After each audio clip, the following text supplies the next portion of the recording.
the representatives here to inaugurate Rector of the National Technical University of Athens, Mr. Boudouvis, the CEO of the Israeli Antiquity Authorities, Mr. Elias Kozido, the Rector of the University of Ioannina, Mrs. Batistatou, to come to the podium, the UNESCO Chair, Digital Heritage, Dr. Marinos Ioannidis, and of course the President of the Technical Chamber of Cyprus, Mr. Kostandi, to come to the podium, to welcome the Mayor of Rhodes, Mr. Kambourakis, and you permit me to start with the presentation of this conference, if I may have.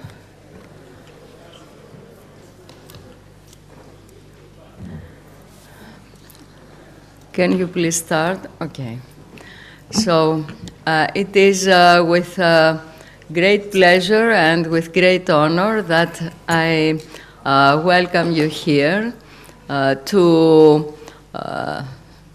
inaugurate a conference which is a multitask conference.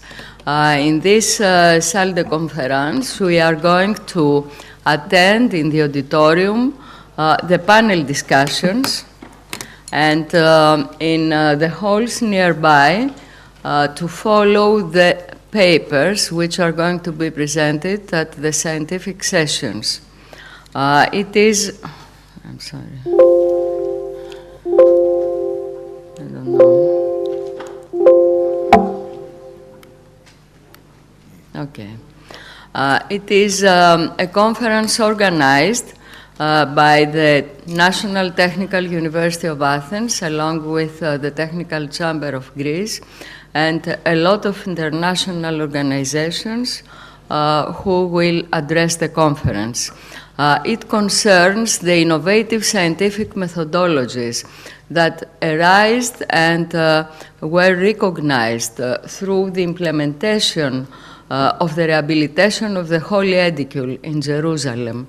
And this is a major event to which we refer for the three conferences we have performed till today, because the transdisciplinary modeling and cooperation that we had established through this work are actually supporting the sustainable preservation of cultural heritage, and at the same time they work together hand to hand with a critical dimension, an innovative dimension, which is actually social participation and communication, supporting mutual understanding and peace through culture, as was experienced through this unique work in Jerusalem.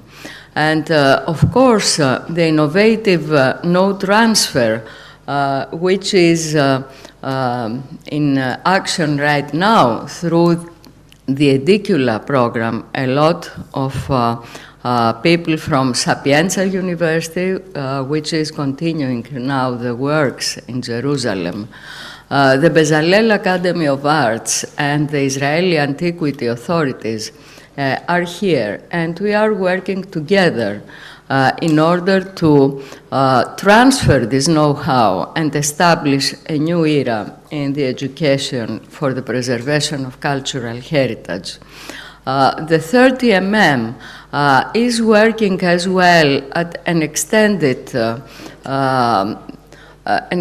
spectrum of issues. That is, it works as well for the exploitation of cultural heritage in local and regional development, and it exemplifies the capacity to develop local areas by this new capital, which is very old, architectural and historical heritage.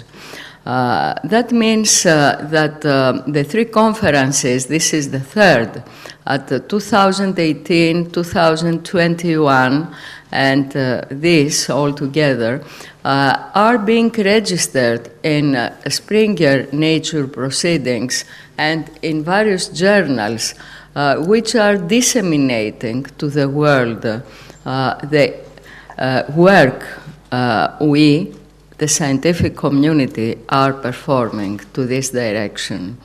And it is important to say that the TMMCH, that's the name of the conference, is to be approached by all people through the live streaming that it is occurring right now in this auditorium.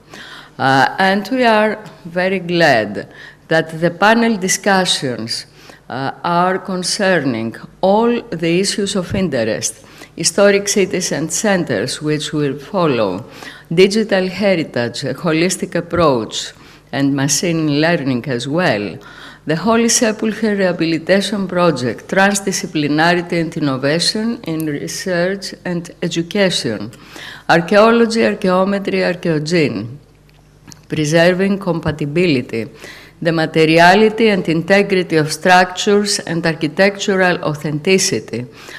This session is an honorary session in memoriam of Professor Guido Piscontin, ca Foscari di Venezia, who was my professor as well. Earthquake protection and structural rehabilitation. And we have here resilience of cultural heritage, mitigating climate change, natural hazards, and pandemic risks, and ensuring biosafety. New European Bauhaus. It is an initiative for Green Deal addressing energy challenges. Green and Blue Deal for local and regional sustainable development. And of course, bridging stakeholders with science and industry. And advanced non-destructive techniques for diagnosis and structural health monitoring. And the final concerns recapturing the world in conflict through culture, promoting mutual understanding and peace. The synergy with important European projects like Edicula, like Researchers' Night, like AI, Respect, Biofos, Triquetra for culture. This is the competence center of Europe, which is being represented here, emphasizes the impact of the Holy Edicule project to the new trends in research. And it is highlighting the fact that through diffusion and social accessibility and narration, it contributes to the future trends of cultural heritage preservation at large. It is with great pleasure that I'm right now initiating this discussion, which is going to be attended all around the globe by the BCI Media Toronto and ERT. And I want to thank all the contributors, sponsors, supporters, the International Steering and Scientific Committee, and the Executive Organizing Committee, which brought us to this moment. Thank you very much.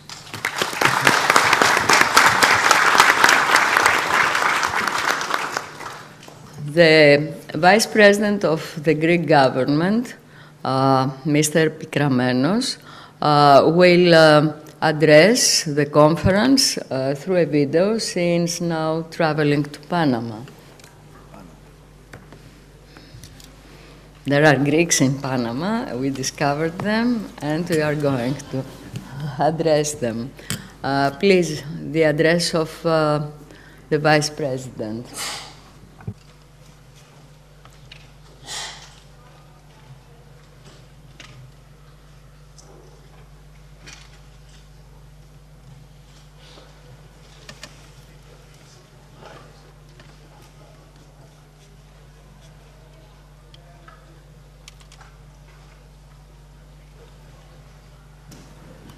The video, please.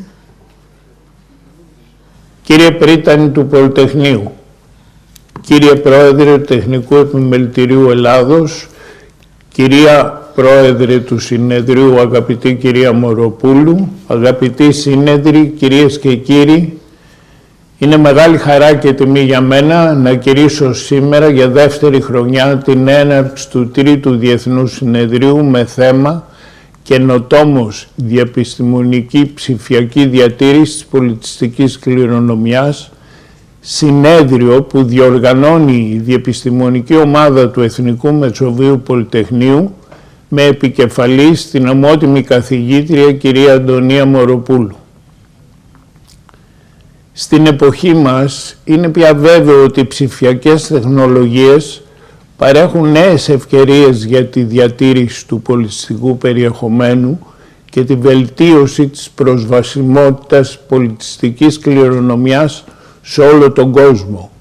Μουσεία και οργανισμοί που χρησιμοποιούν τεχνολογία είναι πια σε θέση να προσφέρουν καινοτόμες εμπειρίες στους επισκέπτες τους, καθώς και να παρέχουν στο κοινό πρόσβαση σε εκθέσεις εξ αποστάσεως και σε υλικό το οποίο δεν εκτίθεται. Και ένα λαμπρό παράδειγμα των επιτευγμάτων αυτών ήταν η μοναδική εμπειρία ολοκλήρωσης του καινοτόμου έργου της αποκατάστασης του Ιερού Κουβουκλίου του Παναγίου Τάφου, το οποίο παρακολούθησαν χάρη στην ψηφιακή τεχνολογία δισεκατομμύρια άνθρωποι σε όλο τον κόσμο. Όμως δεν είναι μόνο αυτά τα ωφέλη. Οι ψηφιακές τεχνολογίες συμβάλλουν όχι μόνο στην αποκατάσταση και προστασία της πολιτιστικής κληρονομιάς, αλλά και στη βιώσιμη χρηματοδότηση των μουσείων και των πολιτιστικών ιδρυμάτων, καθώς και την αναβίαση παραδοσιακών τεχνών. Γι' αυτό άλλωστε και η υποδειγματική εφαρμογή διεπιστημονικής συνεργασίας που πραγματοποιήθηκε στο Πανάγιο Τάφο δεν επιβραβεύθηκε μόνον ως επίτευγμα μηχανικών και θετικών επιστημών, αλλά απετέλεσε και σημείο διαλόγου με τις ανθρωπιστικές επιστήμες. Η πολιτιστική κληρονομιά εμπλουτίζει τη ζωή των πολιτών, αποτελεί κινητήρια δύναμη για το πνευματικό και το δημιουργικό τομέα και διαδραματίζει ρόλο στη δημιουργία και την ενίσχυση του κοινωνικού κεφαλαίου της ανθρωπότητας. Αγαπητοί σύνεδροι, κυρίες και κύριοι, τα πολιτιστικά αντικείμενα, είτε είναι κινητά είτε είναι ακίνητα, μας δίνουν μια αίσθηση σταθερότητας, διάρκειας και διαχρονικών αξιών, κάτι που όλοι οι άνθρωποι χρειαζόμαστε, ειδικά σε περιόδους παρατεταμένης αβεβαιότητας. Και κάθε φορά που ο πλουραλισμός, η ελευθερία του λόγου, η δημοκρατία, τα ανθρώπινα δικαιώματα και οι ίσες ευκαιρίες ανάπτυξης απειλούνται σε όλο τον κόσμο, σε αυτά τα αγαθά στρεφόμαστε, στην πολιτιστική κληρονομιά, περισσότερο από ποτέ. Ο πολιτισμός δεν είναι μόνο ένα δείγμα ισχυρών ανθεκτικών κοινωνιών. Ο πολιτισμός και η πολιτιστική κληρονομιά είναι το κλειδί για ισχυρές, ανθεκτικές, αλλά και ευτυχείς κοινωνίες. Με αυτά τα λόγια θα ήθελα να ευχηθώ κάθε επιτυχία στις εργασίες του συνεδρίου σας. Σας ευχαριστώ πολύ.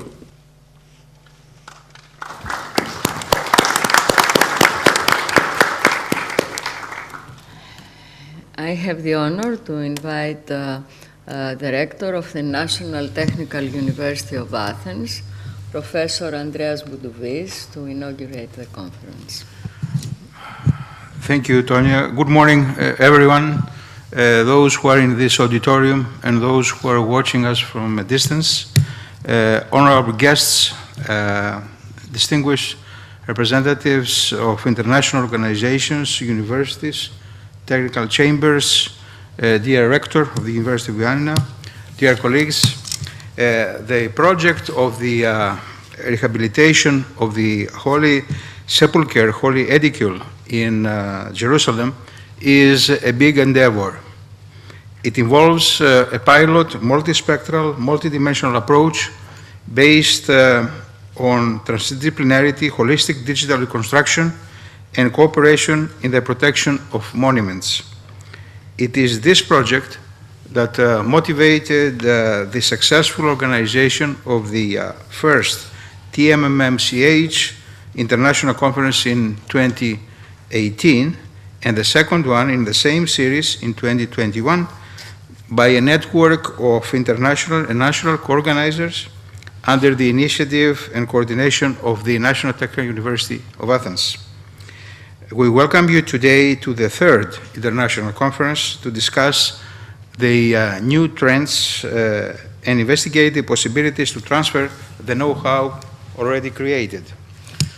I would like to express my thanks to the National Technical University of Athens interdisciplinary team under the lead of Professor Emeritus Tonia Moropoulou from the School of Chemical Engineering, who are diffusing the knowledge produced in this emblematic work. Moreover, for sustaining excellence and the international recognition of my own institution, the National Technical University of Athens. The synergy with important European projects, as evidenced in the conference, emphasizes the impact of the Holy Sepulchre project to European research, innovation, and education. The know-how transfer of the rehabilitation of the Holy Edicula through the Erasmus Plus Strategic Alliance Edicula, which stands for Educational, Digital, Innovative Cultural Heritage Related Learning Alliance, keeps up with the need to preserve cultural heritage at large, applying the innovations developed. This international conference further opens a universal discussion with national interest, investigating preservation and management strategies regarding cultural assets, and this pertains to the scale of historic cities, local and regional development through reuse, land and urban management, applying circular economy and all related principles. It promotes social participation and highlights the potential impact of culture in a world in crisis and conflict. Upon closing, let me emphasize the commitment of the National Technical University of Athens to contribute with its scientific capacity towards green innovation serving sustainability. All best wishes for a productive conference. Thank you.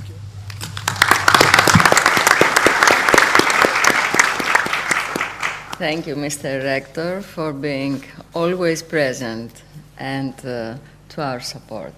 Trying my best.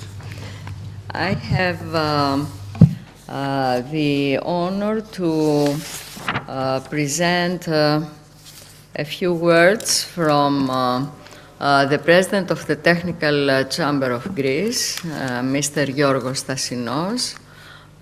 He is at the Parliament right now, and he cannot come, but he actually writes on behalf of the Technical Chamber of Greek Engineers, more than 120,000. I have to endorse the commitment of the Technical Chamber to continue the co-organization since the TMMCH conference series have been established internationally. The exemplary Holy Edicules Rehabilitation Project in Jerusalem as an integrated interdisciplinary project of continuous cooperation and interaction in real time among the worksite team, the interdisciplinary scientific team, and also the owners of the project, guardians of the Holy Tomb, has been important not only for science and culture, but also for the technical world. The Technical Chamber of Greece is working hand by hand with the National Technical University of Athens into determining the qualifications and skills required from the engineers in order to undertake these professional activities as described by the Erasmus Edicula educational project. Today, the Technical Chamber of Greece recently decided to republish in English the Technical Annals, a journal which was counting decades of life following TCG's activities, is inviting the third conference as well to publish selected papers in it. We wish fruitful works of the 30MMCH International Conference towards transfer and implementation of innovation. I wish to him good work in the Parliament today. And we pass to the blessings of the Holy Fathers. The Ecumenic Patriarch of Constantinople, Bartholomew, was trying to connect. Since it was not successful, he sent me his works. It is in Greek. I will only say that we have his benedictions, and that as he highlighted at the March 22nd of 2017 in Jerusalem, when we delivered the Holy Edicula restored, he says, we would like to express our blessings and our congratulations to the National Technical University of Athens and the international scientific community, which is gathering here in Athens today, because technology and know-how is actually developing a new approach to understand monuments and cultural heritage and to reconstruct them. And it is opening a dialogue with theology, anthropology, and philosophy, developing a new language for culture around the globe. With these feelings, we are addressing the conference and blessing you to continue your enlightened work. I want to thank him very much.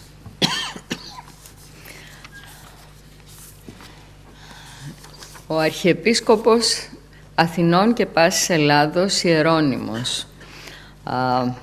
He is addressing the conference and he is blessing our efforts to sustain religious monuments through history for the future of believing in God and for the future of functioning in the sacred liturgies within these churches.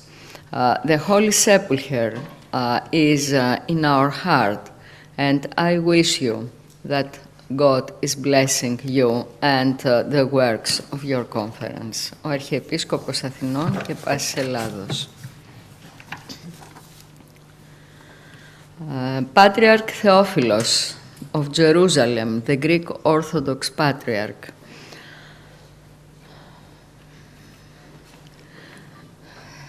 Your conference is gaining interest and is valuable as having its roots on the values of the emblematic work for the rehabilitation of the Holy Edicule of the Holy Sepulchre in Jerusalem, which was performed under the supervision of the interdisciplinary team of the National Technical University of Athens under your coordination, and of course under our benedictions and efforts in unity, the three custodies of the Holy Tomb, the Greek Orthodox Patriarchate, the Franciscan Order, and the Armenian Patriarchate in the Holy Sepulchre.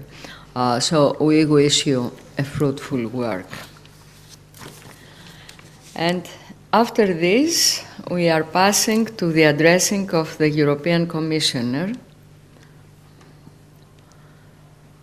The European Commissioner for Innovation, Research, Culture, Education and Youth, Maria Gabriel.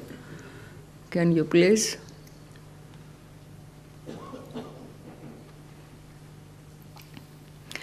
I have to say that the European Commission invited us to present in Brussels this work before delivering at March 22 of 2017 the project in Jerusalem.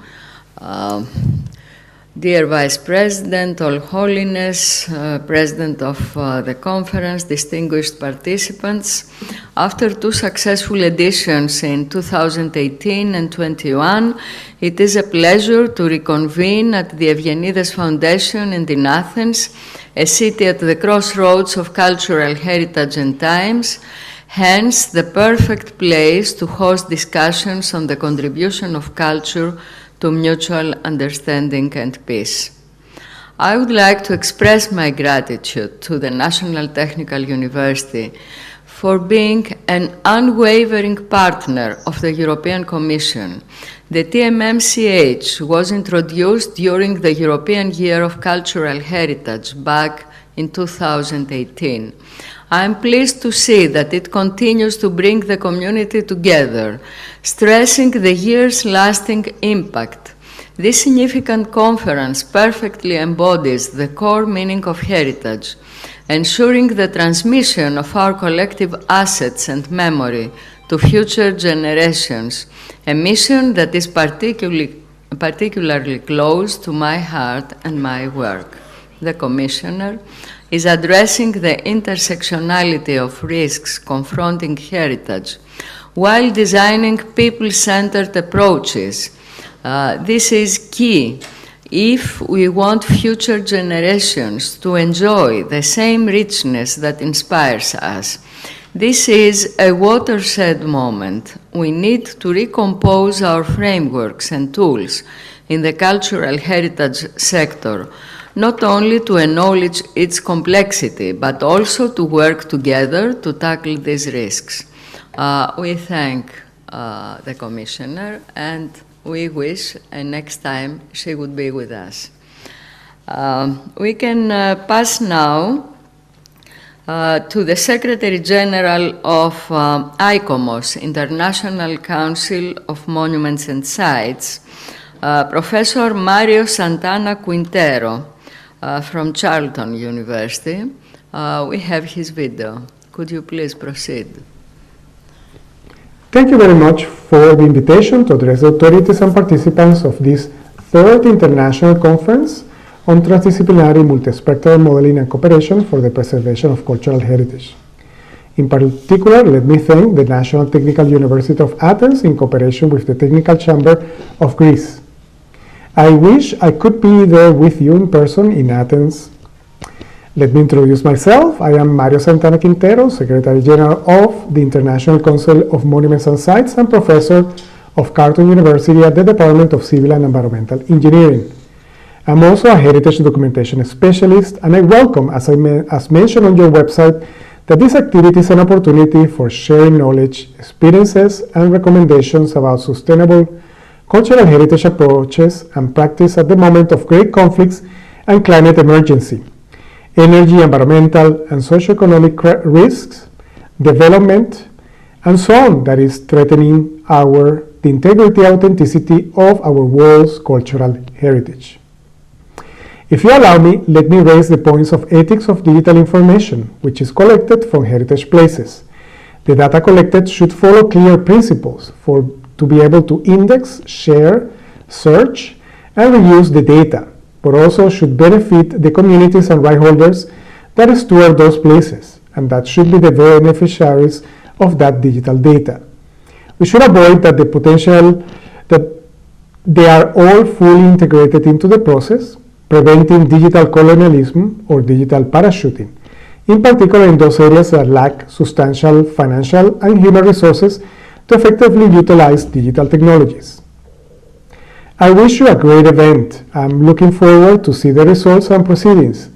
But now I leave you with Professor Andreas Georgopoulos, member of the ICOMOS International Board, current Vice President and past President of the Heritage Documentation SIPA Committee, and I invite you equally to participate in our SIPA activities, especially the symposia to be held in Florence, Italy this year, and also the ICOMOS General Assembly that will happen in the fall of this year, August of 2023. I thank you very much and have a very fruitful and interesting activity, and also enjoy a lot of Greek cuisine that is just excellent. So, all the best. Bye.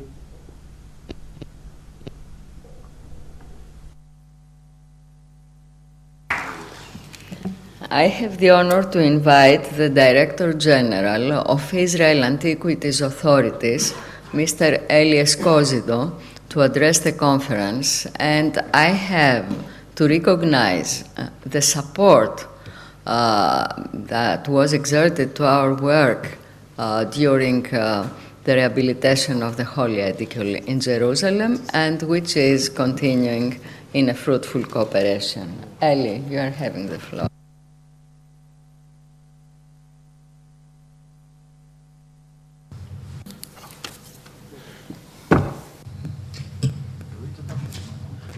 Yes, it is open.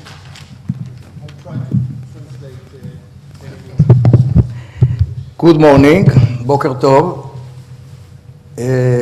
קודם כל תודה לחברתי וידידתי פרופסור טוניה מורופלו, שנפגשנו כבר הרבה פעמים ויש לה הרבה זכויות בשימור בעולם ובארץ ישראל. My friend Tonia Moropoulou, that we met a year before, and she had a lot of achievements, and also she did good things and important things, also in Jerusalem and all around the world, especially in Europe. תודה לכל האנשים המכובדים ולכל מי שנמצא פה שהזמינו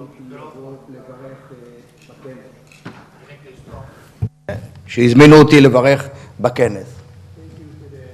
All the distinguished guests and honorable people that invited me as a director of the IAA, Israel Antiquity Authority, to say some words in this conference. אנצל הזדמנות זאת שנותנים לי היום לספר מעט על העשייה של רשות העתיקות במדינת ישראל עבור כל הדתות.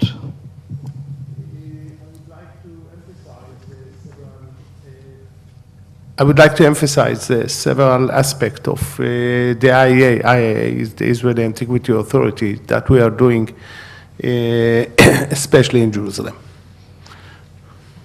לפני שנה בערך ערכנו אצלנו בירושלים את הכנס של האדיקולה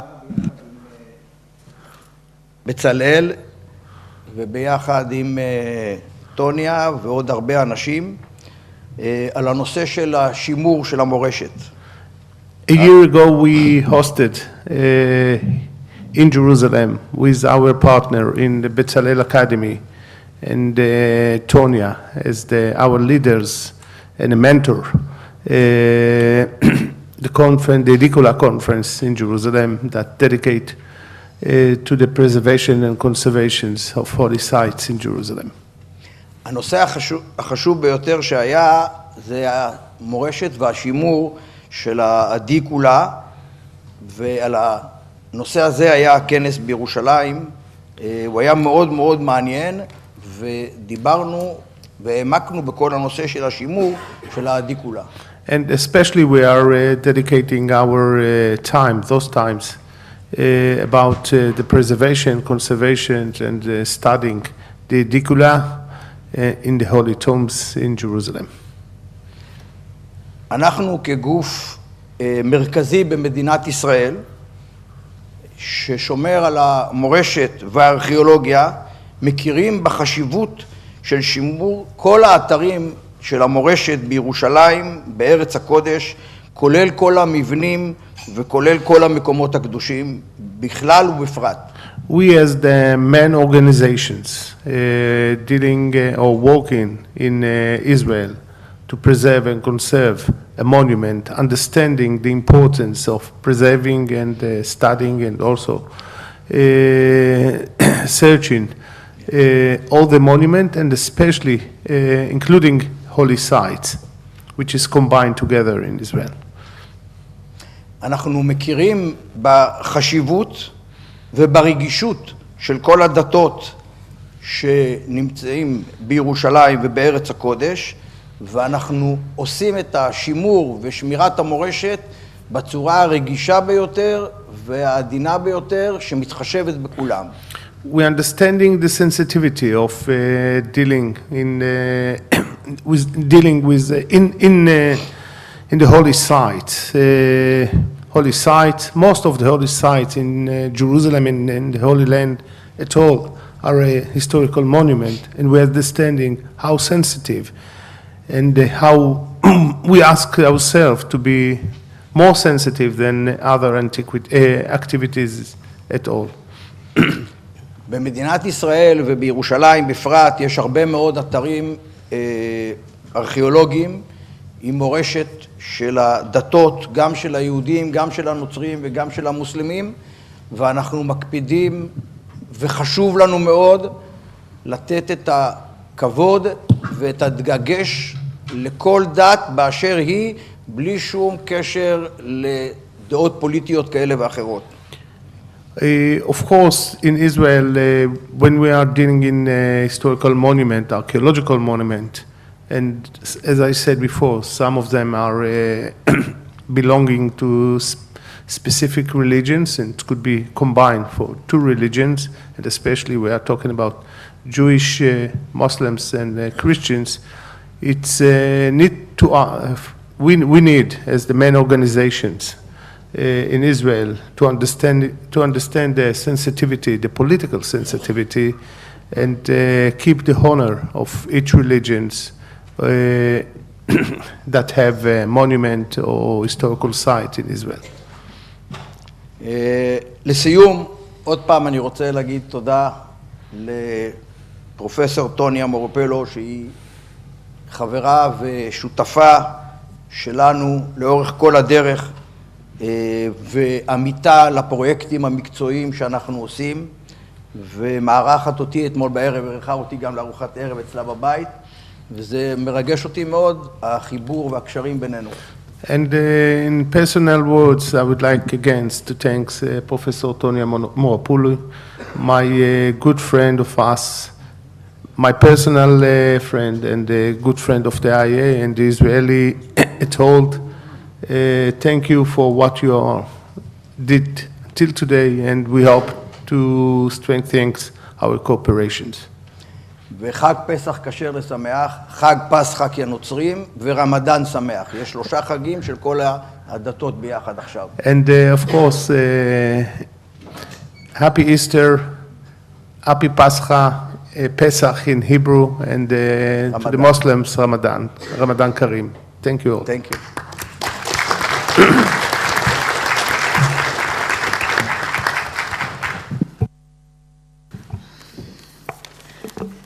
Thank you, Eli. It's a pleasure to invite the Cyprus Scientific and Technical Chamber, the President, Mr. Kostandi.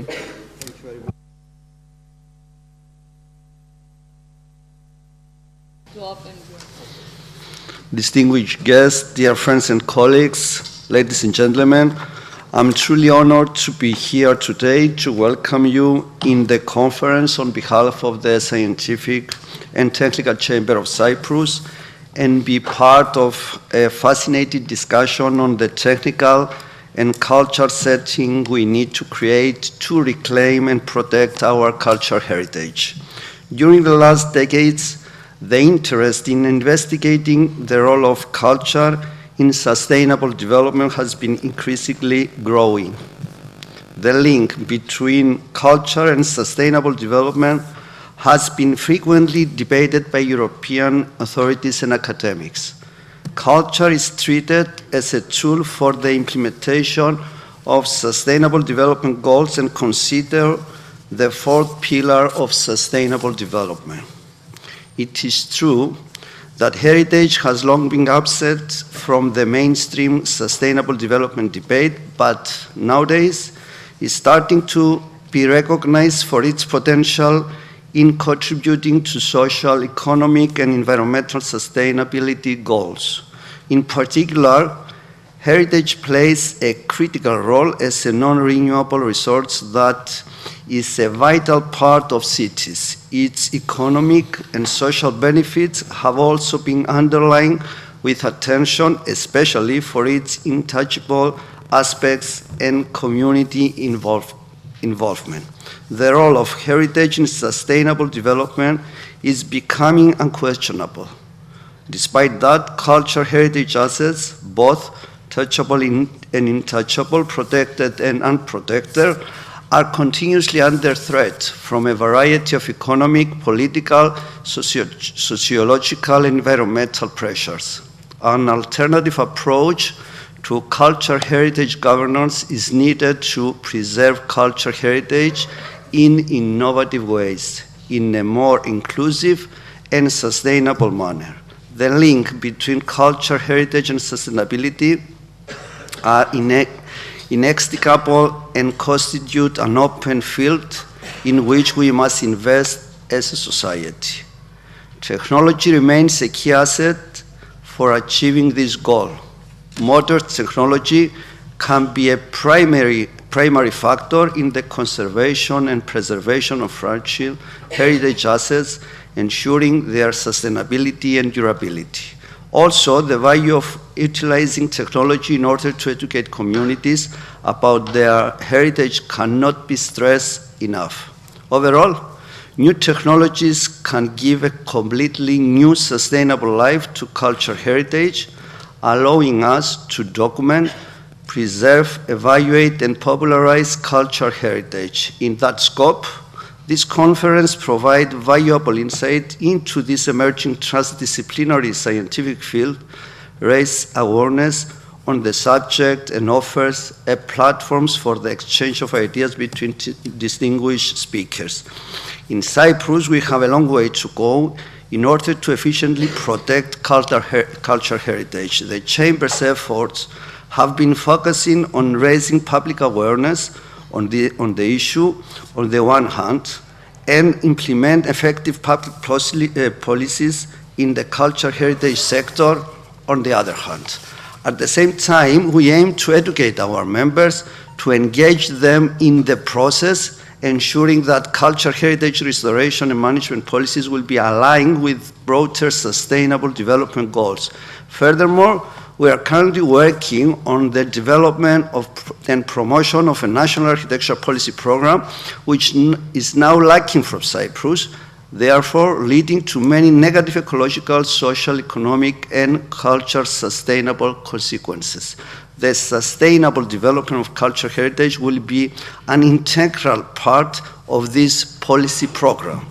We need to encourage research devoted to the sustainable development of cultural heritage and to the positive contribution of cultural heritage management to our sustainable environment. This is an emerging field in Cyprus, and we are dedicated at helping the state develop the necessary tools to achieve our goals. In that context, I'm thrilled to be here and be part of the knowledge sharing, experiences and recommendations about sustainable cultural heritage approaches and practices. I am sure that this opportunity will offer us great ideas as well as tools to achieve our objectives. The Technical Chamber, as the technical advisor of the state in Cyprus, is ready to offer its technical expertise and experience in order to support the development of such policies. In conclusion, I would like to warmly congratulate the organizers of the conference in this challenging thematic field and wish them every success. I would like also to seize the opportunity to extend special thanks to Professor Moropoulou for her long-lasting contribution to the mission of the Technical Chamber of Cyprus. Thank you very much.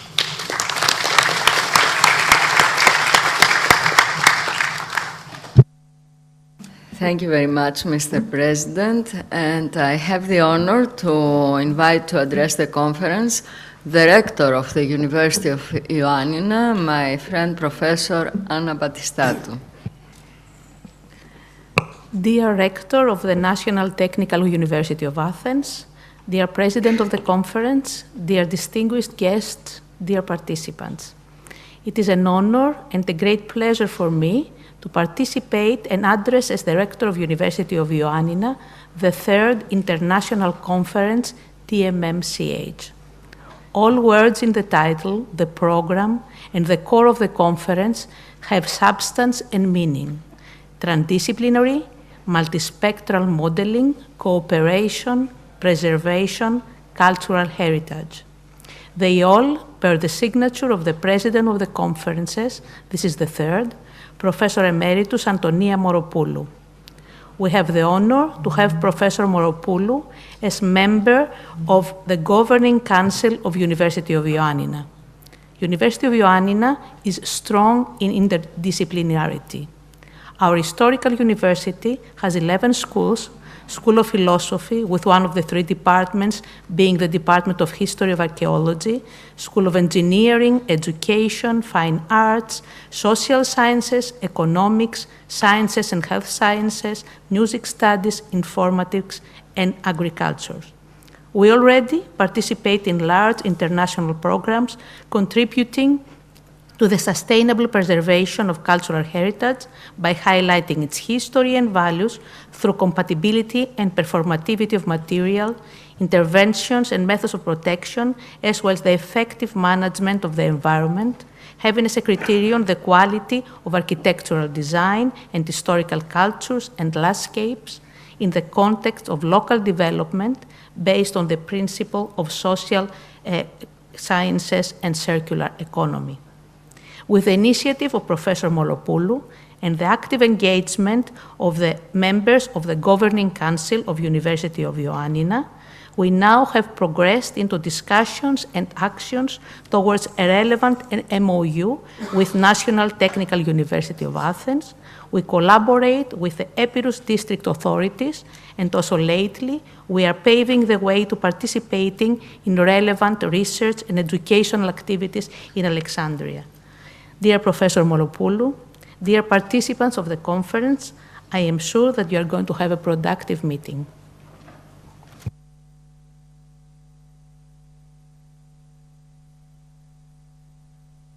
Thank you very much. I have the honor to invite Bonnie Burnham.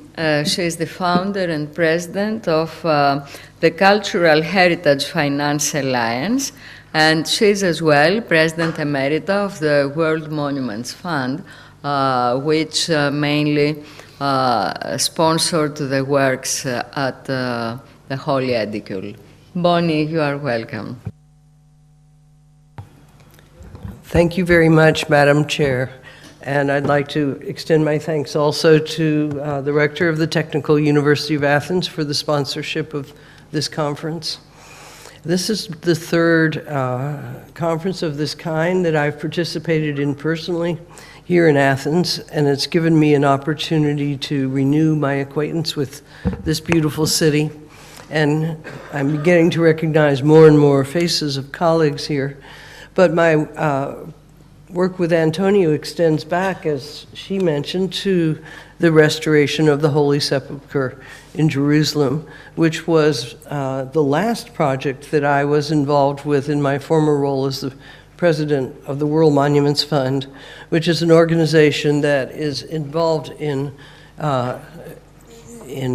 finding philanthropic support for heritage conservation and leveraging those funds with other funds from other sectors.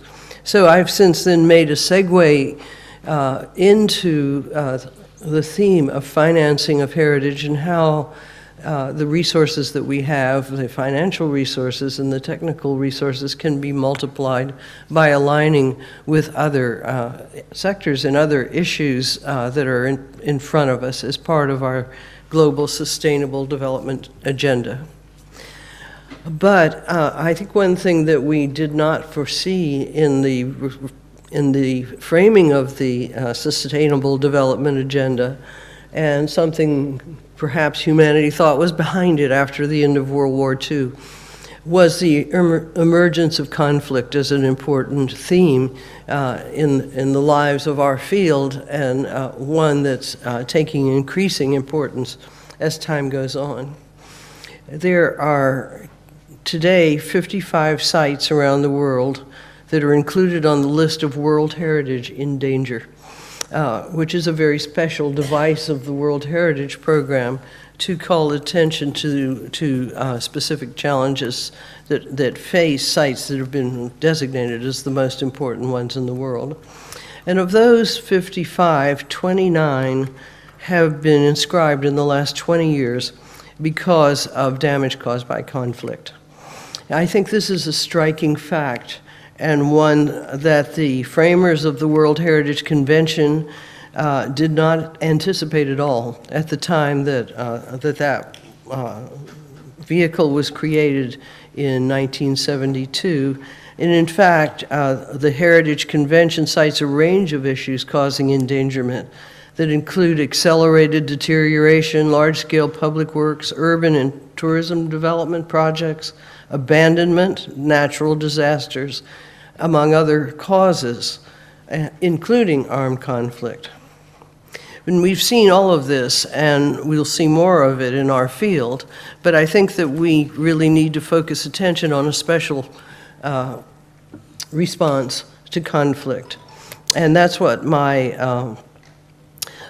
comments are going to be directed at today. There are some new financial resources that have become available, notably the Alif Foundation in Switzerland that has recently been established to focus explicitly on post-conflict restoration of cultural resources, and a new allocation from the British government with a similar purpose. But this is small in relation to the magnitude of the destruction that occurs in times of war, and above all, the long trajectory of the impact of these disasters on communities that it takes decades and generations to recover. There are 3 more sites inscribed this year on the list of World Heritage in Danger, and all 3 of them are impacted by conflict. One is the Historic Center of Odessa in Ukraine, which represents a preemptive gesture to do whatever is possible to protect the site in the event of a potential conflict.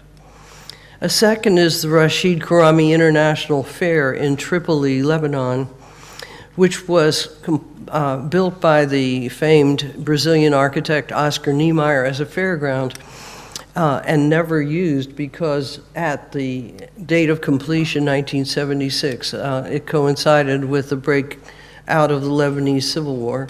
And in the 50 years that's intervened, the Lebanese government has failed to find a meaningful use and a way to move forward with the use and preservation of this extraordinary ensemble of buildings that is in the city of Tripoli, close to the Syrian border, in a place that has been prone to flare-ups in conflict over time. And then the ancient kingdom of Saba in Yemen, which is listed due to an ongoing insurgency that continues to tear apart the fabric of that country. And so these listings are a kind of cry for attention and help.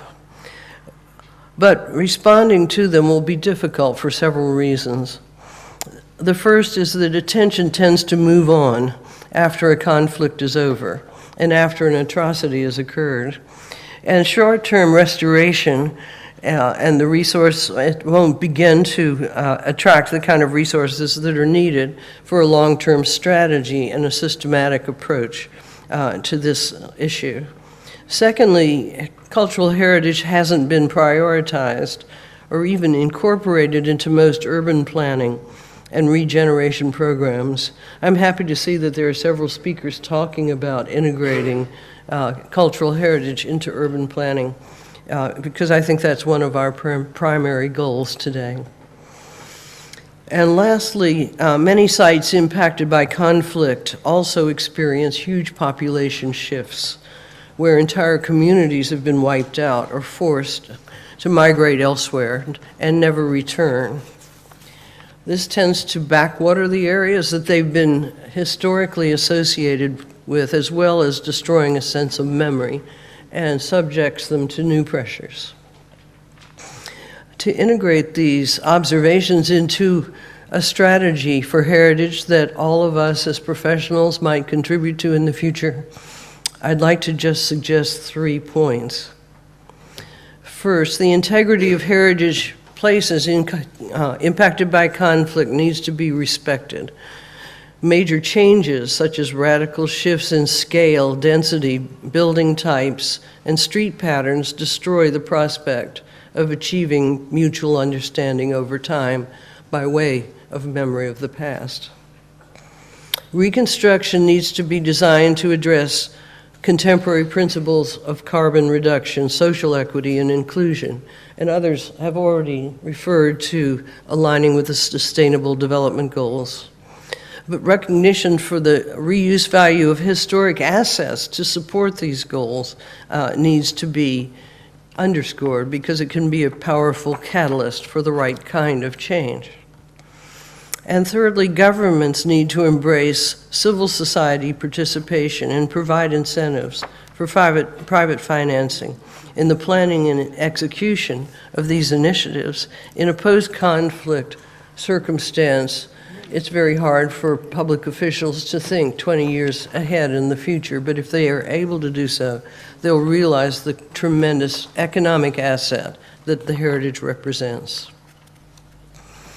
This meeting comes at a time when uncertain global and economic and political conditions make funding for heritage much more difficult to come by. But the time is ripe for good demonstrations of how heritage regeneration can help overcome differences, heal social and environmental fabrics, and create vitality at a community level. There are opportunities for these demonstrations throughout the world, but I'd like to suggest that this country is one that could be particularly influential in this transformation. Projects that address development of areas previously impacted by conflict by way of embracing recent history, integrating heritage and social legacy into plans for the future, and celebrating this convergence can create a new global standard. I'm happy to be here and hear a lot more about all of these topics during this conference, and I'm looking forward very much to what I will learn. Thank you, Madam Chair.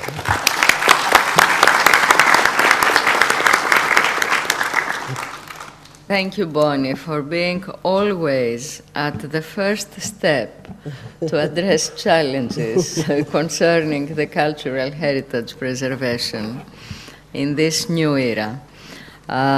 It is with pleasure that I invite Professor Evstratios Stylianidis, Vice Rector of the Aristotle University of Salonika, to take the floor through WebEx as President of the International Committee of Heritage Documentation, CIPA.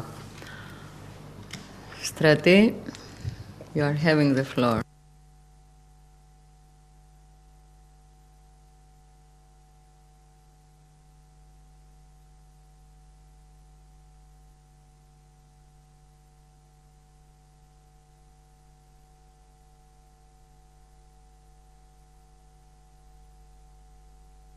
Ήχο, δεν ακούγεται. You are muted. Or not. Δεν ακούγεται. Professor Stylianidis, we don't hear you.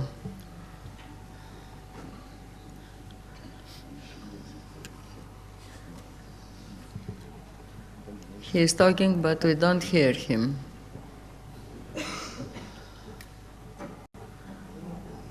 Please arrange it. Professor Stylianidis, most probably you are muted.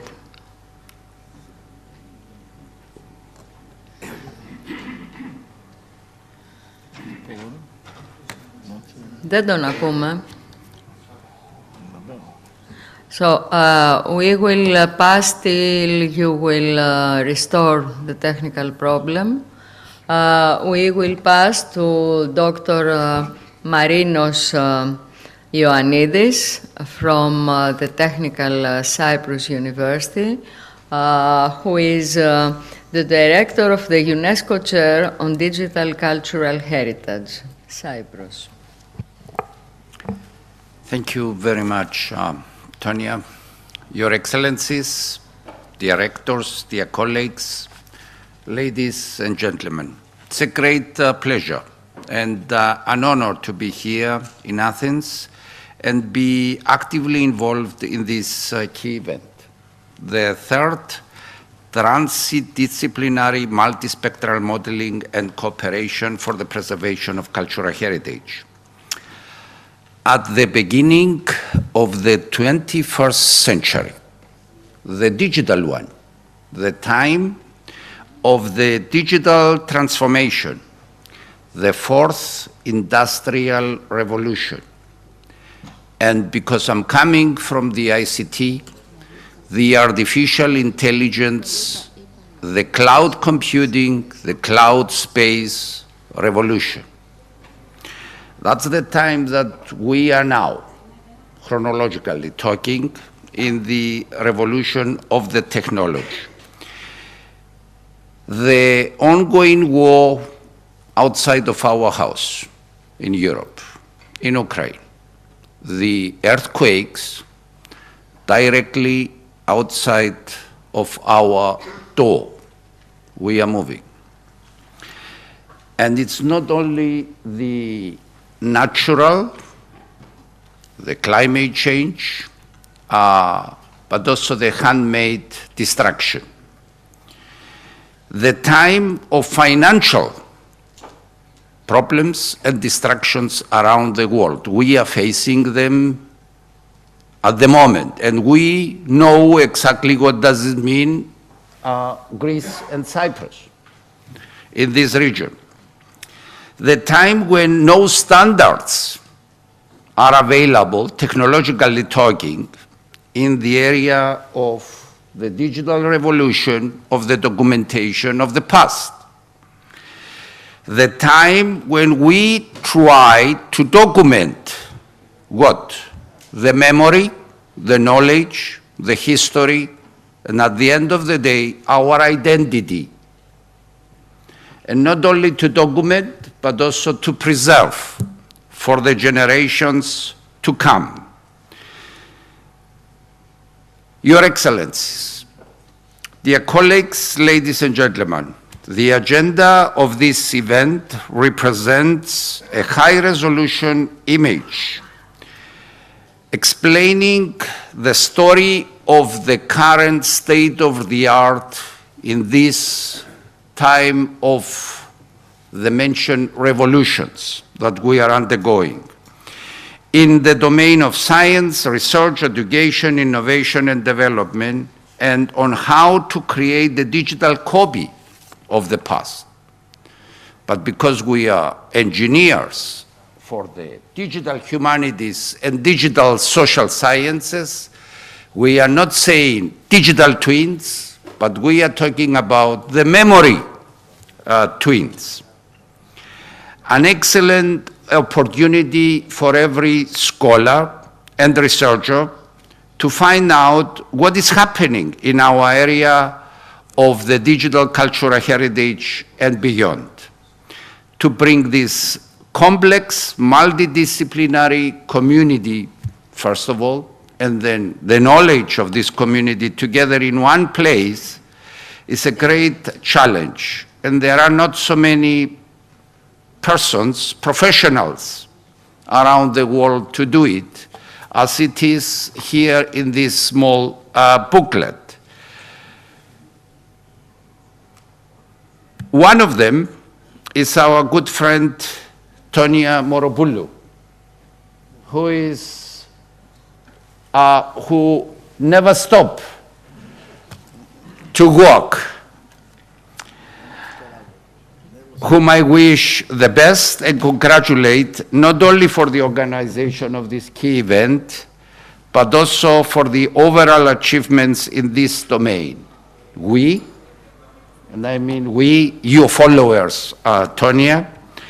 We have so many to learn from you, and we are still very, very thankful that you give us this opportunity, that you are still working towards the United Nations, to achieve the United Nations Sustainable Development Goals.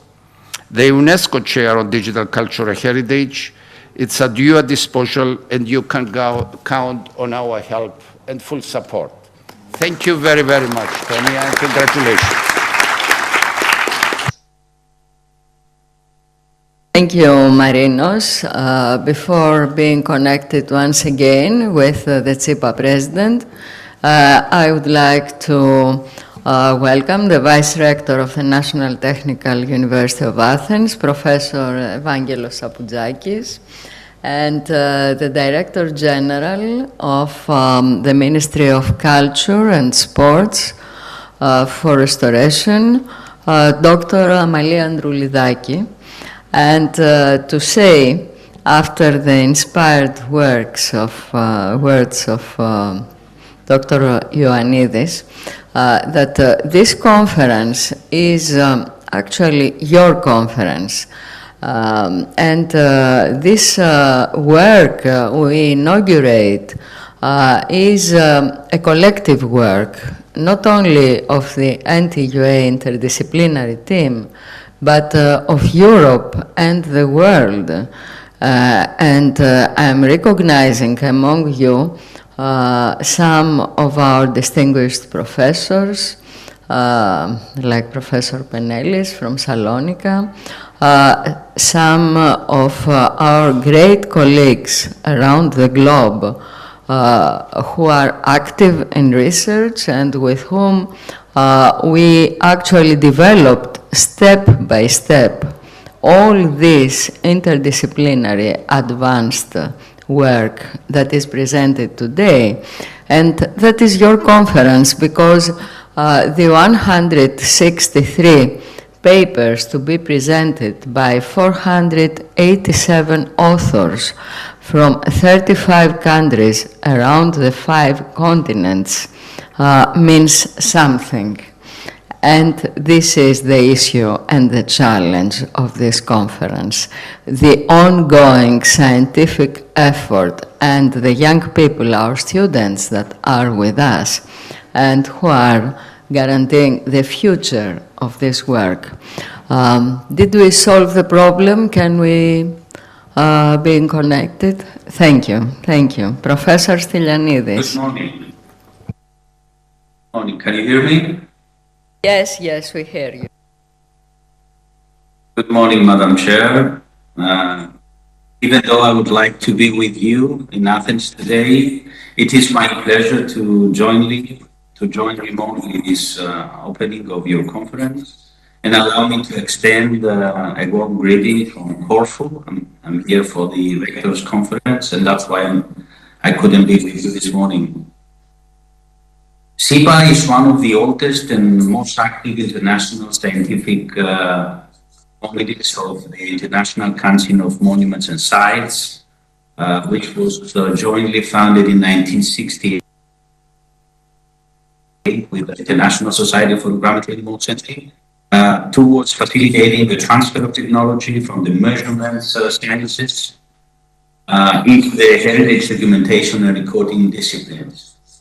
And we do have a mutual passion and expertise in digitization. SIPA also has is sharing a long-lasting friendship with the National Technical University of Athens. And you, Professor Moropoulou, even though you are running the third international conference, TMM-CH.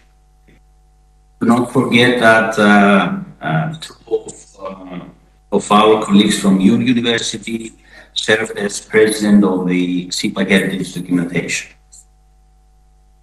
The next 4 days, you will have the opportunity to present and discuss your work. Inspiring title of your conference, Recapturing the World in Conflict Through Culture, promoting mutual understanding and peace, will give you the opportunity to consider and contribute to the conflicts that occur nowadays over the globe. The war in Ukraine and the illegal invasion of Russia in Ukraine caused many destructions and cultural heritage in this country, and SIPA, as an international organization under the ICOMOS guidance, will be participating in forthcoming heritage recording and documentation campaigns with its SIPA emerging professionals.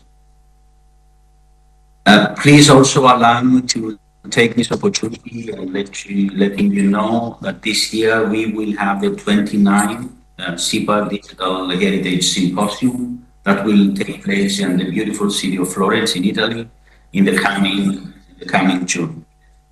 We are very much looking forward to continuing our friendship and partnership with you, Madam Chair, and the TMMCH community.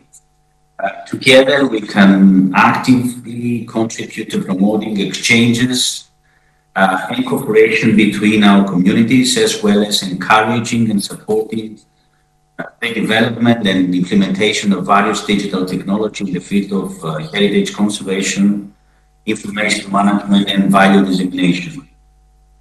Congratulations once again to you, organizing and scientific committee.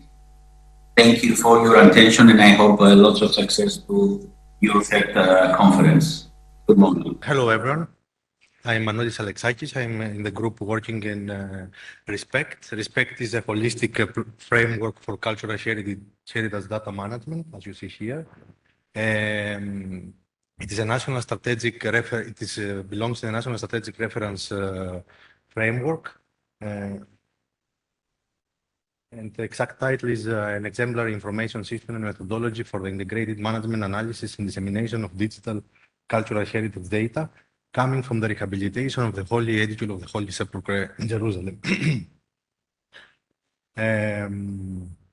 Some words about an outline of the presentation. First, I would like to present you the use case, which is the Holy Edicula of the Holy Sepulchre in Jerusalem, and all of the data gathered, collected in this, let's say, process of the diagnostic study to the rehabilitation works have been gathered here in this platform to and provide the general, let's say, management of those data. Then I will present you who are the RESPECT users and what are the innovations of the system, the architecture, the analytic strategy, how you make the data registration and the visualization, and some conclusions about the future work. As I mentioned, the use case of this platform is the Holy Edicula of the Holy Sepulchre.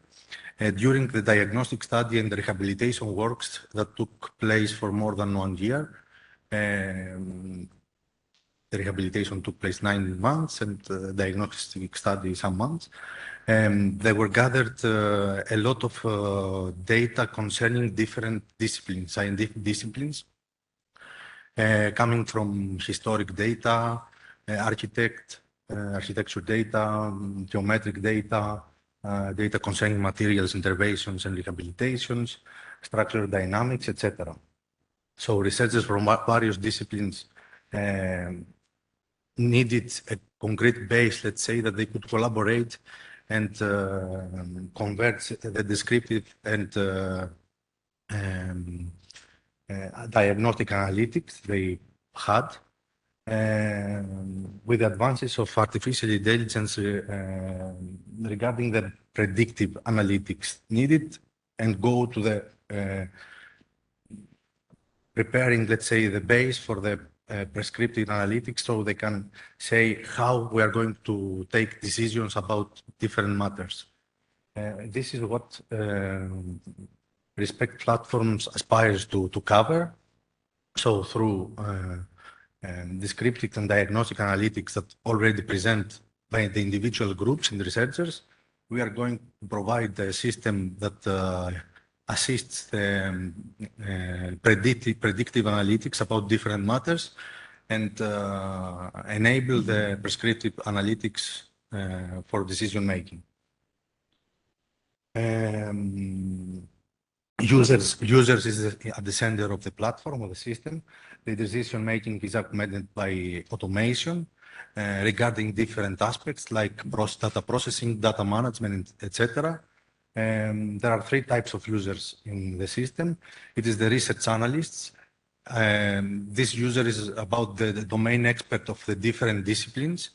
The experts, let's say, from the different backgrounds, the researchers. They can register data in the system, set up and test new predictive models,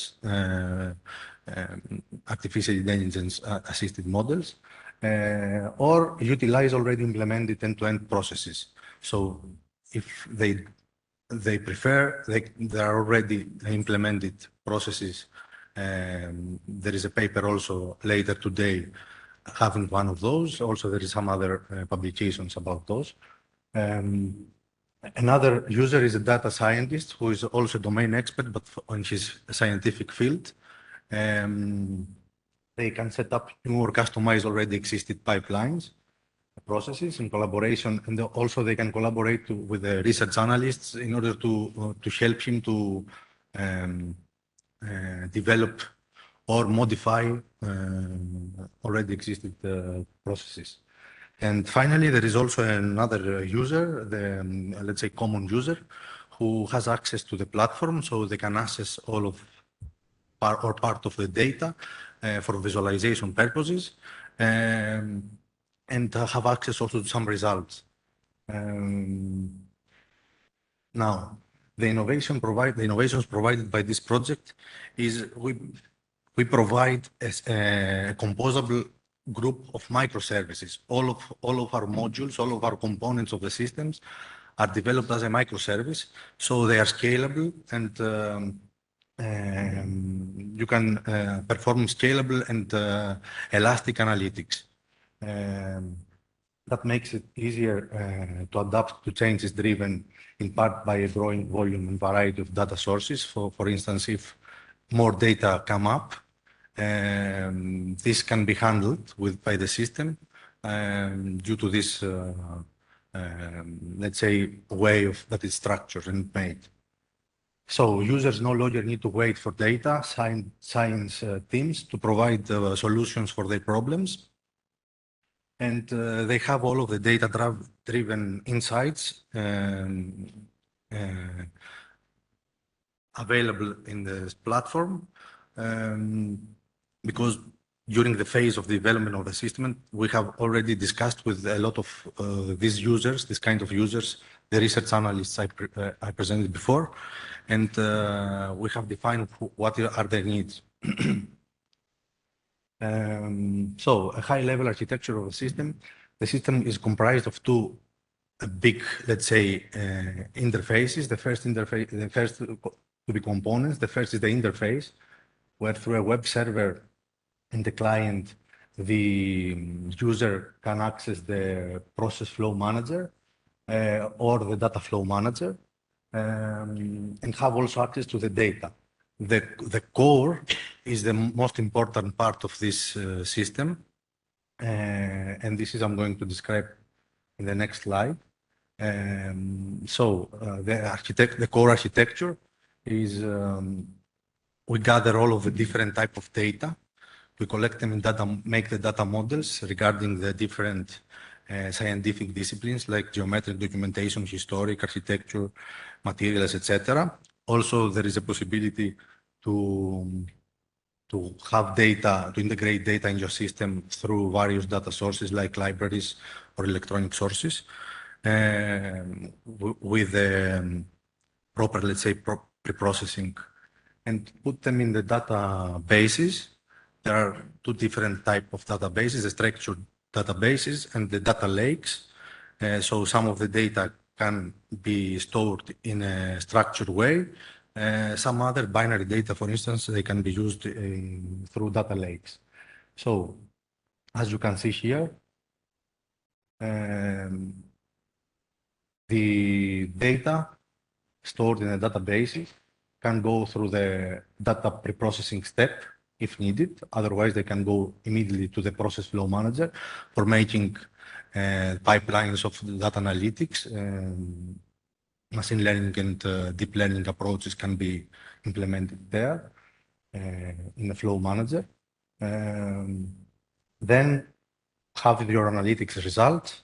You can either store the analytics result back in the databases and visualize all of those through the visualization tool that we provide. So the analytic framework strategy about the 1 minute, okay, I'm going quick. It's going through 5 steps.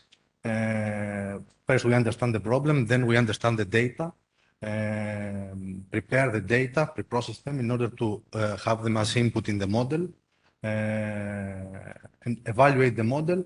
And if we want, it's an iterative process. We can go from the beginning. If we don't like the results, for instance, we can go back and make some changes in the steps of the process we had. Okay, I'm going quick. Here is the visualization tool, the module, where using this tool, you can either visualize your data or register your data.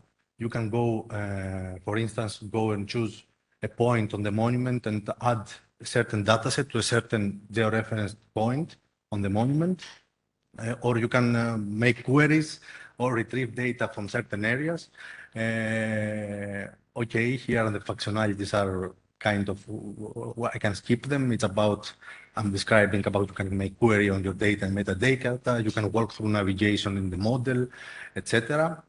And to close with, RESPECT is an ongoing research project. It's going to finish by the end of the year.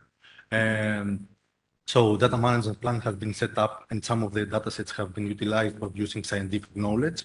As I told you, we have already some presentations, some publications. Later today, there is one in infrared thermography data. The data flow manager has been chosen and tested successfully. I didn't present it here, but the work is there in the paper. System architecture has been defined. I made an analytic presentation of it. The process flow manager is under development, but the tools that we are going to implement it have already chosen and tested. And the data registration and visualization tool is the last part I presented before. It's already developed and ready to be used. Thank you very much. And if you have any questions. So, hello. This research deals with the islet of Klishova and the monuments that are located on it, the Church of Agia Triada and the memorial obelisk. This project started as a master thesis, and it's part of a more general approach to the islet with an extra focus on the historic church. The presentation will start by listing important information about the location and the history of the area,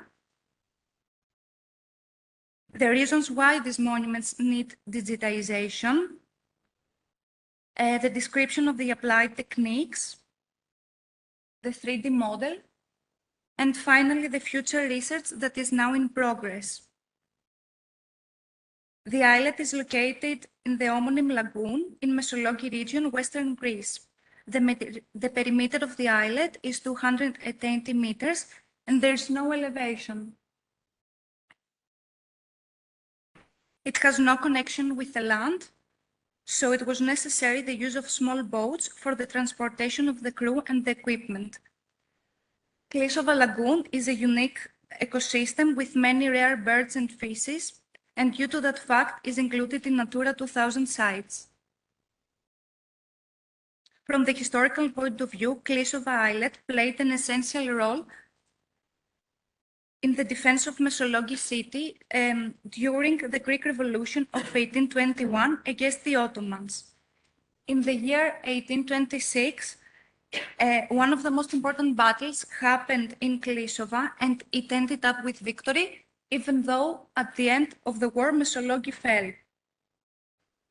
Every year, for the memory of this war, local people of the area recreate the battle in Klisova, so it is still a living historic place. The Church of Agia Triada has been mentioned in the literature relevant to the war.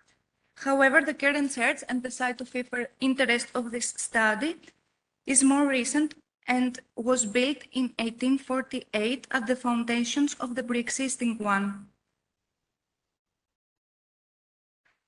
So the combination of the unique ecosystem and the history of this place was the trigger for the protection of the site. More specifically, this research aims at the digitization of the islet and the church. Additionally, due to the fact that the monuments are endangered by the surrounding environment, it was important to preserve the existing conservation status in a digital form. In the future, the model will be of great help for the digital conservation and sampling. For the creation of the model, an unmanned aerial vehicle was used with the aid of a GNSS receiver and a terrestrial laser scanner. The results from the terrestrial laser scanner are not part of this presentation, but they will be used in the future for a complete 3D model. UAV combined with a camera covered top-down the entire area and the structures of the interest of this for the best results.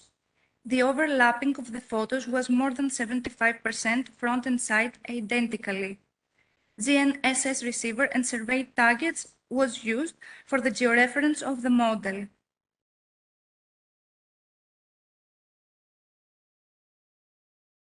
Moving on with the photogrammetry, Agisoft MetaShape Professional was applied for the creation of the 3D model. The produced model is vital for the facilitation of future sampling, deterioration maps, and digital preservation of the monument.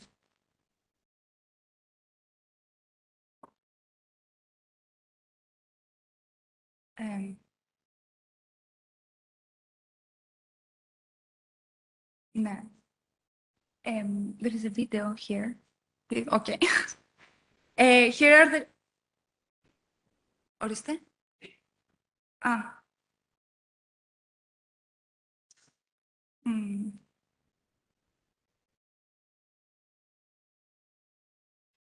Okay. Here are the results of the digitization process, and you can clearly see the detailed end product, the 3D model and the church and the obelisk. Okay.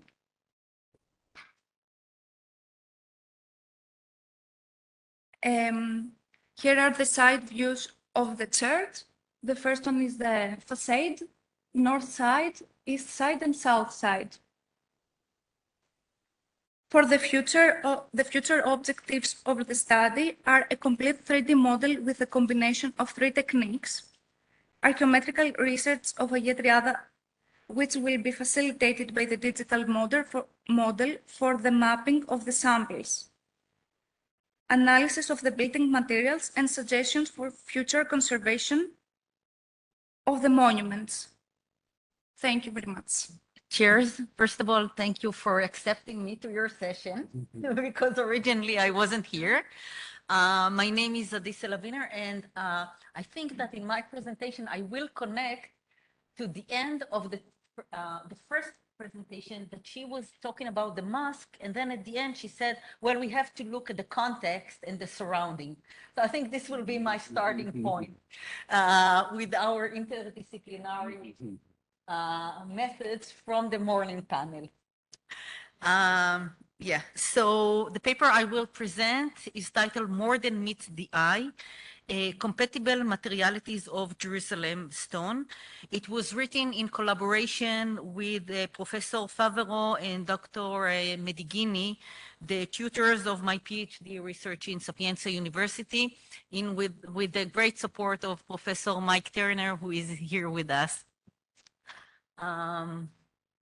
Okay, so The PhD itself is a conceptual study of Jerusalem, and it's dealing basically with redefining urban heritage materiality as part of exploring the cityscape materials and materiality, and it is conducted in parallel with the Edicula project that you were all hearing about in the last 2 days. In my short presentation, I would suggest that one, there is a compatible materialities in geology, architecture, and urbanism in the city of Jerusalem, and that this nexus appears in early publication from the geology fields of study, and furthermore, that analyzing this nexus from the perspective of cultural heritage conservation discipline reveals a very surprising approach, interdisciplinary approach. This will be done by first presenting the broader context and the concept of materiality, and then by explaining the compatible materialities of Jerusalem stone, the geology of the city, and especially the Turonian city of Jerusalem, and revealing what I can say the hidden aspects, and that's the reason the title is More Than Meet the Eye, and explaining the historic urban landscape approach. And I will start with the broader context. So natural conditions, including geology, have a great influence on human settlements, starting with setting the location through their development over time and defining material culture of their inhabitants. The image of the city of Jerusalem is, of course, of the stone city, serving its tangible materiality and its intangible character. In the city of Jerusalem, geology plays a pivotal role that nowadays is still significant. The literal meaning of materiality denotes the quality or the state of being material, and I will start with geology. The concept of materiality is an integral part of the discipline of geology. It is rooted in the theoretical as well as in the practical occupation in the field of geology. Continue to architecture, I can say that the concept of materiality is embedded in the discipline of architecture. It refers to the various materials used in buildings and sometimes to their quality and the technologies needed for their work. The materiality of architectural structure has a strong influence both on their tangible and intangible perception. However, the concept of materiality is less identified with the discipline of urbanism. Although cities of stones on the World Heritage List include icons as Petra and in Jordan and Matera in Italy, yet exploring contemporary approach to urban materialities disclose that along well-established perceptions, some less familiar concepts such as materiality of urbanism and its broad impact on human life exist. And in the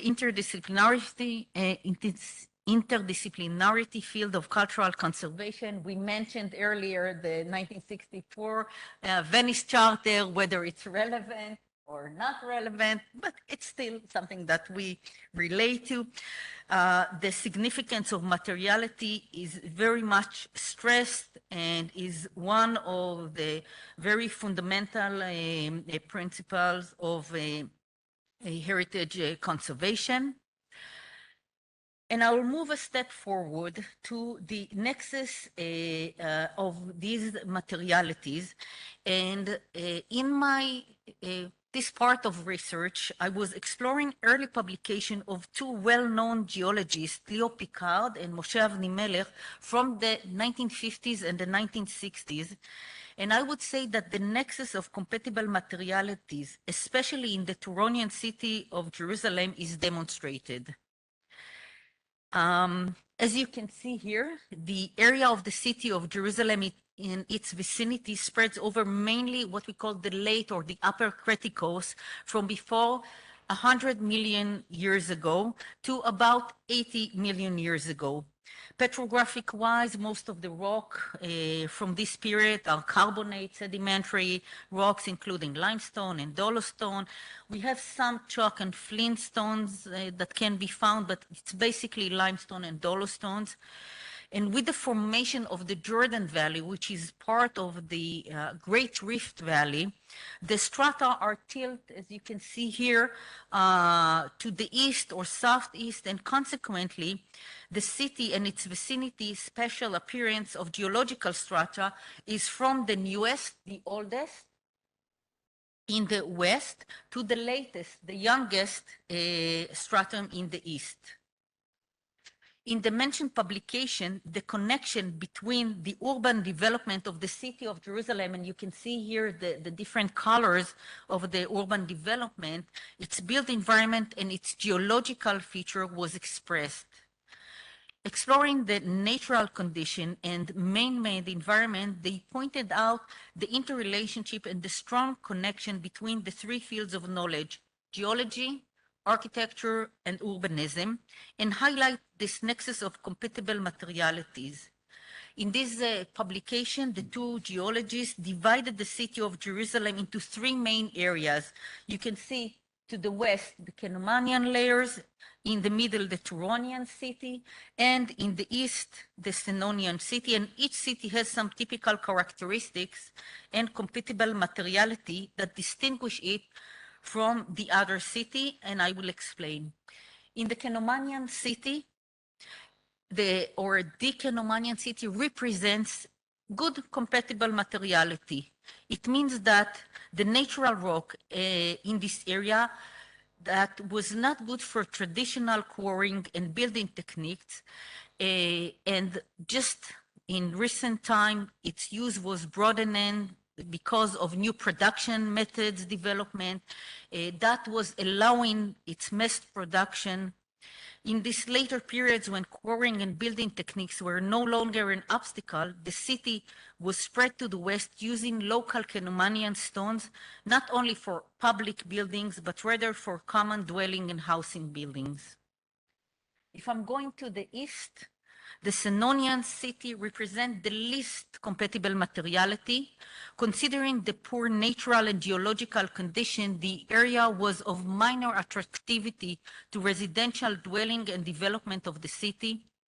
However, the area was extensively developed by public institutions that occupied the eastern hilltops of Jerusalem. Because these institutions were less limited in resources that can be found in situ and could transport building materials to build their large structures, resulting in what I can say a minor compatibility between the natural building materials to the building and structure. And I will move to this middle stripe in the, as you could see in the development of the city of Jerusalem. And according to both Picard and Avni Melech, Jerusalem is a Turonian city that represents a very high compatible materiality from its earliest periods of development. Its primary location was set in accordance with the natural and geological condition. And its urban development, if I will just mention the city of David, the old city of Jerusalem, and also the first part of the historic city were the first to be built on the narrow stripe which follows the Turonian layer. Using the local quarried high-quality rocks, easily supplied the necessary building stones for various structure, whether they were royal, public, and residential from early times. And to conclude this part, and you can see a historic map from the 1940s and a current aerial view of Jerusalem, it seems that examining the nexus of compatible materiality of the Jerusalem stone, the highest compatible materiality is demonstrated by the Turonian city, followed by a good compatible materiality of the Cenomanian city, and the least compatible ones is demonstrated by the Senonian city. And I will quote Moshe Avni Melech in his word that he was saying in 1968, the founder builders of Jerusalem if they consider what place they should have chosen for their city, they choose the Turonian area out of an instinctive assessment of its advantages. Summing up by analyzing the nexus from the perspective of cultural heritage conservation discipline, it reveals a surprising, as I would say, interdisciplinary approach complementary to the contemporary historic urban landscape, the HUL approach. The HUL approach was disseminated through the UNESCO recommendation on the historic urban landscape in November, just recently, relatively recently, November 2011. And today, I think it's considered to be the most advanced and updated approach to urban heritage conservation and management, not just conservation. Historic urban landscape is an area which created from layering of attributes. There can be cultural values, natural value during history, and it expands the concept of historic centers and ensembles and includes broad urban context and their surroundings. The HUL approach perceives urban space as layered city, where the layers are not only its build layers created over the years, but rather as combined with built and natural system and infrastructures. And just to say, the natural infrastructure in the city includes the topography, geomorphology, hydrology, and other natural features, both above and below ground. In this way, the interdisciplinary HUL approach does not separate the creation and development, nor the management of these built urban heritage areas from the natural environment and its characteristics. And I would like to end with this, with the words of Leo Picard from, again, 1957, that are connecting tangible and intangible aspects, as we were talking in the morning, saying that landscape is a battlefield of geological and geographical features. The battlefield between the Judean desert and the Mediterranean Sea. This situation has left its mark on the history of the city of Jerusalem and even on the souls of its residents. Thank you.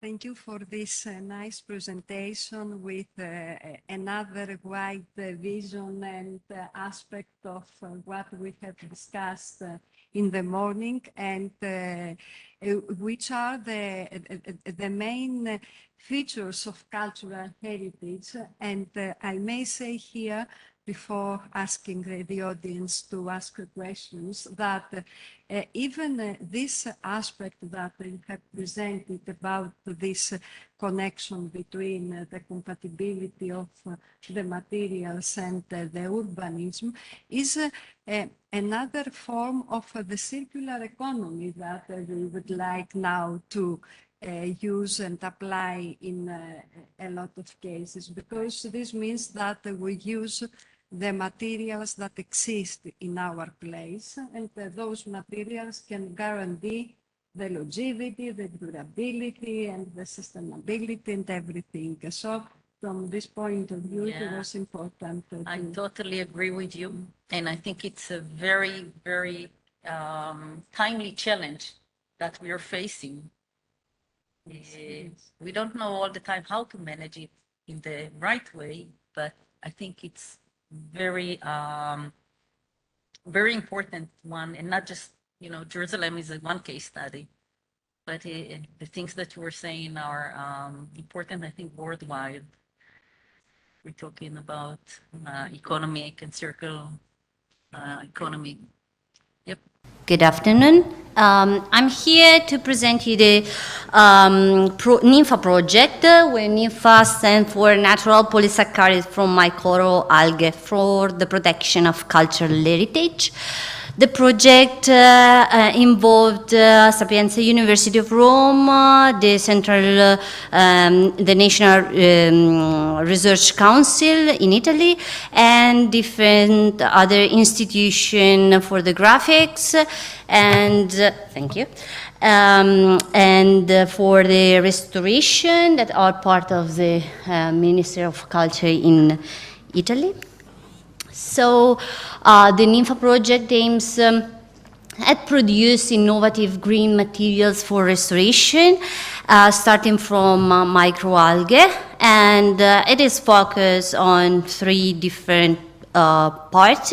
So in the growth of the macroalgae to improve and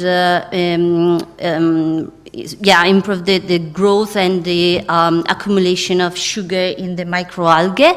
The procedure for extract the polysaccharides from the microalgae and characterize the polysaccharide composition and the polysaccharide mixture obtained. And finally, to test the possible application on different substrates for restoration and consolidation purpose. So the starting point was the fact that algal polysaccharides have been proved to have antioxidant, antifungal, cosmeceutical, and nutraceutical activities, and are applied in the different fields, medical, agri-food, and also cosmetic fields, but no application has been never tested in cultural heritage.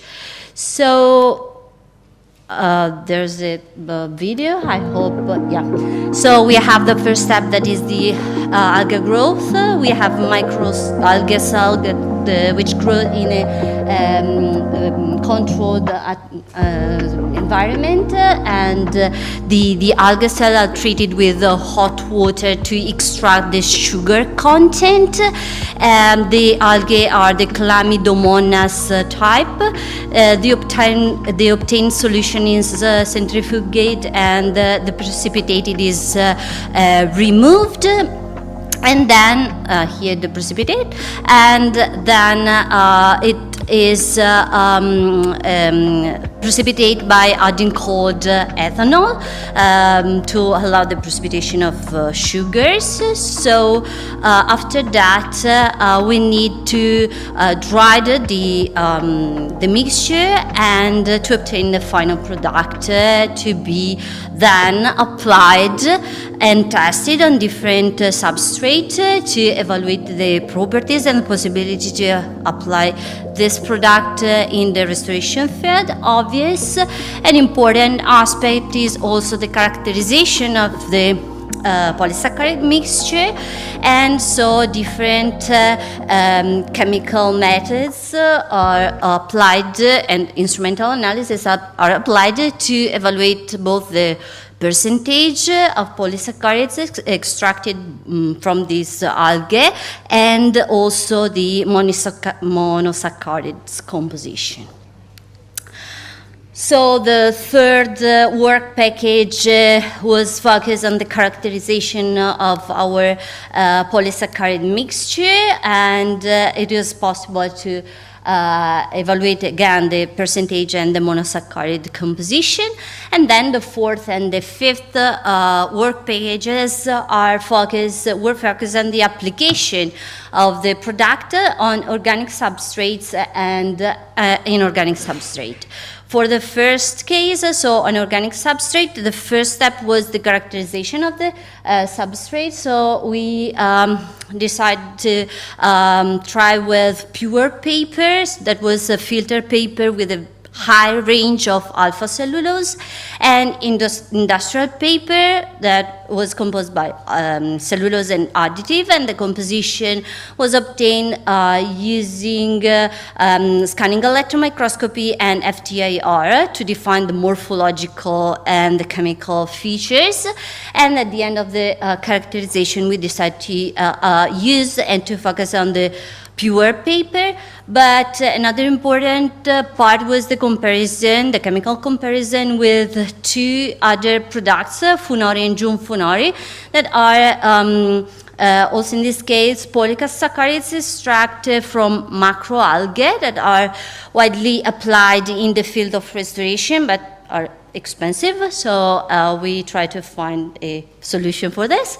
So the extract was applied on Wattman paper, so pure cellulose, and chemical analysis were performed was performed before and after aging, and the results show no chromatic variation, and the product was also applied on pictorial decohase layer to evaluate also the cohesive properties of this mixture, and also in this case a discrete cohesion was observed on pictorial decohase layer, and this aspect is going to be analyzed in detail in the next step of the project. Then we have the fifth work package based on the application on inorganic substrates. So again, we have the characterization of the substrate by chemical and mineral cryptographic analysis on the white marble that was the base of our test. Then we applied three different methods for the application: the drop, brushing, and spray, and the colorimetric analysis, the UV imaging, and the evaluation of physical properties suggest that the best method was the brushing method for the application, because no colorimetric variation were observed, and also the physical property were maintained before and after the treatment with the product. But concerning the inorganic substrate, the work in progress concerns the fact that the Nympha product was mixed and tested as an additive in the production of mortar for restoration. And it was compared with the primal B68, that is the additive widely used in the production of mortar for restoration. And as we did for the paper, we try to evaluate also the cohesive properties of the material, trying to evaluate the possibility to save the pictorial layer on marble substrate. So we are testing the cohesive property to define if with different substrate the cohesion is maintained. So here all the team of Nympha project, and thank you very much for the attention. Thank you very much, and I'm very happy of being here to present my work. As the presentation before, we tried to develop a system for the conservation of biodegradated artifacts, but in this case the support is different because we focused on wooden materials. In fact, wood, since the very beginning of human history, represent one of the most employed material for the construction of building and other tools, that since its organic composition is very subjected to biodeterioration, and faster than the one that happens for other inorganic materials. Biodeterioration of wood is mainly induced by fungi, and between them, the one from Aspergillus species are responsible of different deterioration phenomena, included the phenomena of the soft rot, which is irreversible, and for this reason, a lot of strategies have been employed during the time to reduce this problem of fungal growth on wooden materials. However, different drawbacks concerning the chemical methods employed since now have been highlighted, and recently the scientific community is moving towards the development of alternative methods that implied the employment of natural substances having biocidal efficacy. In this sense, one of the most employed substances are essential oils that are natural compounds extracted from plants and plant materials with assessed biocidal activities against a lot of microbiological species, including fungi. And it's well known that they are very heterogeneous substances with a very heterogeneous chemical composition, but the presence of one or two main active components is responsible of their biocidal activities. For this reason, a possible alternative to essential oils can be represented by their main active components themselves, and a lot of advantages can be related to the employment of the active principles, since it will be possible to obtain biocidal compounds, especially conceived for targeted microorganisms at certain concentrations, and reducing the high production cost related to the extraction of essential oils. For this work, we decided to employ air plus pulegone, which is the main component of the essential oil of Clinopodium nepeta, which is a plant commonly found in the Mediterranean area. And also we decided to develop a system to encapsulate the biocidal substances, since the non-encapsulation has several advantages, reducing, for example, the high volatility of the substances here employed.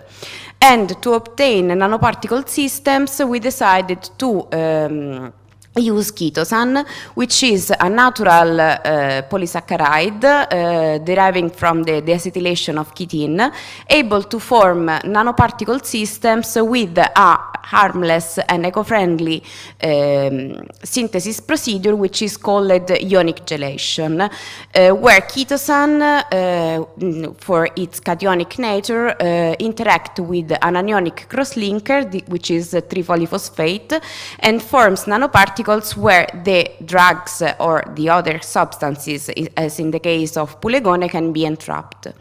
In this study, we decided to use 4 different concentration of pulegone inside the nanoparticles at different molar ratios. And the experimental design provided, the experimental setup provided the synthesis and the realization of the nanoparticles, their characterization throughout DLS, dynamic light scattering, and FTER spectroscopy, the evaluation of the biocidal properties of the single substances against Aspergillus niger in vitro, and then the application of the nanoparticles in biodeteriorated samples where the biodeterioration was induced. In fact, we decided to employ 3 different types of wooden samples that they will be for a part buried, and it was created a natural biocolonization, and for another part inoculated in laboratory with Aspergillus niger, and then they were treated with our nanoparticle treatments. Concerning the results, this is the preliminary phase of the project, and from the first characterization throughout the FTR spectroscopy, it can be said that the loading of pulegone inside chitosan nanoparticles occurred, since it's possible to observe characteristic peaks of pulegone inside the nanoparticles loaded with these substances that they were not present inside the one without the presence of pulegone. For how concerns the synthesis and the efficacy, we are in the preliminary phase, but we obtained encouraging results for how concerns the nanoparticle loaded with a molar ratio between chitosan and pulegone 1 to 0.5 that they demonstrated to have small dimensions and a low polydispersity index. And we decided to employ this system for the future application, also because we obtained encouraging results for how concerns the biological activity against Aspergillus niger, where the chitosan loaded with pulegone at 0.25 was the most effective in terms of quantity of product presence and reducing of the growth of the fungus. The first application provided the inoculation with Aspergillus niger, and we obtained controversial results because, as you can observe in these circumstances, the presence of the nanoparticles seems not to reduce the growth of Aspergillus niger on these samples that they were Albies alba and Quercus petrea.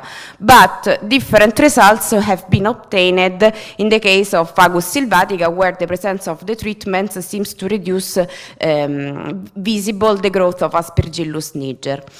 Furthermore, the varied samples also showed a variation after the application of the treatments, and the possible reduction of the biomass was also established throughout colorimetric measurements, where we represented the differences between the first the burial and after the burial, and then after the application of the treatments. In fact, we can observe a decrease of the colorimetric differences after the application of the treatments, except for 2 cases, and this is an aspect that we have to investigate in deep, but we can observe, we can relate the colorimetric differences and the reduction of the delta A to a possible reduction of the biomass. In conclusion, the ionic gelation of chitosan demonstrated an efficient method for the non-encapsulation of drugs and other substances, as in the case of this biocide. The activity of the substances have been demonstrated in vitro. Furthermore, something that I have not underlined, but the presence of pulegone increases the biocidal activity of chitosan, which is present but not so high. And these systems can be employed for future application on cultural heritage, but we will want to investigate in deep more other aspects. For example, the synthesis of smaller dimension nanoparticles, the characterization of these nanoparticles with other analytical tools, and the effects of these systems in a long-term period on the samples. Thank you. Hello, my name is Anna Chrysidou. I'm an architect engineer, and I'm here today to introduce you the cemetery and Murat Reis complex, a monumental ensemble of the Ottoman period that occupies 8 acres in the northern edge of the city of Rhodes. This presentation attempts to highlight the procedure of documentation, analysis, and restoration of the mosque as a part of this wider area. In 1522, the Ottomans occupied the city of Rhodes, bringing serious rearrangements. The fortified slopes surrounding the walls of the medieval city turned into an extensive cemetery. When Italian authorities arrived in 1912, they implemented urban planning projects and converted the cemeteries into green spaces. The only one preserved was the Murat Reis, due to the fact that important personalities of Ottoman period were buried there. Murat Reis the Elder was one of the important corsairs that served the Ottoman Navy during the Suleiman reign. Shortly after his death in 1609, Murat Reis was canonized and his tomb became an object of worship. The Ottomans, following the model of the big cities of the empire, wanted to attach their tombs into... Πιο κοντά. Ωραία, ναι. Okay, ναι. Ωραία. Murat Reis the Elder was one of the important courses that served the Ottoman Navy during Suleiman's reign. Shortly after his death in 1609, Murat Reis was canonized and his tomb became an object of worship. The Ottomans, following this model of the big cities of the empire, wanted to attach their tombs to charitable and religious facilities in the form of a complex. Thus, shortly after the death of Murat Reis, a complex of buildings was created around his mausoleum, which includes the mosque, which was originally built in 1636, but over the time was destroyed and rebuilt in 1797. The purification fountain, the decay accommodation buildings, the guardian's residence, and the mausoleums. Furthermore, the cemetery contains today 237 tombstones, reveal that this was a burial place for Ottoman officials and Khans of Crimea, as well as their families. The mosque was built to serve a small community of dervishes, as well as worshippers visiting the tomb of Murat Reis.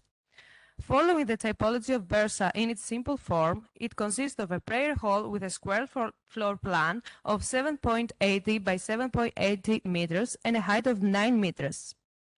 The hall is covered with a hemispherical dome supported by arches, squinces, and pendatives forming an octagon. The southeast wall of the hall is called Qibla and symbolizes the direction to Mecca.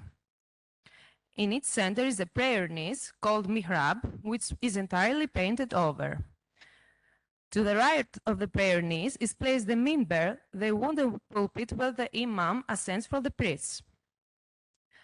On the northwest wall of the hall is the mezzanine, which is accessed via the staircase of the minaret. It is characterized by privacy, as the wooden screen is so high that prevents anyone from seeing inside. The painted decoration of the mosque exemplifies the Turkish Baroque style, a trend that appeared in the 18th century. The influence of Western architectural forms led to the replacement of Arabic or Persian themes with decorative reliefs and motifs. Before the entrance of the mosque, there was a stone porch, which is considered as the outer extension of the prayer hall. From the preserved part to the west of the mosque, it seems that the porch was covered with a flat roof and its facade was formed by 3 arches. This assumption is also confirmed by photographic archives. Archive photos and a drawing by Balduzzi also confirm the existence of a second porch attached on the yard's columns. A beam hole at the surviving part of the stone porch opposite the yard's corner column suggests that there were 4 beams resting on the yard's columns and in beam holes between the arches. On the southwest side is located the 19 meters high minaret. The original minaret, which had a conical top, was damaged by bombings and rebuilt during Italian occupation with Orientalist form. On the northwest facade of the mosque, we can see the marble window frames and the arched lintels, which on the other facades are covered with a plaster. Consequently, the facades of the mosque were originally designed and built without any plaster. The mosque seems to be constructed with the 3-leaf stone masonry reinforced with a horizontal timber system. Due to the plasters, it wasn't possible to document their existence at multiple levels. As documented from other similar structures, the possible positions are at the base of the masonry, above the openings, and at the base and the top of the dome's tympanum.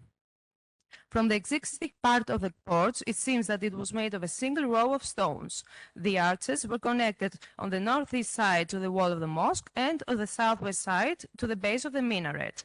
Its roof was made of 29 wooden beams, timber planks, and a final coating from clayey soil.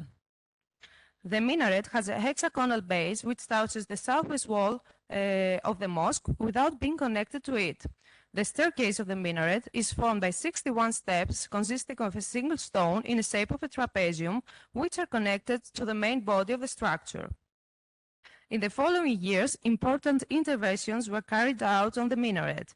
Internal, vertical, and horizontal steel straps were placed using bolts and special cement mortar in order to strengthen the stability of the structure. Based on the preceding analysis, an attempt is made to clarify architectural and constructional phases of the mosque, as well as the major modifications. As previously mentioned, the mosque was rebuilt in 1797. In a second phase, the facades of the mosque were plastered. In 1912, the upper part of the minaret collapsed due to the bombings of Italian troops. Some time later, the Italians reconstructed the upper part of the minaret in its current form, while it's possible that the wooden porch was added at the same time. In the following years, the stone porch collapsed. The prayer hall does not face serious structural problems. In particular, vertical cracks of small width are observed at the key area of the squinches. These cracks are connected to the structural behavior of the dome, which transfers horizontal thrusts on its base. The main problems are related to the aging of the materials, due to the lack of the maintenance, rising moisture from the ground to the masonry, but also descending from the dome, resulting in partial collapses of plastering. In addition, the accumulation of moisture in the walls resulted in the eroding of the timber reinforcements, compromising their utility. The most important structural problems are found in the area of the porch, which has collapsed and has been temporarily propped up. In the minaret, the stones have crumbled, and in some places the mortar has deteriorated. In addition, the entry of rainwater into the interior led to oxidation and decay of the added steel spring. Regarding the structural restoration interventions, further survey of elements that are not yet fully documented is needed. In this context, some initial proposals are given based on the evaluation carried out in this study. To deal with the rising humidity of the walls, the construction of a drainage ditch is recommended. In masonry, it is necessary to examine the quality of jointing mortar, remove any cement mortar, and apply repointing using a lime pozzolan composition. Based on the data we have so far, grouting to the entire masonry may not be required except in certain areas to repair cracks. In case of decayed timber reinforcements, it's recommended, where possible, to reinstall wooden beams. The most important operation is the reconstruction of the porch. Due to the worn stones, the surviving part will be removed and reconstructed from new carved stones. The wooden beams of the flat roof will be installed in the existing nest of the northwest facade. On the top of the beams will be nailed timber planks and a layer of marine plywood. Furthermore, a stainless steel beam is placed around the perimeter of the roof, which is connected to the wall of the mosque through rods. The layer of marine plywood is smeared with bituminous emulsion, and the final coating is done with a waterproofing membrane with fine aggregates.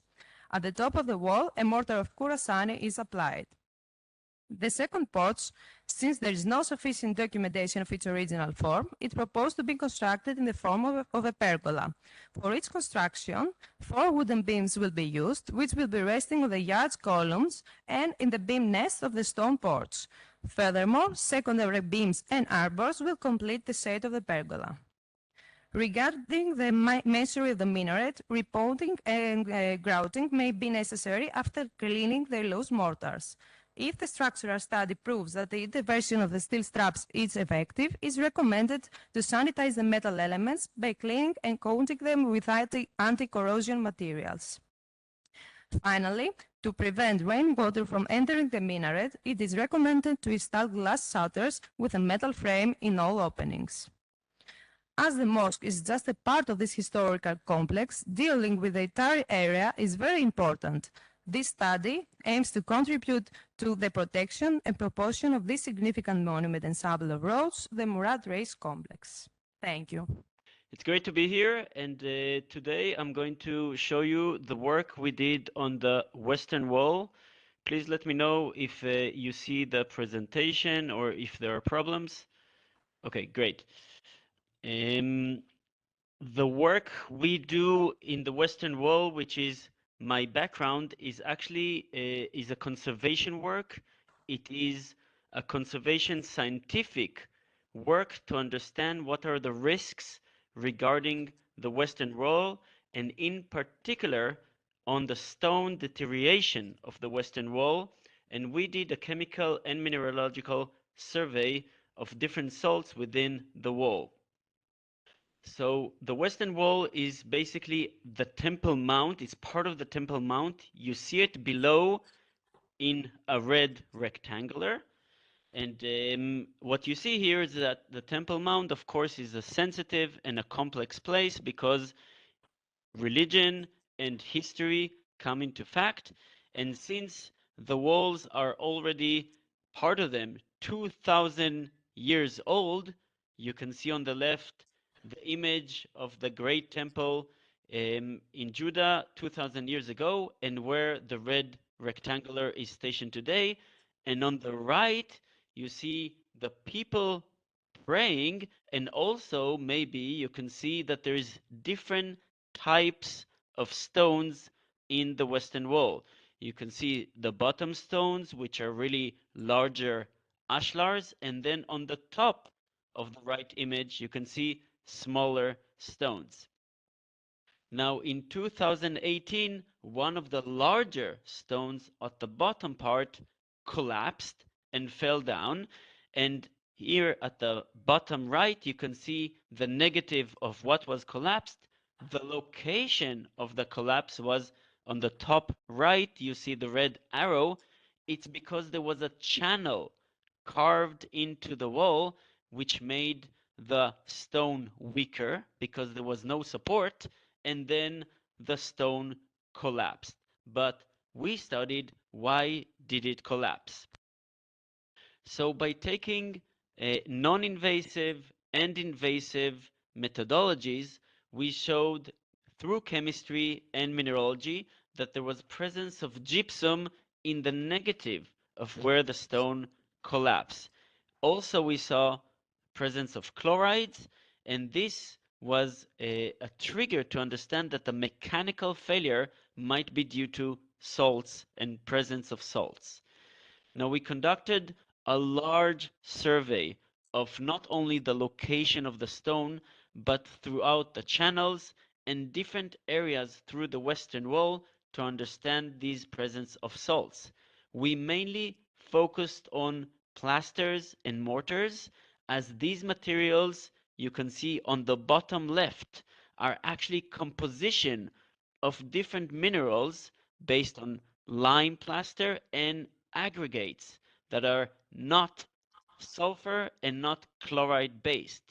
This means that if we look into the technology of these plasters and mortars, we do not expect gypsum or chlorides, and therefore if we do find gypsum, this is because of external salts. This is one thing. The second thing is that plasters and mortars are porous materials, and therefore they're like a sponge. They absorb salts much better than the stone, because all the stones that you see in the ashlars are limestone and they're calcite based, and therefore gypsum should not be there. Now we show the image on the top, which is the locations of more than 50 samples, and at the bottom we show on the right infrared spectroscopy that we use to quantify or semi-quantify the amount of gypsum as relationship to calcite, which are the two minerals that we did find in plasters and mortars when gypsum was present. And on the left, you see the calibration curve of sulfur, which is the presence of gypsum through XRF non-invasive measurements. On the left, you see the results. You see that there's areas which have elevated quantifiable sulfur and chlorides on the top left. And on the bottom left, you can see that it's also compatible with the total electric current, which means that the idea is that it's higher in ions, sulfur and chloride ions, and these locations are marked in red on the right part of the Western Wall. You see that there's two areas that we call it hotspots. These two areas are just left to the arc in the middle, and on the left part, on the northern part of the Western Wall, where the stone collapsed. So here you see the scaffolding on the right how we worked and how we took the samples. You can see the big base of the arc in the middle of the picture. And on the left, you can see a little bit of the discussion of how the salts may have gotten there on the first place. So as you can see, there's a big tree at the top, and perhaps through irrigation systems, water percolated to the fill in the back of the western wall, and then through cracks have migrated salts to the front. It could have been also through SO2, mass contamination from air pollution, and of course, natural salts that exist in the soil may be coming even from the toilets of the Islam Museum and parts of the irrigation. So when you take all this into account that there's many different sources, you can start link that with other input of information. One of them is visible moisture that was observed through conservation studies in the 1997, 1998, and 2020 that are mainly focused in the main area of the western wall, which is compatible with the area that we found higher elevated amounts of sulfur. It is also compatible with degradation rates and retreat rate that are quantified through through laser reflection, LiDAR, that quantifies the roughness of stones. And you can see that through the roughness, you can actually quantify the retreat rate. And for different stones, there's different rates, but it's all in the level of years. And when you look at the internal structure of the western wall, this is 2 years ago they published this through GPR. You can actually see that the western wall, massive stones, some stones are also in the size of 3 meters deep. There are internal cracks and internal deformations that you can see through reflections in the GPR data. And all this leads to the idea that gypsum can percolate from inside outside through the wall, through the inner fill, and perhaps through the irrigation system or some stuff like that, but we don't think it came from the air from pollution because the distribution was not homogeneous. There were hotspots on the western wall, and we believe that we showed another application for portable XRF that you can do very nice surveys, even in sensitive areas, to understand what are the locations or the potential locations of chemo-physical degradations. And thank you very much for your attention.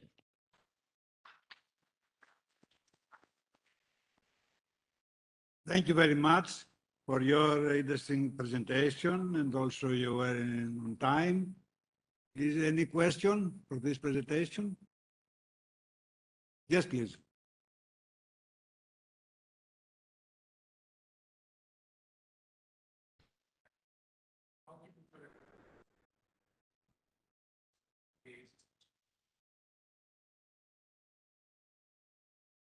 Do you hear the question? No, can you repeat that? I can only hear you.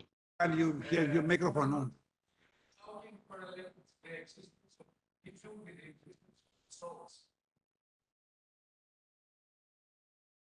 Can you repeat his question? Because I can hear you very well and I can barely hear him. I'm sorry. The microphone because it's difficult.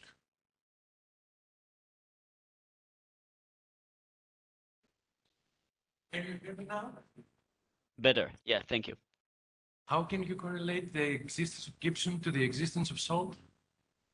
So what we did, we used portable XRF to map sulfur, and then we took also sub-samples of materials, and then we ran infrared spectroscopy that can identify gypsum to the mineralogical level. Okay, thank you.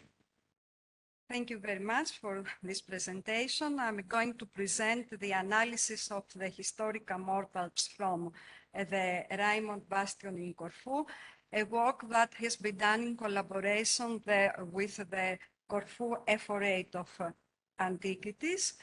And in this study, we have summed 6 mortars which were analytically studied by spectroscopic measurements, the grain size analysis, the chemical analysis, the solute salts, the density determination, the open porosity, the color parameters, and the mechanical properties where it was possible. And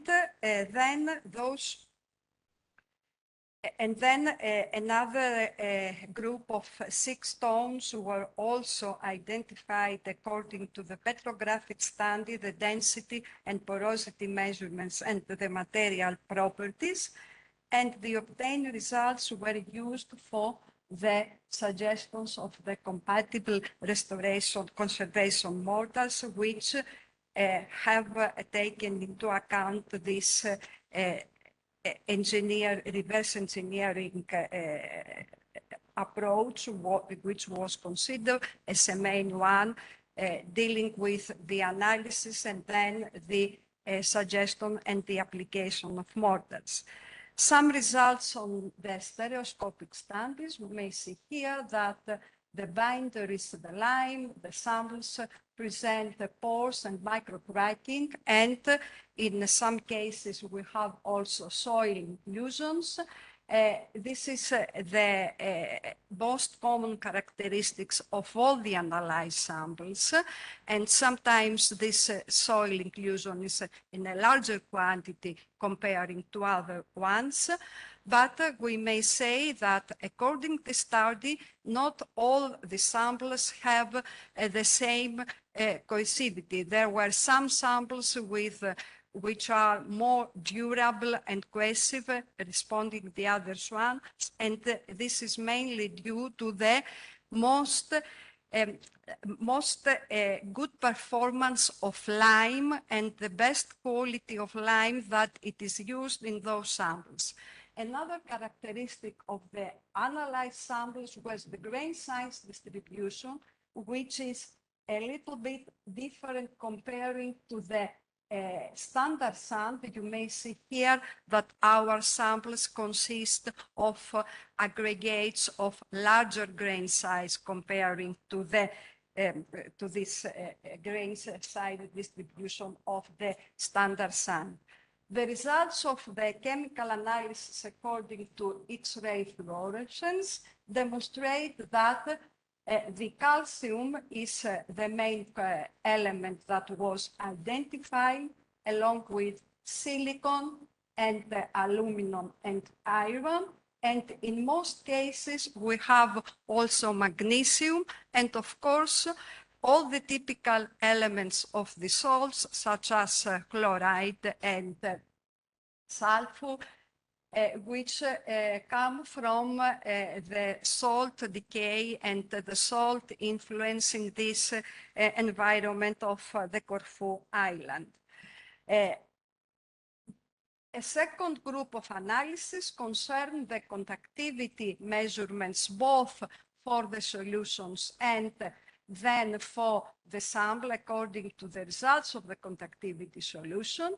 You may see here that we have high values of conductivity, and this means that there is a high soluble salt content, which is also related to the considerable porosity in those samples and low density that are indicators of the decay of those samples and the relationship that exists between these indexes.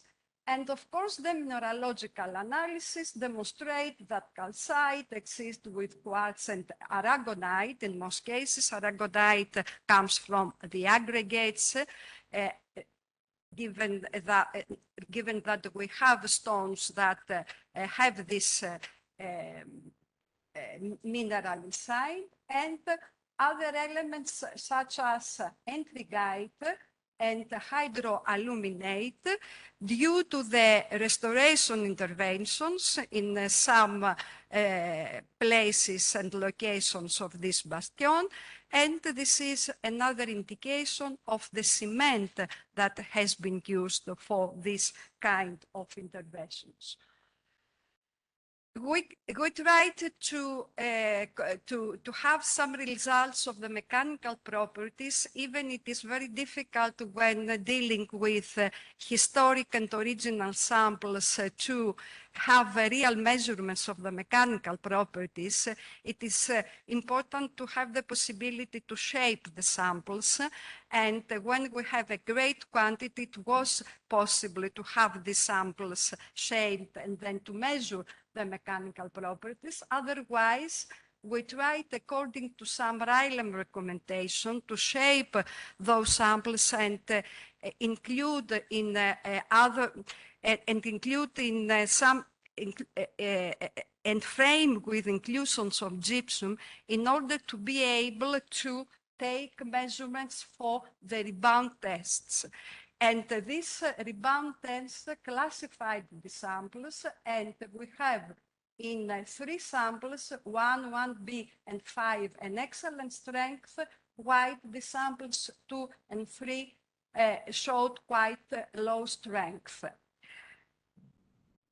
After that, we have proceeded with the restoration mortars, and of course we have taken into account the design criteria, which are first of all, the compatibility in terms of the physicochemical composition and the mechanical properties of the material, and the physicochemical properties like water absorption, porosity, density, and chemical composition, which be very similar to the original ones.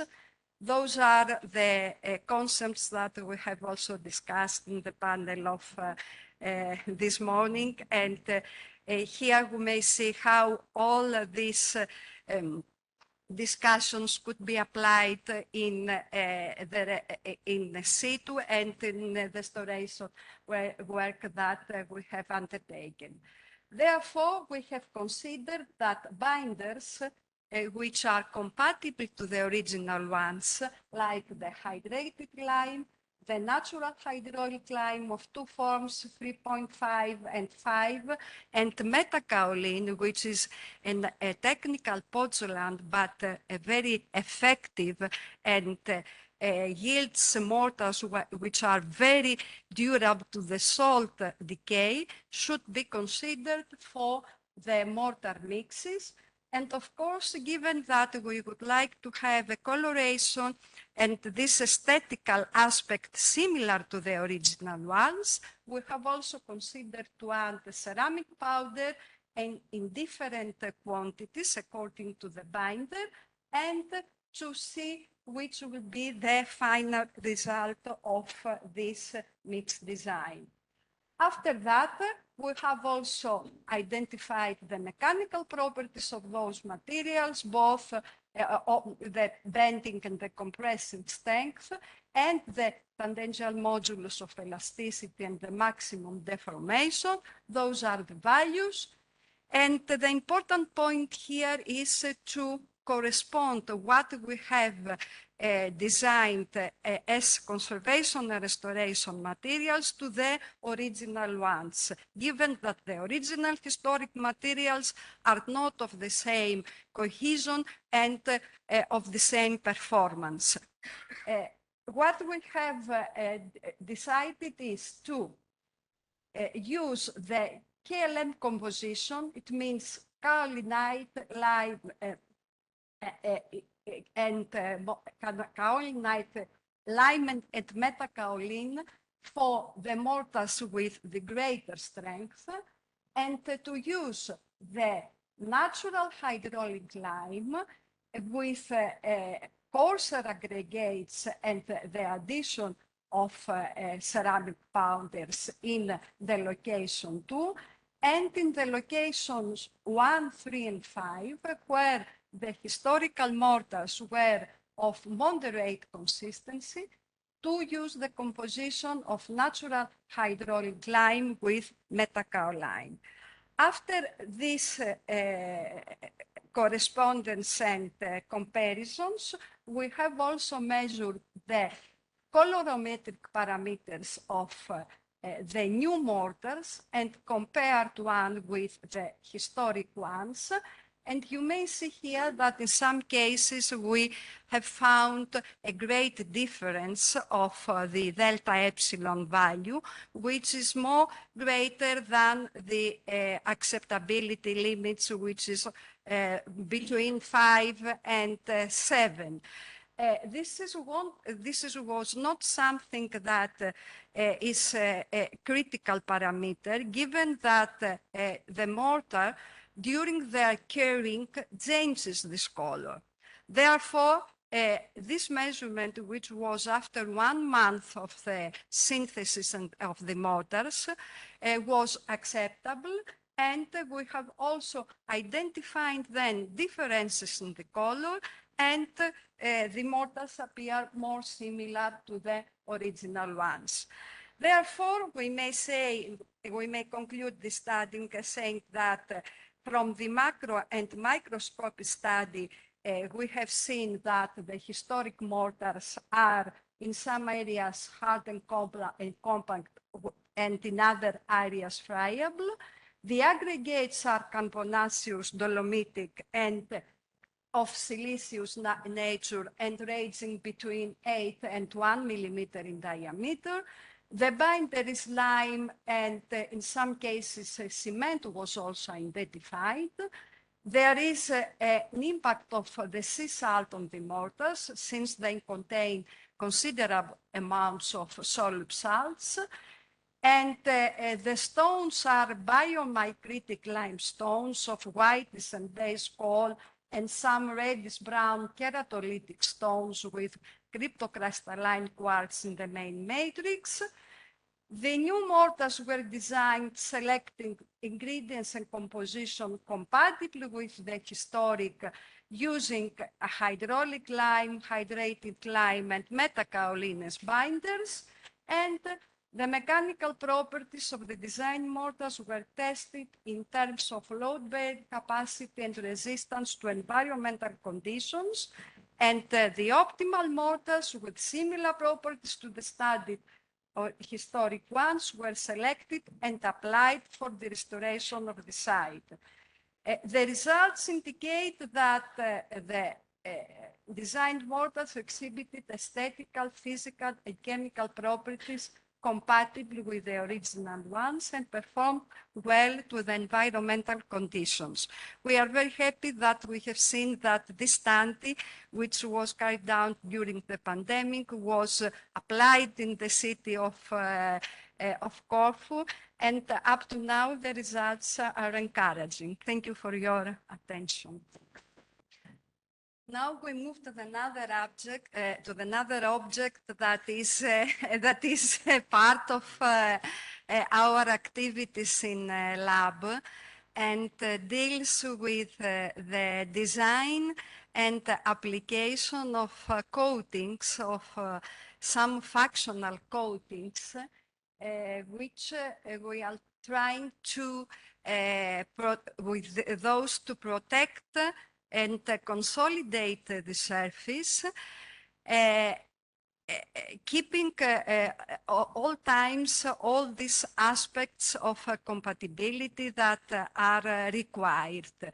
And one of the main objectives when we are dealing with those applications is to follow a very simple process in lab, with the aim to having the possibility to upscale then, and to be easy to be produced and applied in a larger scale. So this is a challenging and a difficult issue. Therefore, what we have done here is to take into account the common and established salt gel process, which is based on the tetraether silicate application for the formation of the nanocomposites. But given that this tetraethyl silicate component, which is a very good component, but on the same time, it produces gels, xerogels that showed some cracking, we have to modify those final xerogels, and the modification is followed by adding another ingredient, the polydimethyl siloxane, which lower the surface energy of the coating and prevents the coating from cracking. Another important agent that facilitates all this process is the oxalic acid, which is a control agent of the evaporation of the sol, and at the same time, this oxalic acid could also control the pH of the final solution and facilitates the process of the gelation. Therefore, through this simple one-pot synthesis with the oxalic acid, the addition of the polydimethyl siloxane, and then after this final solution, we have used the tetraethyl silicate and nanoparticles of silica. We derived in this xerogel with no crackings, and this coating displays hydrophobic properties with low viscosity, and a crack-free xerogel was produced. By studying this xerogel through the infrared analysis, we have seen that according to these bonds here and here, we have the incorporation of the polydimethyl siloxane inside the silica matrix, and this developed silicon-oxygen-silicon bonds indicate that the sample would have a great stability, and the polymerization occurred given that we have the absence in the peaks here, which are related to the presence of alcohol. So all these characteristics after this infrared study indicate that we have an integrated structure in which all the agents that we have used at the beginning of the design of those nanocomposites were perfectly integrated. The same could also seen in the thermal analysis of this nanocomposite, in which the thermal areas between 30 and 300 degrees centigrade indicated that the mass lost due to the physically absorbed water and the organic molecules, and then the other observed losses in this area between 300 and 600 is assigned to the remaining decomposition, to the decomposition of remaining organic components, while the other loss, which is below to 600 degrees, is the hydroxylations of the remaining silanol groups in the final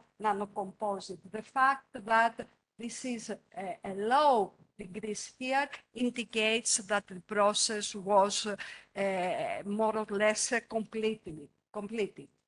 Then the same images of this nanocomposite indicated the homogeneous and crack-free appearance, you may see here, and the absence of cracking and microcracking, along with the presence of several microcrystals, which were attributed to the nanosilica nanoparticles that we have added. And this is a desirable result and effect because due to those nanocrystals, we have an increase in roughness, and this increase in roughness is contributed to the high hydrophobicity of the final nanocomposite. Then the TEM images are also indicated that this amorphous polymer that was observed is the result of the copolymerization of TEOS with PDMS. The fact that we have dark and lighter areas is contributed to this multi-layer polymer coating, and then in these cases, this morphological profile indicates that the silicon nanoparticles exist and were incorporated inside the matrix, fact that was also then evidenced with the results of the static contact and the optical microscopy images. You may see here that the measurement of the contact angle indicates that angles greater than 106.50 degrees exist, fact that this is related to the high to the super hydrophobicity of this nanocomposite. We have no observed cracking in the surfaces, and there are similarities between treated and untreated stone, fact that can be attributed to the no change in the color parameters, which is an important property to be considered when we are treated surfaces that then has to be that are archaeological surfaces from archaeological objects or for monumental surfaces. And my conclusions, we have created an innovative nanohybrid and hydrophobic coating, which is prepared for the protection and the restoration of stone monuments and buildings. The synthesis is of this nanomaterial is simple, cost-effective, eco-friendly, and compatible. And the analysis revealed that we have a crack-free coating with good contact angle measurement results, and therefore an enhanced hydrophobicity was observed. The results of the application of this coating on alphas, which is a calcareous stone, and on marbles indicate that these newly designed coatings can be effectively used to protect these stones. And we will try now to explore the possibility to apply this nanocomposite and in different types of building material, such as concrete structures or simpler cement structures. Thank you very much for your attention. So we try to synthesize a super amphiphobic coating. It is known that siloxane-based products are commonly used for the conservation of natural stone and stone-built kindred What accounts for the interest in alkoxysilated consortium of stone is known two properties: low viscosity, ability to form siloxane bonds. These two properties lead to high depth of penetration, stability, and hydrophobicity. High depth of penetration originates from the low viscosity. Stability originates from the high strength of the silicon-oxygen bond compared to the carbon-carbon bond, which forms to the backbones of organic polymers. The inherent hydrophobic character of the siloxane-based materials originates from the organic groups which are attached to the silicon atoms of the backbone chain. Polysiloxane materials are often considered as hybrid materials because their backbone chains are formed by the siloxane bond, which is of inorganic nature, while the substances attached to the silicon atom are generally organic radicals. Hydrophobication of natural stones in space is a practical method to impede water-induced degradation of buildings to the chemical heritage. Typical organic polymers used in the past possess hydrophobicity, but they fall short either of stability or the desired depth of penetration.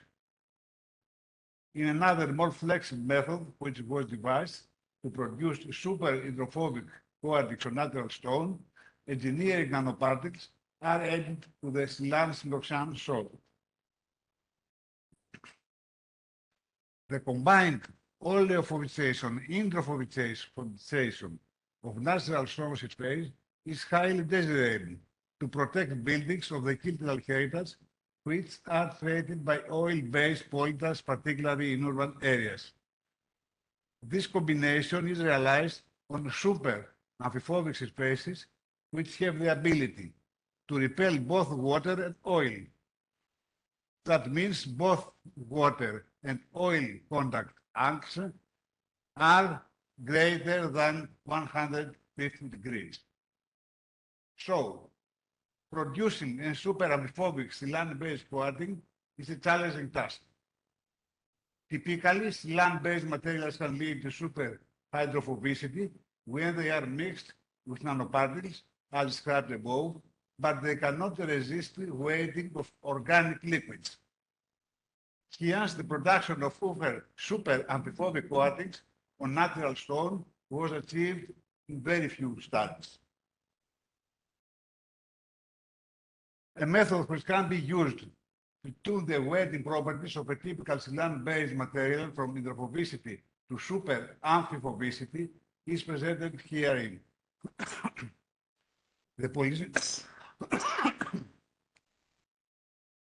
polysiloxane network originates from a commercially valuable aqueous silan solution, protectocene. The silan product is blended with a fluoropolymer to lower the surface energy and silica nanoparticles to induce surface roughness. Composite coatings are deposited on marble specimens.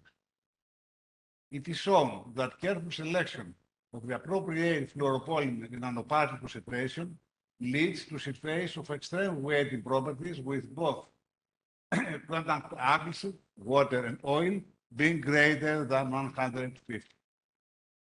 A super amphiphobic surface selected in the study further. The developed method can be used as a roadmap to improve the weighting properties of other silan-based materials which are provided for the protection of building materials. A few words about experimental. Protectocene is an aqueous solution based on silan chemistry, which is recommended for the treatment of mineral substrates.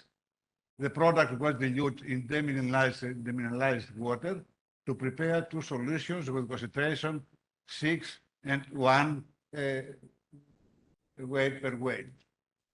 A water-based fluoropolymer emulsion was added to 6P and 1P solutions. In the next table, we see here aqueous salts which were prepared and used in the study to treat marble. 3 salts were produced using different concentration of the 2P and F products. And here we see the aqueous special which were prepared and used in the study of trade marble.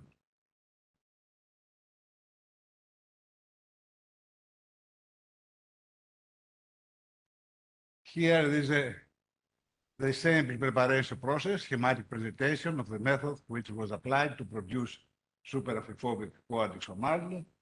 Drops of distilled water and olive oil were placed onto quarter marble seams, and cotton nuggets of water and oil were measured.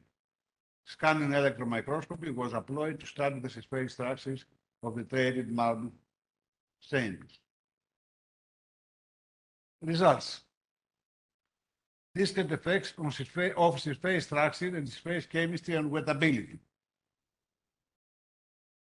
Here is in this figure, a quantum angle, water and oil with nanoparticle concentration in XP-based coatings. We see that X6P coating has hydrophobicity and weak oleophobicity. The hydrophobic character of the coating was promoted with the addition of the nanoparticles, reaching barely the threshold of super hydrophobicity. The corresponding variation of oil contact angle is more complicated. In Italy, oil contact angle decrease, but further decrease in nanoparticle concentration leads to a rapid decrease. The water contact angle surfaces were only with the same vision. According to the results, the polymers had practically no effect on the water contact lag. The water contact lag on 6P and 6F surfaces were not significantly different, and therefore the coatings which were prepared using different mass ratios showed similar water contact lag. Here. Time, the analytical results from that we see in the water contact angle. Here, we see the surface structure on scanning gallium microscopy of 6P-based coatings, which were prepared using no nanoparticles, 1, 2, or 3 nanoparticle concentration. The surface without using nanoparticles was relatively smooth, with some hitches originating from the substrate rawness. A small amount of nanoparticles resulted in the formation of a raw surface, which gave rise to both water and oil contact angle. A network of large protrusions separated by grooves was formed in the composite coating, where the nanoparticle concentration became 2%, followed by a reduced oil contact angle. Combining this data and surface structure, it is suggested that the oil drops sunk into the grooves, which were formed on the surface, resulting in a decreased oil contact angle. Further increase of the nanoparticle concentration resulted in larger grooves, thus making the oil drop collapse more dramatic, which leads to a further decrease of oil contact angle. Water, as is known, has a much higher surface tension than oil. Consequently, the drops of water did not collapse because of the elevated Laplace pressure. Water drops could stay suspended in the protrusion, therefore the effect of the grooves on water contact angle was practically negligible.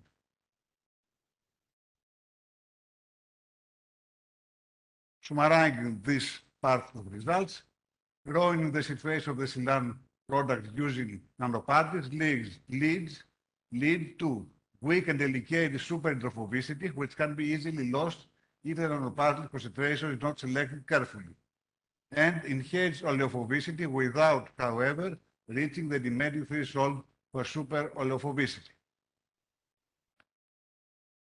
On the other hand, lowering the surface energy of the produced coating by adding in a fluoropolymer into the Silan product had practically no effect on the water contact angle, which was kept at the elevated value of around 130, and lead to a very slight but disabling increase of oil contact angle.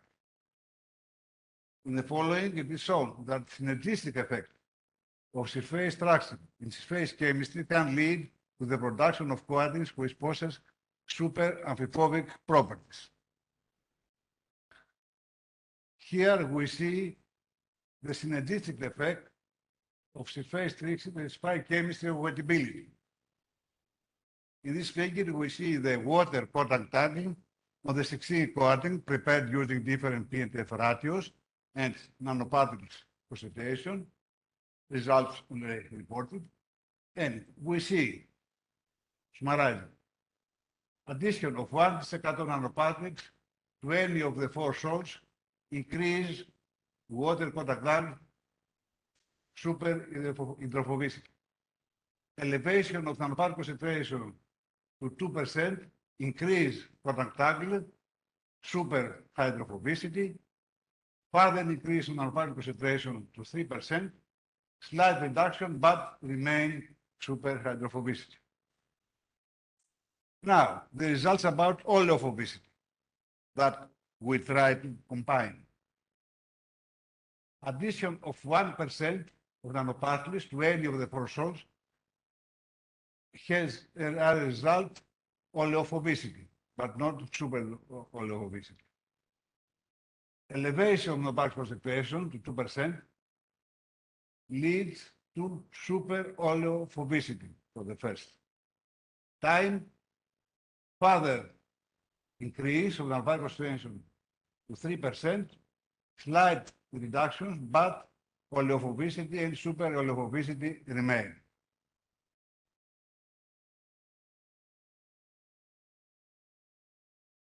In nanoparticle concentration of 2%, we see that it is the case where we have and super hydrophobicity and super oleophobicity, that means super amphibobicity.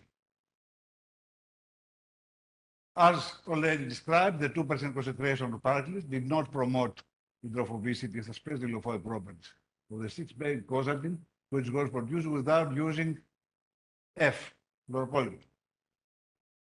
Super amphiphobic coatings were produced only when the effects of space morphology affected by the nanoparticle concentration and space chemistry affected by F were combined appropriately.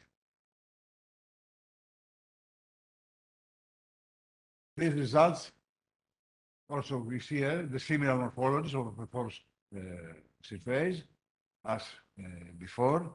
Have time? No. Have time? No. Okay. Okay. And the last one, this is just sorry. We made some experiments in various substrates, except marble, sandstone, granite, steel, and copper, and also in these cases, we have results indicating super hydrophobicity and super oleophobicity, super amphibioticity. And the last one, we make some first preliminary experiments to use the ultrasonic method, but the only that we see until now is that we have as we have an anomiogeneity, we use this method in a natural zone of Pella, is a very anomiogenous material stone. We don't know if we have some better results to have some duration, but it is just a preliminary.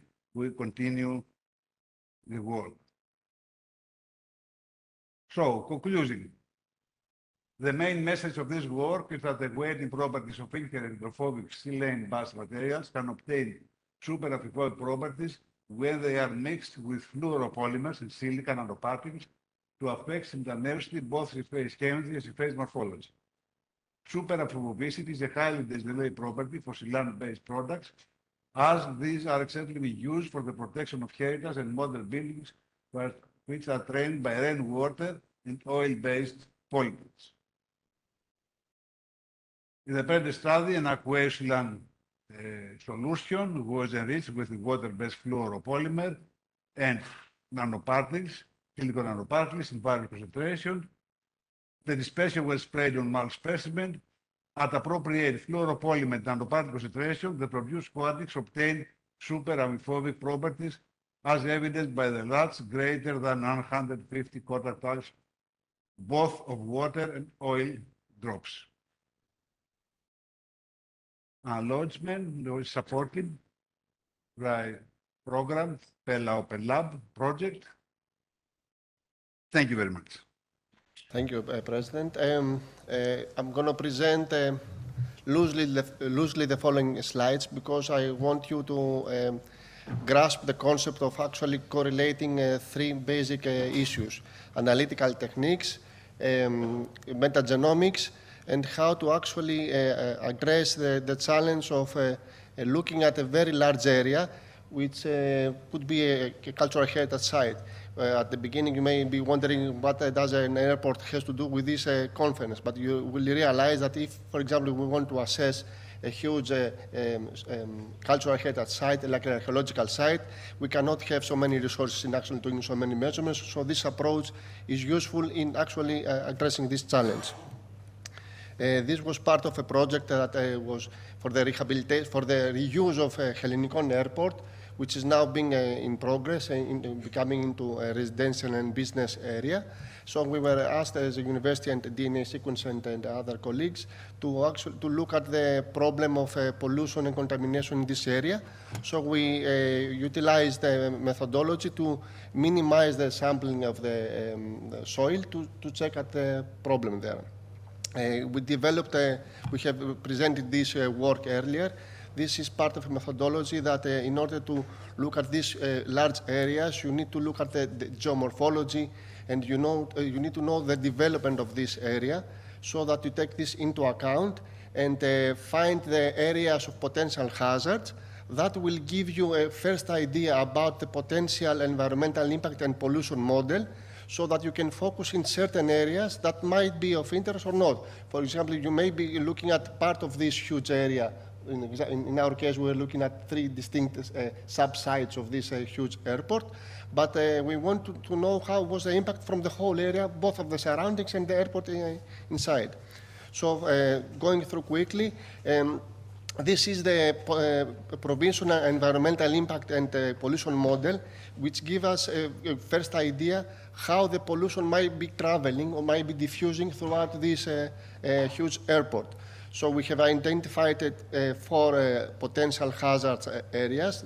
Mostly it's underground fuel tanks and chemical tanks that, to our surprise, and looking at the geomorphology and the history of the development of this project, gave us a clue that, for example, looking at the investigation site C down in the former American College, which is the Civil Aviation Authority, and there is an archaeological site there, that's why we were interested in this area.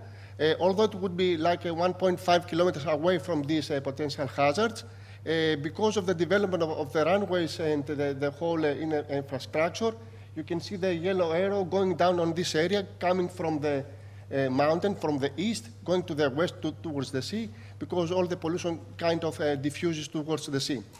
And of course, you have on the left, which is actually the north side of the airport, you have the maintenance hangars. That was another area of interest. So having this in mind, we have designed certain areas where we applied non-destructive testing.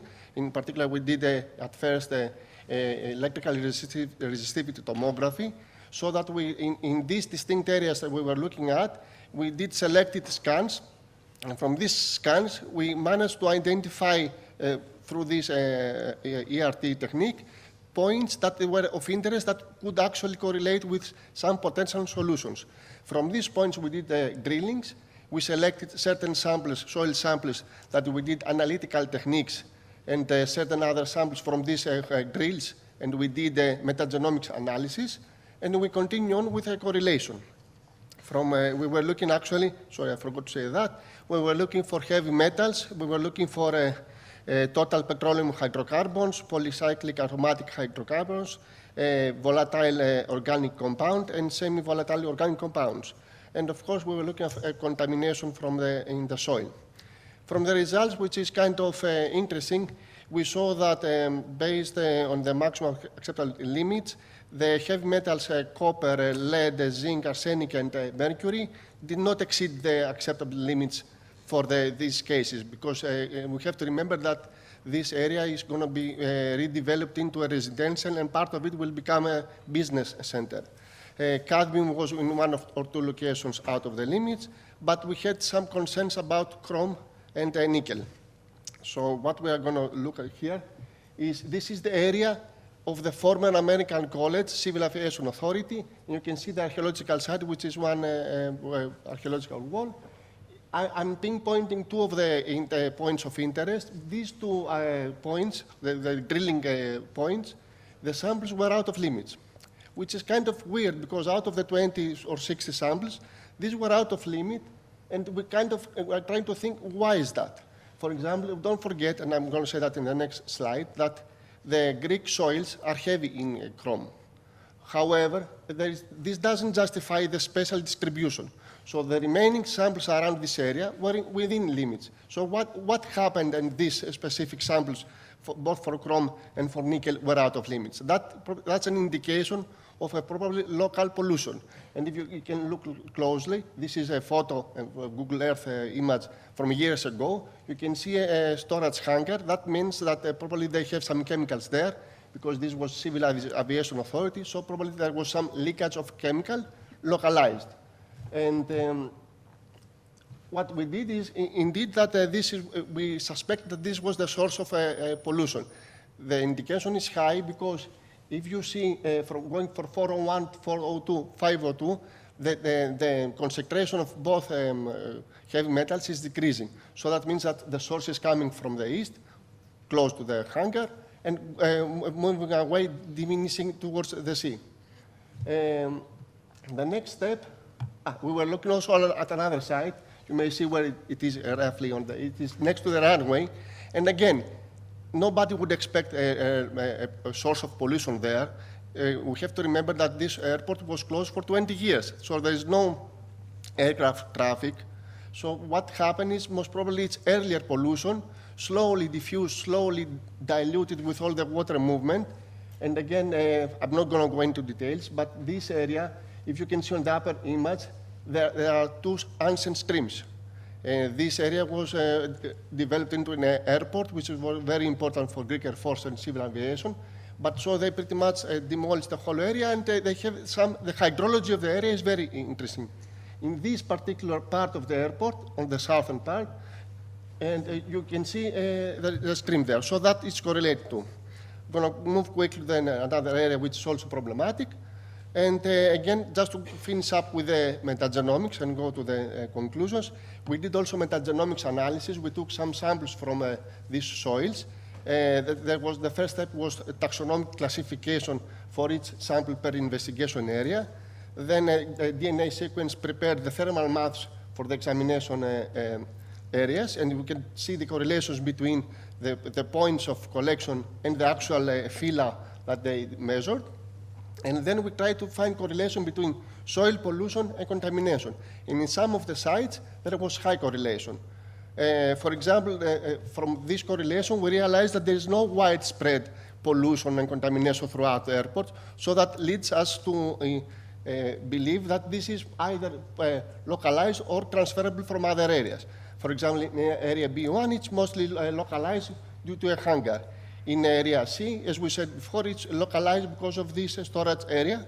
And again, this is from the runway because of the diffusion from uphill. To finalize, and this is what I want you to remember, is that now we have availability of using three basic tools. Analytical techniques, we have metagenomics, but in order to understand what is happening, we need to have an idea first. So that's where the potential environmental impact and pollution model comes into question, because it will give us a big picture to try to focus on sub-areas that we can do focused and specialized and make our resources more effective. That's the whole idea of this presentation, that we have the tools now.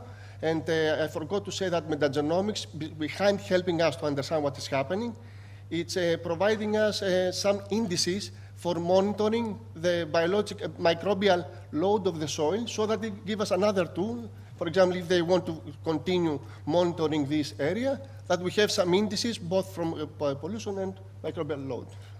I think I was okay in time? Yes, 10 minutes. Okay, thank you, Kyriakos. Are there any questions? Just one question. Is anyone? No. Yes. Thank you. Maybe I did not hear the full presentation, but could you explain like how is the pollution with the soil like pose a threat to the cultural heritage itself, like the archaeological site itself? This airport is very historic, as I probably mentioned very quickly. Although it's a civil aviation airport, this was the creation of the Greek Air Force. So the whole evolution of the airport goes in parallel with the whole evolution of aviation in Greece. So for us, for Greek Air Force and for civil aviation, it's very historic. It has, if I remember, two or three historic buildings that have kept that. Although the whole area is being redeveloped into business and residential, there are some buildings that, because of their architectural value, they keep them. There's a hangar and there's the West Terminal, if I remember well. Sarachen building, correct. But the whole idea of presenting this in this section is that, and as I said initially, you have to look at the big picture. This is a challenging case because it's a huge area. How do you apply your limited resources, either human resources, financial resources, because to make thousands of measurements, it's difficult. And even so, you may not be able to understand what's happening. So you have to have an idea first, focus in certain areas, and move on and get a better idea instead of going randomly. Oh. And also, like what do you think are the challenges of using metagenomics? Because as I know, like they could provide you with like a huge variety of microorganism data, and how do you interpret it? The challenge is that you need to make correlation.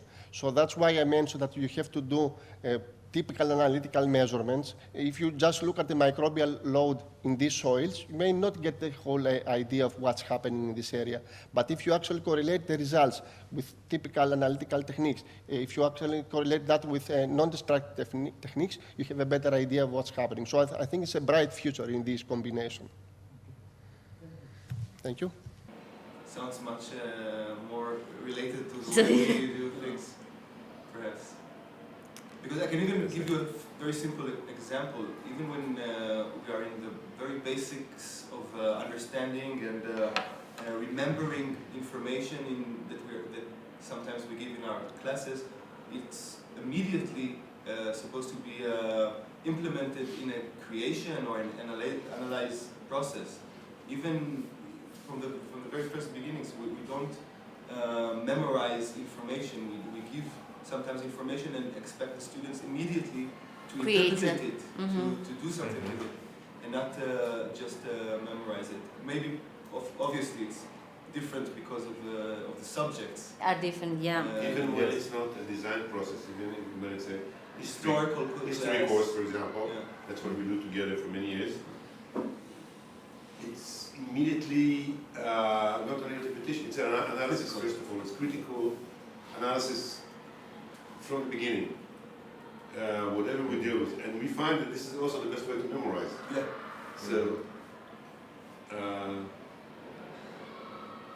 So the critical analysis is used also to memorize those aspects of history that are relevant for... Yes.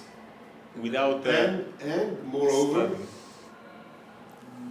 later on it may be involved even a certain intervention, design intervention, which we then believe, based on our very long experience, that this is the very best way to memorize or to learn, to acquire knowledge. The best way to understand, for example, a city or a building for us is to really to get into it and to have our own input. This composition or whatever it is. So these are things to discuss, of course. Yes. The idea is that by practice you can understand and remember. Absolutely. That seems to be the opposite of Bloom's taxonomy, but I don't think it is the opposite. It is the non-hierarchical approach. Yes. It's not only practice. It's creative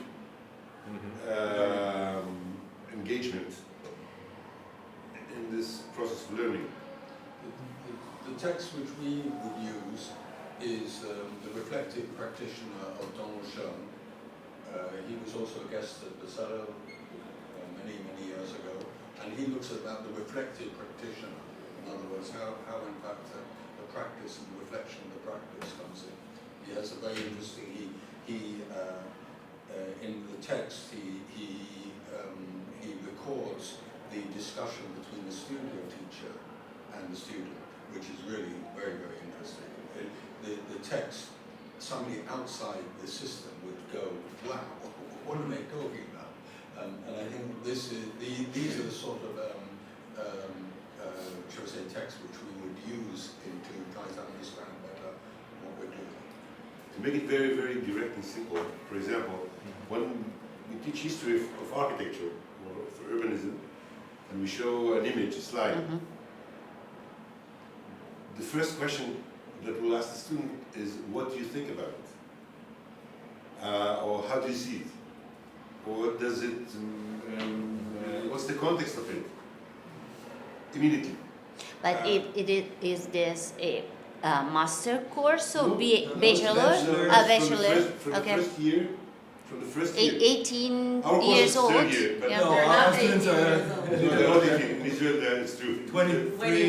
We begin at 21. Okay. We begin at 21 because we have. But they know nothing. It's the same as the same. Okay. No, they're coming after. They're older, but they're not. They're perhaps more mature Yeah. individuals because they're post-traumatic. All of these Israelis, because they're all after military service. But they don't have any previous knowledge. So in this sense, they have no advantage. By the way, some of our students are very young because the Palestinian students are not going to the army. They're 18 usually, or 19 when they begin, or even 17 when they begin. So it's not about the age. It's not about the age.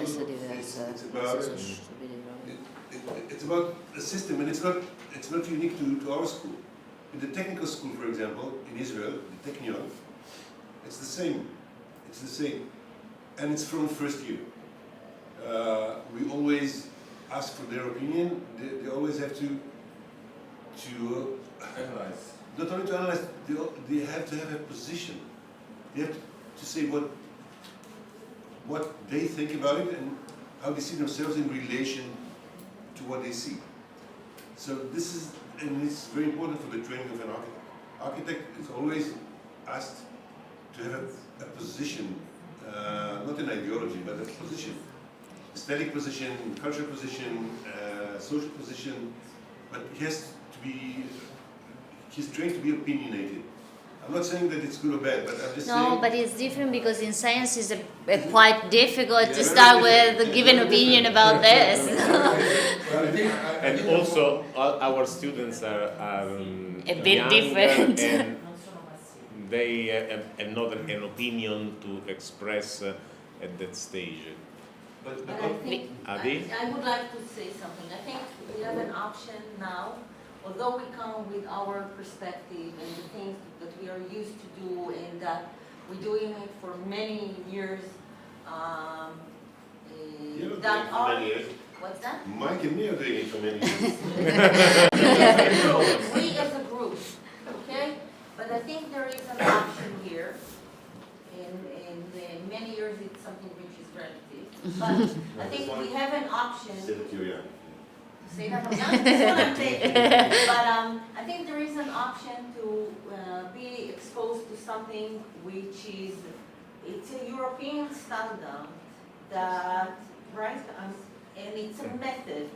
And to see if we can gain something from that to our practice, yearly practice or semester practice, dealing with learning outcomes, putting something or adding something to our courses. It doesn't mean that we have to adopt it Obviously. literally, step by step or everything, but it's Yes, an I option agree. for us to be exposed to that and to see what we can integrate. in Yes, the I things that we are agree, responsible but the learning outcomes are simply a tool to try to organize a course. And I believe that you can try to do this, to write down some learning outcomes and try to blend the course and so on. but the approach, the taxonomical approach to the learning outcomes could be different. That's fine. This is a good point because in our opinion and in teaching of science, the hierarchical organization of learning outcomes, maybe it is the better. But on your point of view, you can use a different taxonomy that is not hierarchical, but you will be able, in any case, to write down learning outcomes and build up according to the scheme that it is understood by the European community or the funding agencies, a course, an integrated course. I would like to just say is that, in fact, we're talking, everybody speaks about interdisciplinarity, and here we are, we're trying to do it. It's not easy. So I think that let's try and think about, let's say we have a joint master's course which brings in sciences, materials that you see in computer science and design together, and we put out a call and we get 300 students who want to join. Now, how are we going to then understand the students will be able to actually take a semester at Versailles, or well, whoever is the head of the, whoever is giving the degrees will have 2 semesters, and then a semester at NTUA and a semester at SPM. What is this? Is it possible? And I think that using what we're doing now, as Gabrielle says, will allow us to, see whether in fact we can put on paper exactly advertise the program. I think that, one question is if it's possible at all, and the second question would be what is the added value? Say, what is the added value for students of science to try for us this design process, and what is the added value for us, for architecture students or even design students, to have scientific methodologies to learn, participate in scientific processes.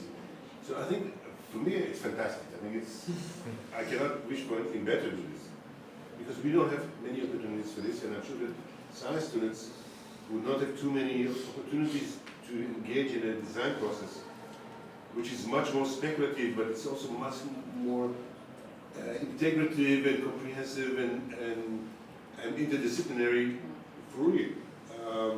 So I think it's really, we could have the best of several worlds if we do it properly. So let's start. Let's start. We started. This is the. Okay. Let's continue. Let's continue. Let's continue. But if you take a look to the tuning of matrix, the idea is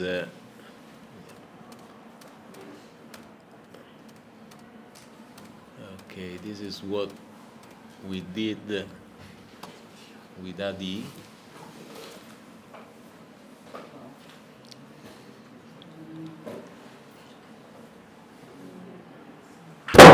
Yeah.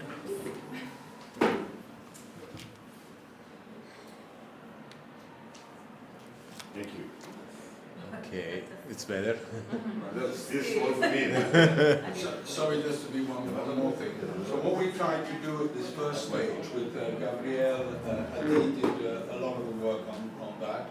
I'm not too sure who was from NTUA, but what we tried to do is to say what is the core course. Again, the course must be given in English, which everybody can enjoy. That doesn't mean to say that there's other things which are happening in La Sapienza which they're doing anyway. So it's just a matter of finding what are the core elements which we're doing, which will dovetail into our own program. So we're just using this to create internationalization, which we'll be able to do. So that was really what we tried to do. So we took the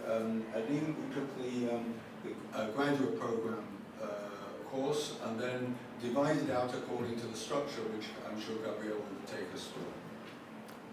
Yes, it's a difficult work, first of all, because I have some experience in Erasmus Mundus course, a 2 years course, 6 months in Sapienza, 6 months in another university, and in Salonico, and 6 months in Portugal.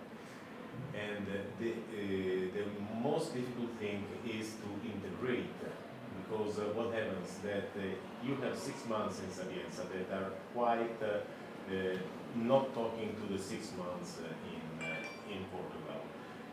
And you try not to make too much repetition of the same contents, but more or less the most difficult thing is to integrate the different courses. But in this case, we are trying to do something more, to do something more efficient, and also that could be more useful to students and even more interesting for the commissioners. Because we are trying to create something that is integrated. And the idea is to put these 6 courses that are held in Sapienza in the first semester, 6 courses from TUA that will be held in the second semester, and 6 courses from Bezzalel that was provided by Adi in the third semester. Then in the fourth semester, the students will carry out the final thesis in one of the 3 or 4 or 5 universities and so on. And now we are trying to write down these items that are the learning outcomes of the course, and to put the sign here. But the idea is that to accomplish one of these, you have to follow the contents of several courses inside the 3 universities. And this is the most difficult point, because in order to obtain and to write down a correct learning outcomes for the whole program, we have to speak about our contents, our learning outcome of single courses, and try to find the interactions of this. I don't know if I explain correctly. It is not easy to do something like this, because usually the course works as an independent semester. Is try to do something that is really transdisciplinary in order to gain, to obtain in the formation something that is really integrated. Yeah. It's like, if I understand correctly, there are actually 2 ways here that we can go through. It's like a full integration between the different courses who are in a different university in regards to some kind of an, let's call it autonomous integration, which means that each chapter or each part is like its own thing, and there is no integration between the different universities or the different levels of the master program that goes from one university to another, and in that way each part is its own. Full integration is difficult because the contents and the aims of the different universities are different obviously. But tell me. I want to, if I look at this, I can hardly see our students taking all these courses and making good out of it. It's very difficult to see, but if I think of a different format, a completely different format, which is not based on courses, but maybe on workshops, on labs, and on projects. So you have all this knowledge integrated in a different learning process, which is not frontal necessarily, but is some years. Then it could be fantastic. Because if our students have to take a specific course on plant biology, or whatever, applied geosciences, so on, I can hardly see a lot of our students who could actually sustain these courses. And I could hardly see also the friction and the interaction between the disciplines and between the students. But if we can creatively think of another format where different students sit together and they have different inputs from different professors and different fields of knowledge. And in the end, they have to do something creative about it. So they have specific problems, specific projects, or specific sites that they investigate and so on. Then maybe I can see it working better and I think much more exciting and unique program. Otherwise, we still have the compartmentalization, it's a long word, sorry. And I don't see it working. So I think that from our side, one of the best inputs could be perhaps to tell you more about possible formats that we used to have. Not perhaps not so efficient. We can make it better because we have real scientists and real, relevant fields of knowledge. Yes, but one more this way. I think you have to think of the logistics of the proposal. If we can say, let's look at the summer. Okay, so we looked at what we have, because then what we have is then all this. We saw which are the points where we can then have this sort of workshop, because we will then have students from La Sapienza, from NTO, come to Buzzano. They'll be here, okay, not hundreds, but enough to have a course which will work interdisciplinary. We could say, so that is the studio. We could then redefine the studio, or we could then give it, because we looked at the number of credits which we have to give. Remember, we are now, with this, going to go to a tender to get money, a lot of money, to actually run it. So it's not yet another project, it's not another exchange. No, it's project oriented. But then all we have to do is that if that's our contribution, we then have to then say that that studio is now going to do something very different. It's going to be called something else. So it's a matter not of looking at everybody else. Everybody else is going to be doing it. We will do that integrated part with the students who are coming at their time to the summer. That is how I would see it. And therefore, but what happens when our students go to so we will look at it, and at that time there'll be certain things which people in landscape and urban design would be interested in, plant biology. I don't know. I think that this is why we have to see what we can give, and we can then listen to other people. And the whole idea, which I thought, is that each person has one piece of paper, and then we swap it around, and we see exactly, well, what are they doing? And then they will look at the paper that we've done, and we can see what they're doing. But Yes. I think I agree with what you do. We have to redefine our input according to what we can provide. And also bear in mind that here we are planning something for the future, but this is a proposal. So we try to pick up some course that in our mind at this moment can be useful to build something new. But maybe that when the course will be a real thing, the single courses will be different, maybe. Because we discovered, for instance, that plant biology for cultural heritage is not suitable to obtain those. That specific course may be not very relevant, but for now we're looking at the grand input that each university gives you. Let's do this more practical. Perhaps it's better to say what we are doing and what we can share, because of course this is the course that we are doing in Sapienza. In my case, it's bioconservation laboratory. It means that we are dealing with microorganisms and rocks. So this is very interesting because the students touch, crush rocks and see that there are microorganisms inside, and this is important later for biodeterioration eventually.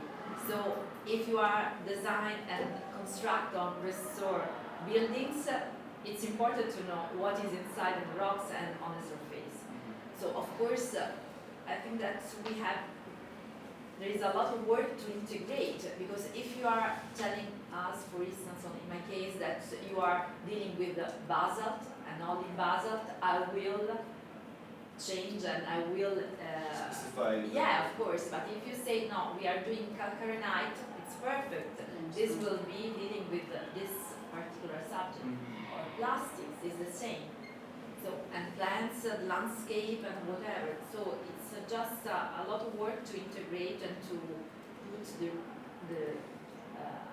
the title that is and the contents that are really important for the students. And also the students of this course will be new students, not actual students of the courses. Because the master degree will be different. What is unique about this particular combination, which is maybe arbitrary, between La Sapienza, the NTUA, and the Bezzale? What is unique about it? I think, and what is unique about this kind of understanding that is crystallizing after this conference? I think that what could be potentially very, very interesting and quite new academically is the way we're dealing with cultural heritage in the larger context of environmental and material, let's call it sustainability. Okay? So it's not just about the politics of identity as we usually talk about heritage and conservation, but it's in a larger, more global context of physicality of the soil and biology and material, whatever solutions to certain issues. So for me, the relationship between sort of culture, sorry to say it so in such a simplified, oversimplified way, but between culture and it's not really nature, but it's kind of the environmental issues. I think it's fairly new, and it's very, very important. I think the other thing is we've got three amazing cities, which are the case studies. And to look at the Colosseum, to look at the old city of Jerusalem, to look at the. But we don't look at it only through this kind of religious heritage. So it's just giving another point of this. We put it in a larger context. Speciality of It belongs to everybody, and we have very material and environmental issues that are also included in what we call culture or cultural heritage. So for me, this would be the overall framework, and therefore I'm saying that maybe the courses should be shaped according to this. So it's a bit more general, not so specific, and we can really see how they work with each other, the courses, and complement each other. This is the point. So for instance, there is a contribution from Tua. Yes, in addition to what Mr. said, I come from the Laboratory of Material Sciences, Professor Morgulu, and I'm involved in the project also. In addition to what you said, what is the innovation that this project brings here is we have to involve all of the students. This is what at least what NGUA is trying to do. To involve all of the students with all of these different methodologies and approaches we have to for cultural heritage protection for every aspect of cultural heritage protection, from preservation, communication, etc.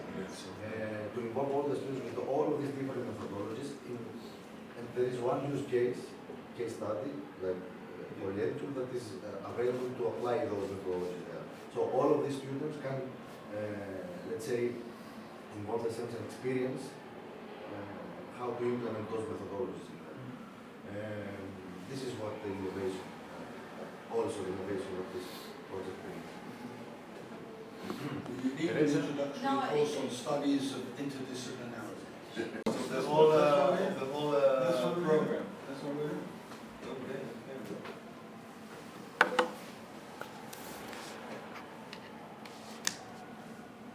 Sì. I am trying to show.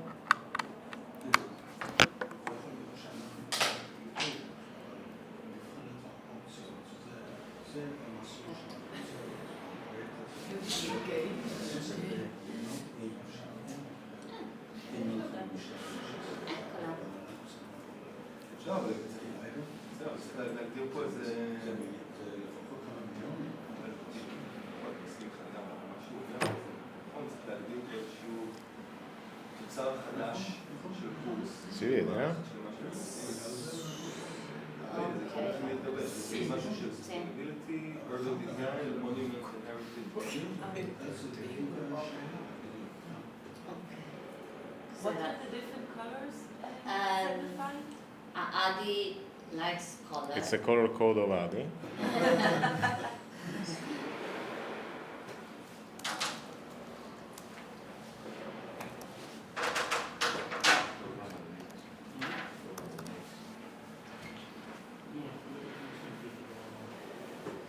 I think there's The color, the end. this is the color code. Unique indicator for Bezzal, adaptation of Sapienza indicator to Bezzal, identical indicator to indicator of Sapienza. Ideas in a panel now. Yeah. What does it mean, indicator? Oh, indicator of the... Indicator, I think that is the item of the competencies, the learning out the competencies, yes. Okay. For example, the yellow one should be only for Bezalel. So knowledge and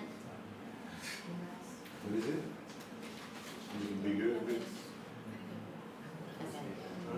knowledge and Theory and standard setting, documentation. un attimo. Okay. Documents in the field of urban And attributes of heritage. So in this matrix, the approach was according to the Bloom's taxonomy. So this is knowledge and understanding, section B practice, application skill, section C autonomy of judgment, communication skill, autonomy and ability to learn. We can do this way or we can change, but That is quite strange because after the discussion, Bezalel should have a lot of outcomes in the E part, the autonomy and ability, right, to learn. Because it's something that is more for Bezalel, right? Francesca? Just to add something, if it is possible. Another goal for the course as a whole could be to find some stakeholders who could be interested in students, future students from this course with this background. And because if there are some stakeholders who are interested in hosting, for example, for a short period, these students, this shows to the students that their course is very important, is very relevant for the field, and they can really, participate in something which is the future in the field. So I think also the link with stakeholders could be a key point. Yeah, I remember Yes. that probably when we were in Jerusalem, there was said something or Adi thought something to meet some stakeholders there, but we did not this. But I remember that because it's something professionalist. I don't remember. The archaeological authority. I don't know, not the IAA. Okay. I don't remember, but Adi is not here, Adi, but she told that we had to meet someone. That was part of the. We were speaking about the Ministry of Heritage, which is giving us a budget, and we're hoping to have then. We've been told, we haven't seen any letter, but that we will be getting budget now to develop our part of it. So it will be a recognition. The other thing is then another side part of it is recognition. Everybody can say that he's doing conservation. So they're saying, well, what does it mean? Well, people like myself say, okay, we never studied it, and now you can't continue this way. So if you don't have courses, you can't have then accreditation. So it's a chicken and egg situation. So I think that was what Adi was speaking about. And regarding stakeholders, I think I've always said, my own personal opinion, one of the most important thing is a lifelong learning, CPD, continuing professional development, and that is where there's an enormous role. I mean, we're looking, I've been very watching all these presentations of where computer activities are taking place. We used to think that we studied one thing, it's good for a whole lifetime. It's no longer good for a lifetime. You have to come back and study. So we have to actually see this as a potential for added value for lifelong learning. So I think that's, but that's what Adi wanted you to speak to. And if I can say something more? Yes. And another big issue on which we are working at the University of Milan as public engagement in the field is that we are targeting also students with visual impairment. So we are working on including also these students in all the activities, and especially it's difficult when you are talking about practice, you know, because they have difficulties. So we are working with also stakeholders who are not really yes, who are not only dealing with conservation or science, but these are foundations which are dealing with visual impairments, for example. So there are many other stakeholders who could be interested in having students with a background that is so solid that can be applied also, even if the person has some disabilities or difficulties, let's say. So this is not, I mean, it's a plus, you know, but I think that the future will be inclusion. So we will have to start now to include all the potential students in order that they can have a future together, you know, with all the other students and the professional. So the stakeholders are not only in conservation. Yeah, I think your important point is public engagement, and perhaps we should have an asterisk which says at the bottom that during the time student we will use this for public engagement, and I think it's a very important point. Yeah. So and also to present also what we are doing at the University of Milan, just to show our potential also in this room. So we are working on the three directions. So education, okay, we have this course in conservation science at the bachelor and master level, but also we have a cultural heritage center in which we have 12 departments from science and the humanities working together in research, so we can provide the case studies to our students, and these are joint case studies. And finally, we have this project in public engagement, like this one that is targeting visual impairment. So we are working on the three directions, and we think that each one is needed for the others. So I think that education without research is not possible, and also education without public engagement is not possible. But let's say that stakeholders are not only the traditional stakeholders. Stakeholders are, much more broader than we thought before. Yes, in the scheme for submitting a new course for funding, there are specific items about the stakeholders, the public engagement, and so on. So if we have ideas also in this respect, it can be useful to develop, even if it could be difficult to specify at this stage learning outcomes towards the disabled students and so on. But it could be a good point to insert this inside the scheme for funding and the description of the general course, because it's one of the key points.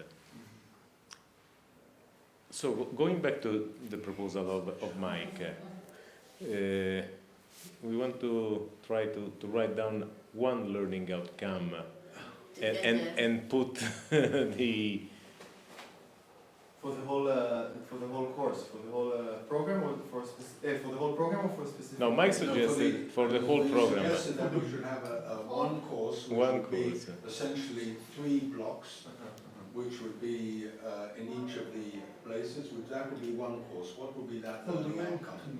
The fundamental of the whole thing. Right, but that which then? Or one learning outcome that can be accomplished by 3 courses. 3 workshops. Three workshops in three courses. That's right. Yes. For instance, this is mine, Introduction to Thesis. And in Could be something about materiality, something. Aspetta che questo sia un I would suggest something like presenting multidisciplinarity in cultural heritage from what I understood the course should be. So I don't know if the verb is right, but multidisciplinarity seems like it's like a good word. Introduction to multidisciplinarity in heritage, biological conservation of urban... That's really long, let's try to produce 1 or 2 learning outcomes of this possible course. Then the course name, it doesn't matter, because if Mike thinks about a workshop could be 2 hours or 3 hours. No? But inside my course, that is Introduction to Thesis and Practical Seminars, I can place 2 hours or 4 hours in order to accomplish a particular learning outcome. So if we try to write down the learning outcome, then inside my course I know that 2, 4, 6 hours will be devoted to this, and inside one of the course of Bezalel, and the same inside the course of Ntua. I think one learning outcome would be to understand the relationship between different scales. So we go from the urban scale all the way down to... Okay, so at the end of this course, the student will be able to understand the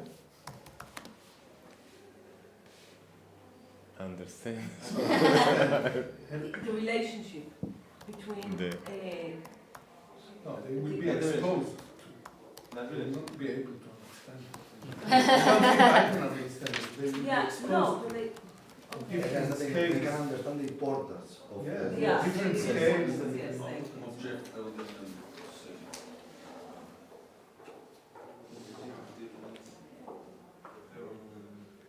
Okay, understand. A relationship of what? Or maybe get how do you call it, a basic knowledge of the questions and problems that each scale is bringing forward in the in heritage and urban. Verb.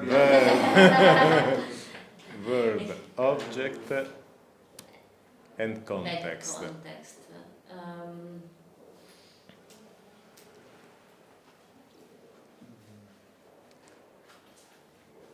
Because now in our room, when we write down relationship, we understand each other, but the student maybe is not in. Understand the particularities of the different scales in monumental heritage sites.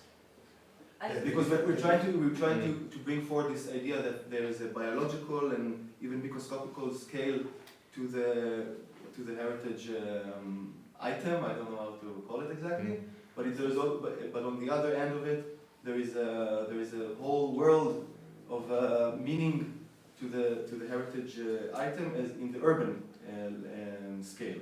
So we want to give the first kind of a taste for students to understand the different spheres of problems and issues that each scale is bringing forward. Not to yet understand them, but just to understand that each different scale of looking at the heritage item is bringing forward later on for people who practice urban or even for the biological scale that people are dealing with. So it's just like an overview to the different. I think the first thing that students have to understand, probably, but is to understand the discrimination of what is multidisciplinarity and interdisciplinarity. And after they have cleared that, then we can say about the scales, because the scale is what connects the different disciplines. And if they have understood what is because the year before said multidisciplinarity is similar within the disciplinary, but it's not. It's a different thing. So first we have to clear that out, what students have to understand, that it's not the same thing. And then we can differentiate, discriminate the two things, and then go deeper to the aspects. Please repeat, discriminate. Però discriminate NRB. Vabbè, poi vediamo, dai. Discriminate. Discriminate between. Discriminate between multidisciplinarity. The problem is that we have to finish the session. Multidisciplinarity and interdisciplinarity. Maybe you can say what do you mean when what is the difference between inter and multidisciplinary? Multidisciplinary, multi means we have different, let's say, disciplines, research fields, let's say, and we use them kind of separately. The interdisciplinarity, when they start one mesh to one, yes, but also within the one field, within one research field, there are different, let's say, subfields, but also those scientists, these expert domains, also they have to collaborate to have an, let's say, an effective outcome for what they study. For instance, in the material science, for instance, there are scientists, some of them are dealing with material characterization, other one deals with non-destructive testing, etc. Many times they come from the same field, from materials, and yes, they don't understand each other. I'll send you my. You have a scheme for I it. just like to add another dimension. Again, we're working within a European context, so without going into the European Green Deal, but what is very critical is then twin transitions, and that is between green and digital. And I think that if we were to look at these aspects of it, this would be another very, very important point. I don't know where it would come in, but I think that if we were to put in the twin transitions, which are really at the heart now of the policies, bringing green and digital together would be very important. I'm not sure that speaks about then the sustainability of the environment part, which we talk about, sustainability of materials, about how we use materials. I was reflecting about the previous learning outcomes. What about understand the relationship or the interaction between artifact and environment at different scales?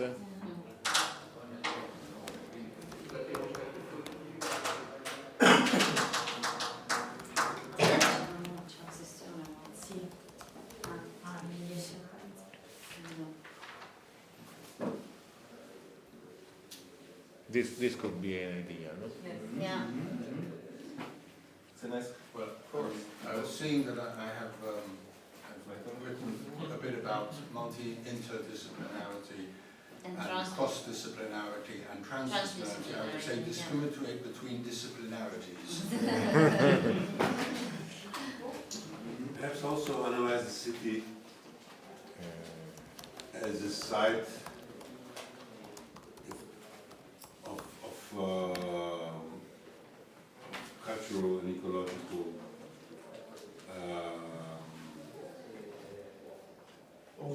survival, or there's we need a certain sense of urgency. There's pollution, environmental disasters, and also social aspects. And social aspects. The relationship between environmental problems, so-called Anthropocene. That would be, we would have, would that something which would come under the survey? Yeah, maybe. That's how we would have to.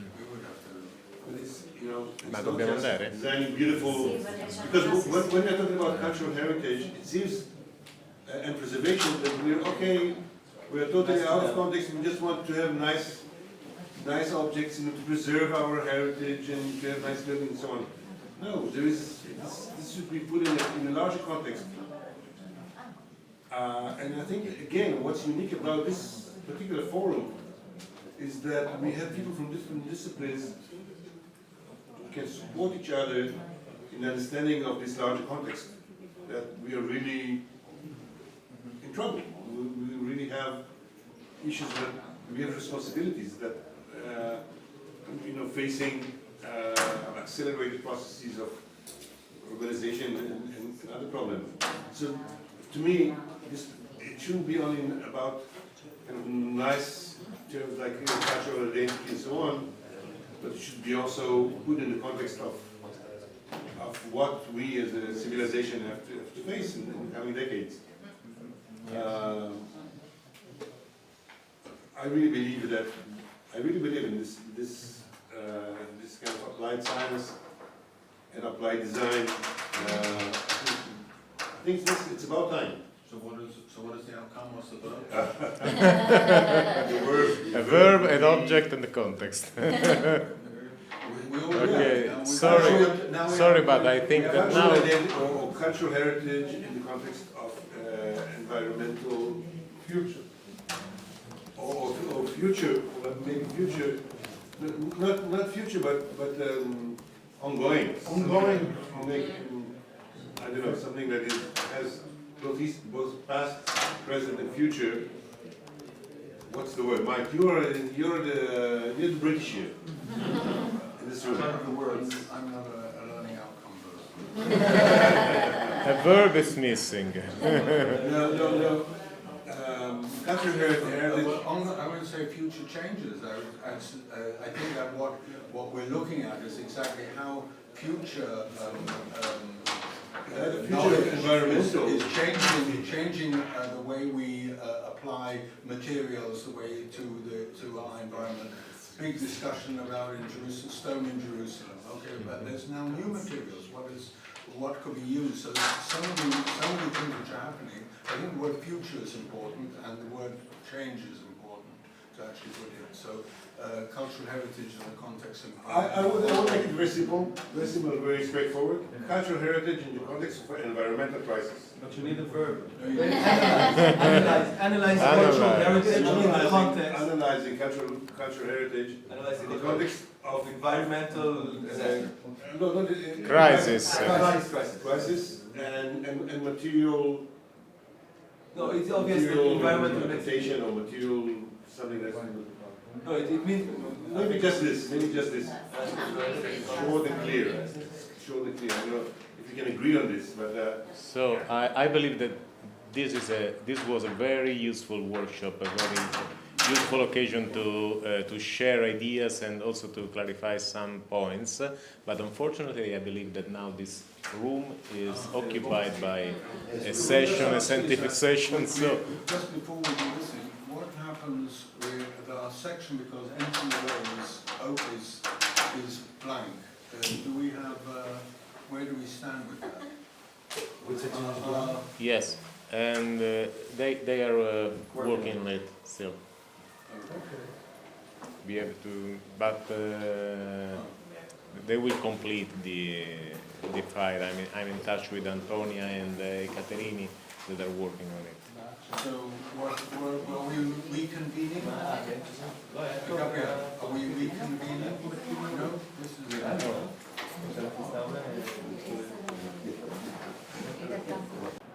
Hi, here we have a small interactive moment, let's say. We have talked with Gabriele, with Laura. Let's try to do something more interactive. This is a playground moment. So I will ask you to move a bit if you want. I'm glad if you want to participate to this. And because it's just, this is not a real lecture, it's just, I'm been doing theater for some years, and during my lectures, sometimes I thought that some moments of the actual lecture are very connected to several theater theories. So involving different aspects of what is theater, and I think that probably you always use this typology of moments and techniques, but I'm not sure if all of us are totally aware that they are belonging to several theater models. So if we have a look to these 4 moments, these are 4 factors that let's say are kept in most of the model about theater performing activities. So I think, and these are aspects that are very important also for the lecturing, I think. For instance, if we refer to the body, you know that probably you can start your lecture with some respiration. You know? You can. What is respiration? What is respiration? We breathe, okay? But we are not aware of breathing every day, you know? And before a lecture... Thanks God. Yeah. Yeah.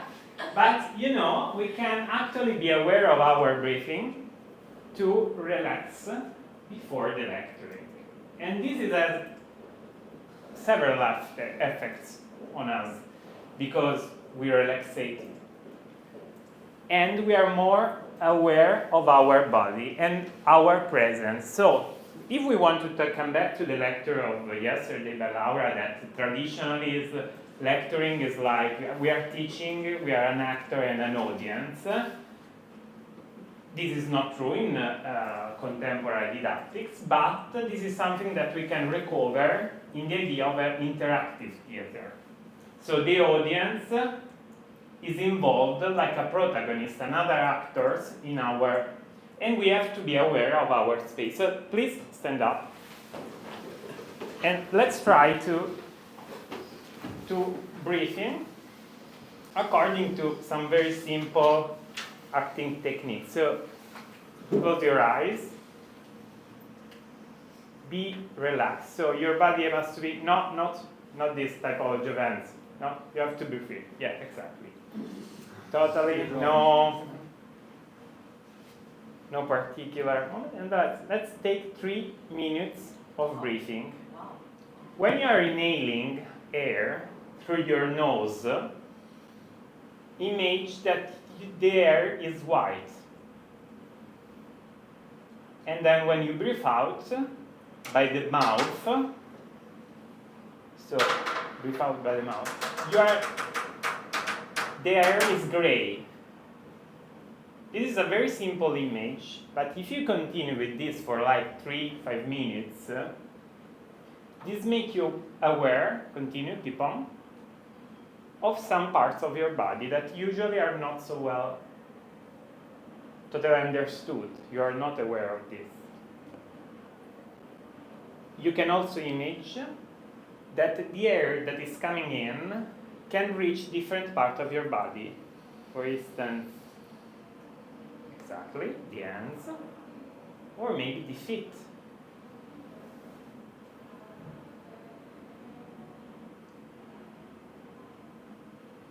The air comes from the feet, from the hands.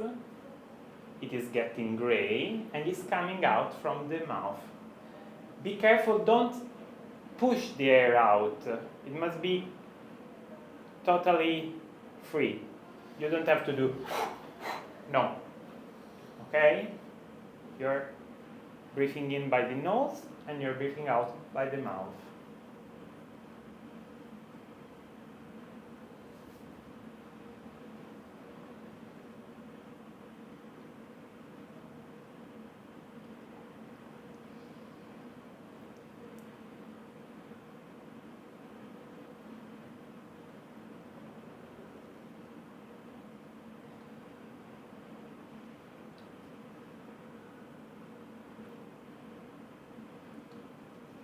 Let's stop. Just 2 minutes of short relaxing. I hope that you enjoy it, because sometimes we don't have the time to breathe.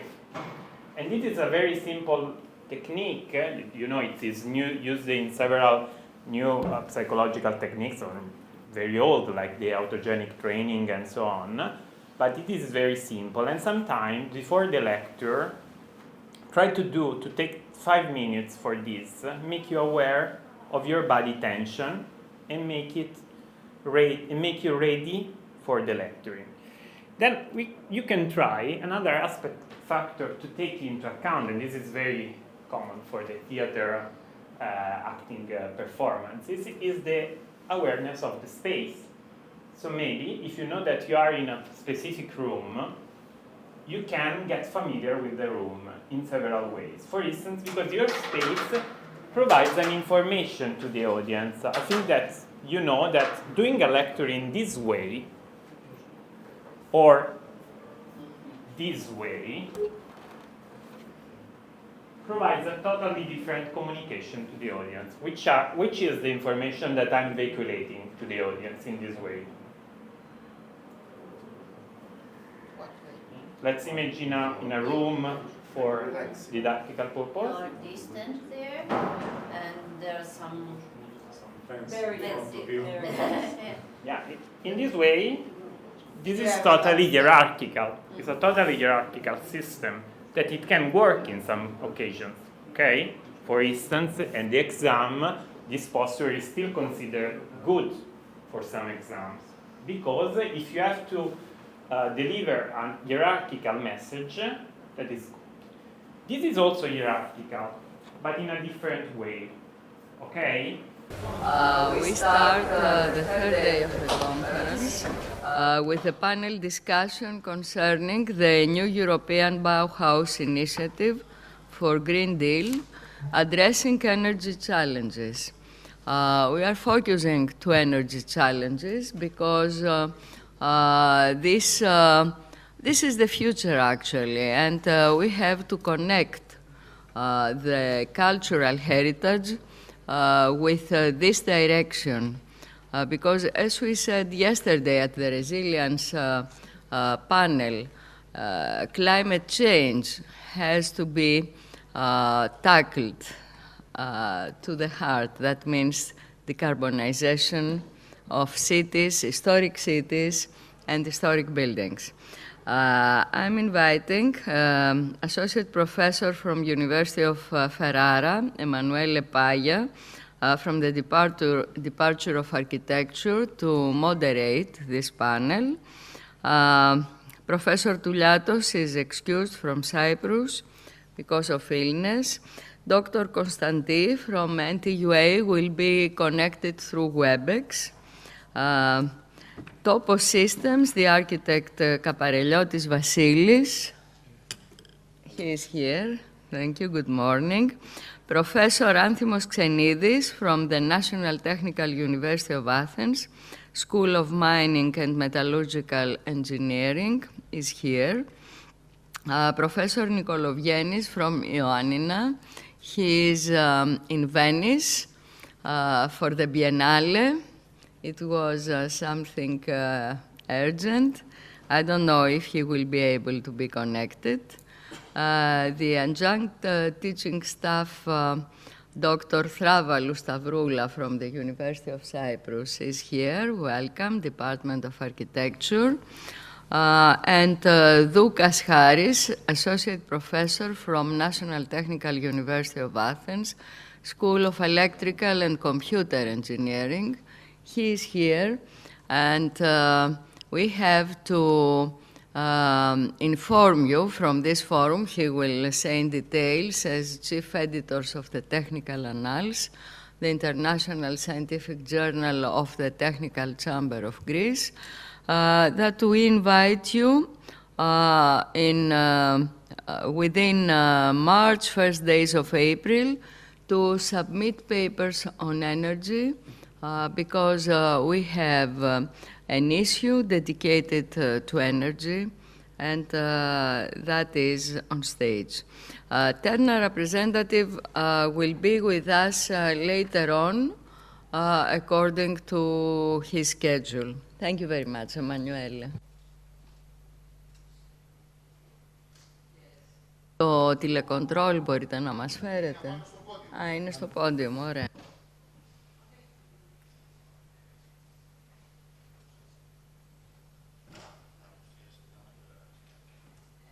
I'm honored to have with us in the panel Professor Roberto Di Giulio, responsible for the Competence Center for Cultural Heritage, who, according to his opinion, is going to open this issue as well. Thank you, Roberto. Thank you very much, Professor Moropoulou, for your introduction, and for me it's a great pleasure to moderate this first panel. Good morning, everyone, and welcome to the first discussion panel scheduled for today, and as Professor Moropoulou introduced, is dedicated to an important topic as the European Bauhaus Initiative for Green Deal, addressing energy challenges. Before to start the discussion, briefly let me introduce the topic with some minor but important remarks. Several years ago, in 1919, the architect Walter Gropius founded in Weimar, in Germany, the famous art school called Bauhaus, that combined from one side the craft and the fine art. The historical Bauhaus emerged in a crucial moment for our European continent, characterized by deep and important transformation in order to go to the industrial era. The Bauhaus founder, as Walter Gropius, addressed this transformation in each their activities, proposing potential solutions to solve the European problem of the dedicated period. As you know, the Bauhaus School quickly became an international global movement, cultural, which operated until 1933. Also today, our continent, our world, facing several challenges and several problems. The first one, as you know, is the climate change. In the last 2 years, we have lived another important emergency as the pandemic. And last but not least, last year, we are facing another problem as the war between Europe, between Ukraine and Russia. These challenges require for our society very fast and deep transformation. On the agreement of the same assumption following by Walter Gropius when founded the historical Bauhaus, in September 2020, the President of our European Commission, Ursula von der Leyen, launched the new European Bauhaus. Scope of the new European Bauhaus is to propose and to achieve the European ambition of creating a beautiful, sustainable, and inclusive place in order to promote a new lifestyle where sustainability matches style and thus accelerate the green transition. Three main keywords, complementary keywords, characterize the basis of the European Bauhaus in consideration of the idea of the European Commission. The first one is sustainability. Sustainability from climate goal, sustainability in order to change the carbon neutrality, sustainability in order to complete the energy transition. The second one is aesthetic or beautiful. Scope is to propose experience and style of the quality beyond the functionality. The last one is inclusion or together. Scope is valorize the diversity of our European countries, is valorize the different and accessibility and affordability of all citizens.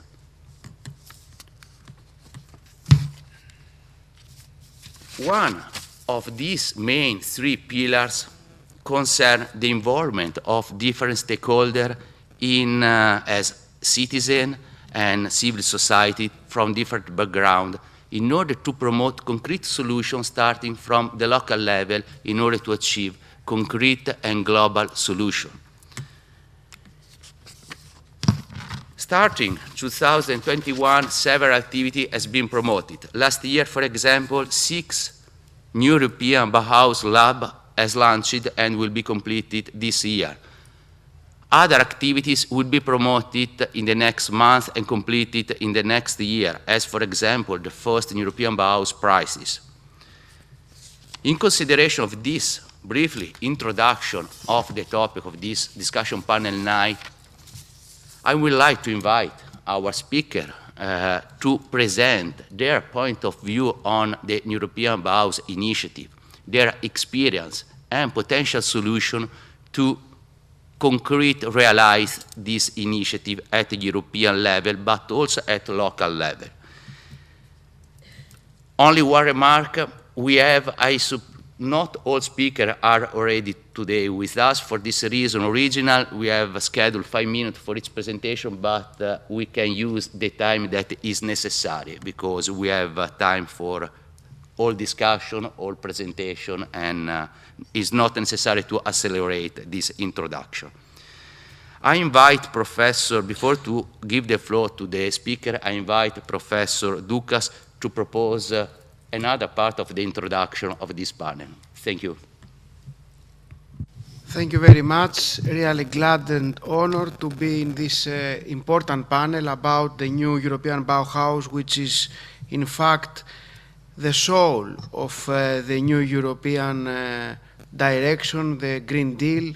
As you know, currently energy crisis is at the forefront, and the aim is to change paradigm, to address climate change, also all the current challenges related with the costs and the difficulties with the households. And then, in order to achieve this, we need to create initiatives of co-creation, engaging citizens, engaging communities towards this new paradigm that is a sustainable paradigm. And in fact, the new European Bauhaus initiative calls for beautiful, as the moderator said, beautiful places, practices, and experiences that are enriching, which means inspired by art and culture, responding to the needs beyond functionality, which are sustainable, which means in harmony with nature, the environment, and our planet,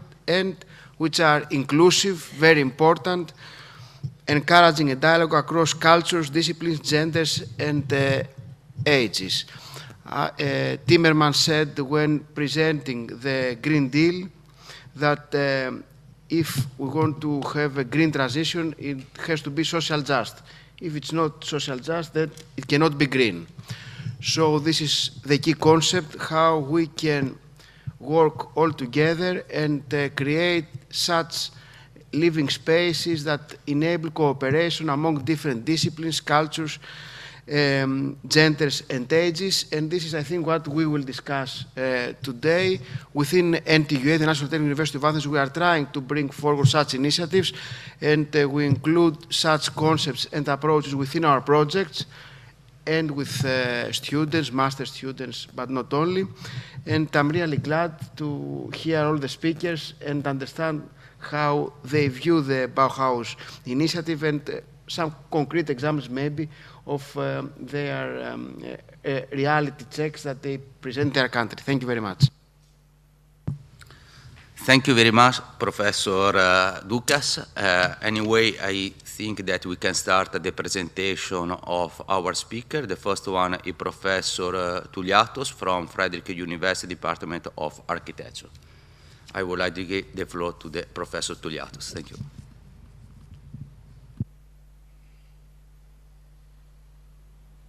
Not here, Professor Touliatos? No. Okay. Okay, perfect. We can go to the second speaker via WebEx. I don't know if to the back office. Yes. Okay, perfect. Anyway, Professor Constantine, scientific and teaching staff from National Technical University of Athens, that is connected with us via WebEx.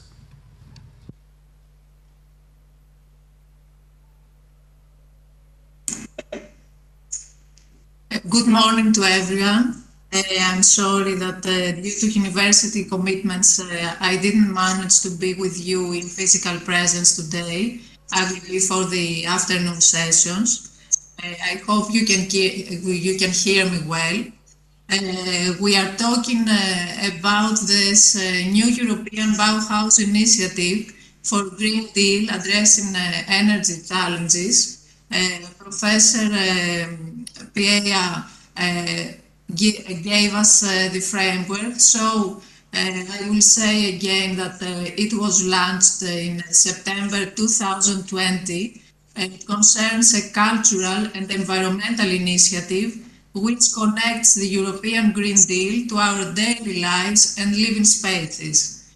And it calls on all Europeans to imagine and build together a sustainable future, beautiful for our eyes, minds, and souls. So this initiative is a bridge between the world of science and technology, art and culture. It's about leveraging our green and digital challenges to transform our lives for the better. And of course, it is an invitation to address complex societal problems together through co-creation. As mentioned before, there are three core values. These are sustainability, aesthetics, and inclusiveness. According to our EU Commissioner for Innovation, Research, Culture, Education and Youth, Maria Gabriel, whose message was brought in our inauguration, she said that our ambition is to develop an innovative framework to support, facilitate and accelerate the green transformation by combining sustainability and aesthetics. So aesthetics should not be the privilege of the few. And I think that this is a very important message. And according to Elisa Ferreira, the EU Commissioner for Cohesion and Reforms, this new European Bauhaus is about how we live together. It's our values, our common spaces of work and leisure, our collective and private experiences. It is a project for all regions and territories in Europe. In promoting affordable solutions, it should contribute to social cohesion and to solving housing problems. So when we go back to this to the historic Bauhaus German artistic, we could say, movement, its aim was the combination of form with function and mass production. This initiative was, this movement was influenced by the trauma of the First World War and the shock caused by the industrial revolutions. The industrialized products and houses had to be made culturally, socially, economically, practically acceptable. And this led to today's assumption for environmental sustainability. This new initiative is a driving force to bring the European Green Deal to life in an attractive, innovative and human-centered way. Everyone should be able to feel, see and experience this green transformation. And now some data from United Nations. In 2050, around 68% of humanity will live in cities. These represent only 3% of the planet's surface, but they consume 78% of energy and produce 60% of greenhouse gas emissions. So let's see something about green buildings, or let's say sustainable buildings. They are aimed to minimize energy and water consumption. They contribute in sustainability, combating climate change. They contribute in responsible urban planning. So construction with the use of sustainable technologies and materials is the key. Green buildings account for over 40% of the European primary energy demand and 36% of Europe's carbon dioxide emissions. They are among the biggest consumers of energy and the largest contributors to global greenhouse emissions. aspect of transport, agriculture, and industrial processes. So EU has set a range of energy targets for all new buildings by 2030. As far as green buildings are concerned, a reduction of 90% in CO2 emissions from buildings will have to be achieved by 2050. European Commission recommends that a reduction of 90% in CO2 emissions is needed in order to reach the EU goal for a low carbon economy. And building materials can of course provide the solution among others. So, for concluding, borrowing from European Cultural Heritage Green Paper, responding effectively to climate change is a defining task of our time.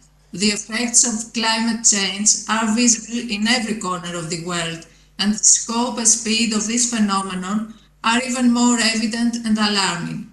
This is particularly the case in Europe, a small continent with a very high population density and strong dependence between people and their living environment. European Green Deal and cultural heritage are closely interconnected. European Green Deal aims at limiting temperature rise at 1.5 Celsius degrees, which is a crucial threshold to safeguard a large number of our heritage sites and avoid the loss of biodiversity in our natural environments. Cultural heritage is part of the solution. Many dimensions of the European Green Deal, such as building renovation, circular economy, the farm-to-fork strategy, and biodiversity have clearly related cultural aspects. So, cultural heritage can be a catalyst for positive change, as it has the power to connect people to places, encourage a sense of belonging, and foster social inclusion. Cultural heritage is not just about preserving our past, it's about shaping our future. And I'm concluding with this very nice image from Acropolis, the snow scenery, and thank you very much for your attention.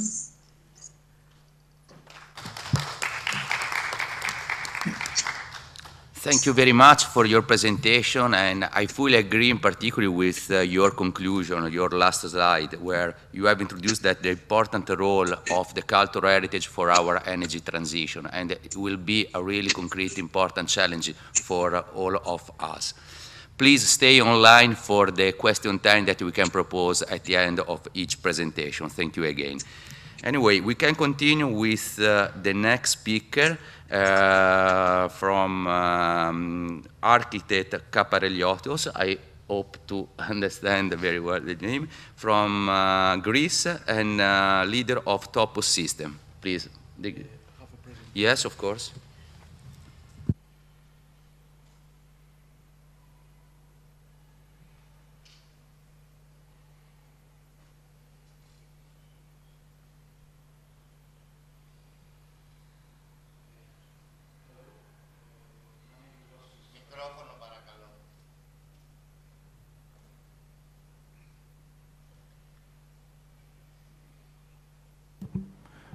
Yes? All right.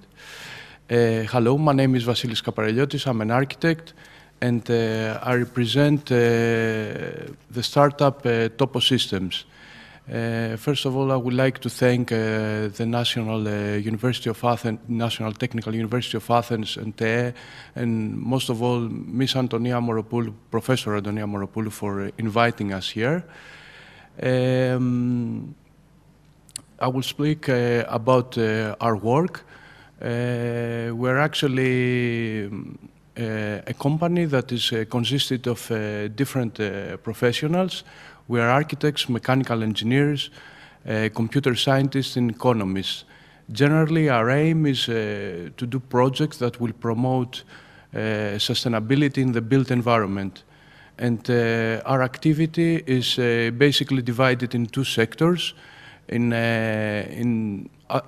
the title of the lecture says, in the physical and digital space. In the physical space, we're referring to design and construction projects that we do, and this include small and medium scale projects for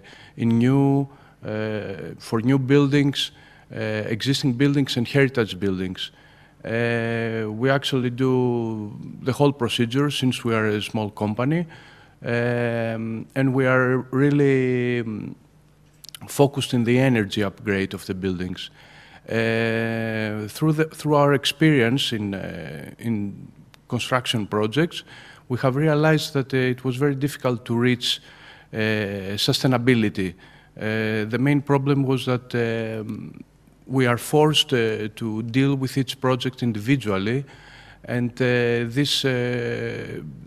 it was actually impossible to do something really sustainable. That's what we understood from our experience. That's why we began doing some research some years ago, and we actually participate in European programs, and we write proposals or participate in programs of proposals of others. And we have our own plan. We have our own research. We're trying to create a tool that will allow to everybody who is involved in building projects to have a sustainable approach.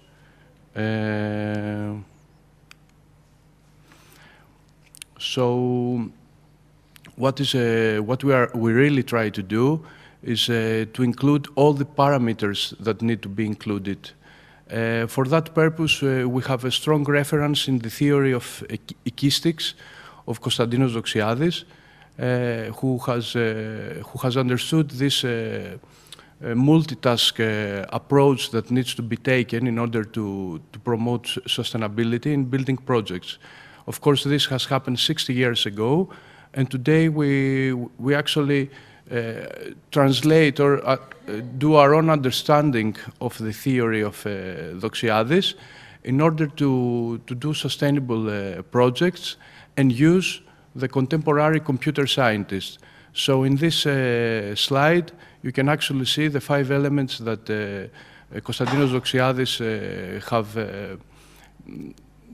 explains in his theory. They are the 5 elements that actually create the city. They consist the city, the different systems that they take part in the creation of a new city or the function of an existing city. Actually, we strongly believe that we should do the best we can do with the existing cities, and we are not so much into thinking about new cities. So here you can see the understanding, our understanding of the structure that Konstantinos Doxiadis has proposed. And what we see here are several systems. So we have ecosystems, topography systems, climate systems, human systems, which is the needs and the comfort, the local dimension, which is the local stakeholders, the local economy, the cultural heritage, which is related with space, and the cells refer to the buildings as construction, architecture, materials, and cultural value, and of course the several networks. And we are really interested in the networks because we believe, as I already said, that the approach must change. We must use the new technology, create energy hubs, create cultural hubs in order to promote all the buildings and individually the buildings that are interested in a particular person. So this understanding has led us to create a platform. We have actually, it's a long-term project, but we have actually started doing it. This is based in artificial intelligence, big data analytics, and open cloud computing.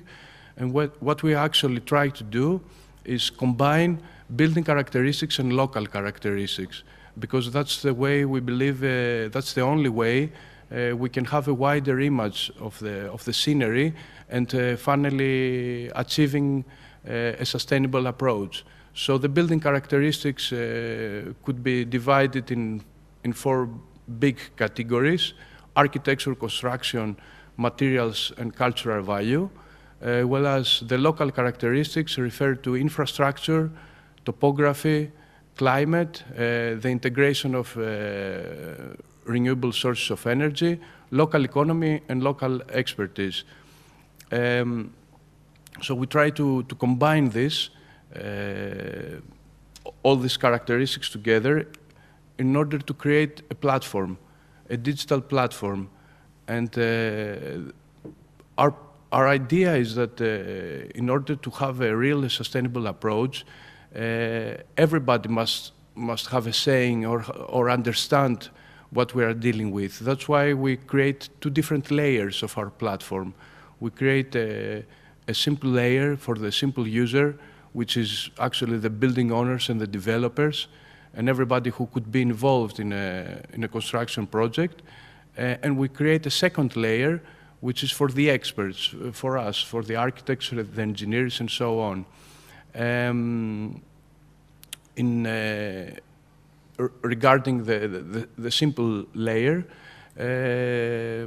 we try to give an approach that it will be accessible to everybody. So regarding the energy management of a property, or the dealing with demand response, and finally having a real image of what can really happen in a place, which means linking with the local market and the technicians.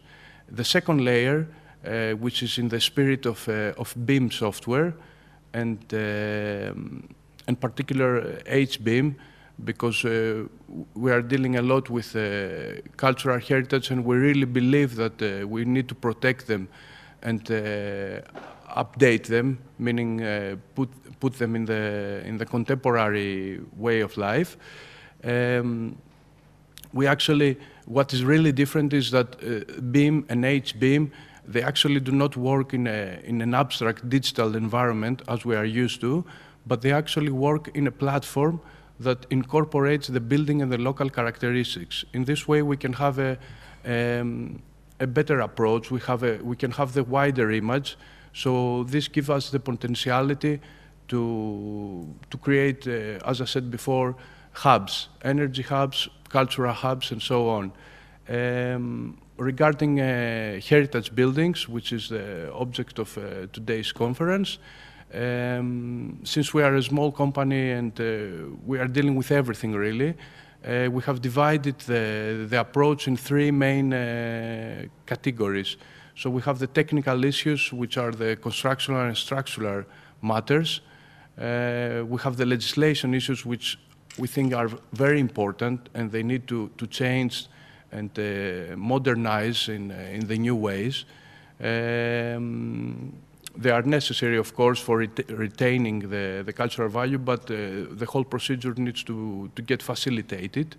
And finally, energy issues, because the heritage buildings are not made for integrating the contemporary technology that can provide us with human comfort and the contemporary energy demands.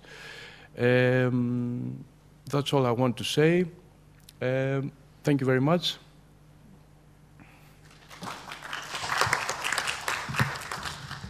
Thank you very much for your introduction.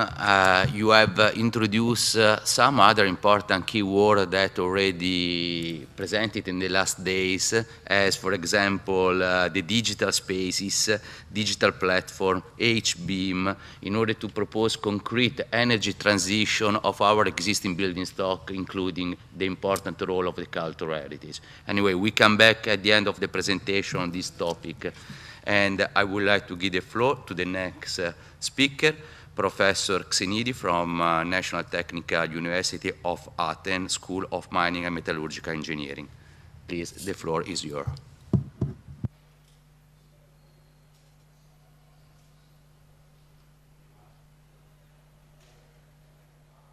Thank you very much. I would like, first of all, to thank the organizers for inviting me here and give this presentation. Sorry. This one. So we have some discussions here about, not discussion, but some presentations here referring to the Bauhaus initiative. We know that this connects European Green Deal to our living spaces. We know that the European Green Deal is heavily dependent on urban action to achieve its main goals, which is the climate neutrality by 2050. There was a reference before that the buildings consume something around 40% of the total energy, but cities in general consume 65% of the world's energy and account for more than 70% of global CO2 emissions. There are several pillars, several aspects on New European Bauhaus initiative, but I personally am going to say a few words about the materials.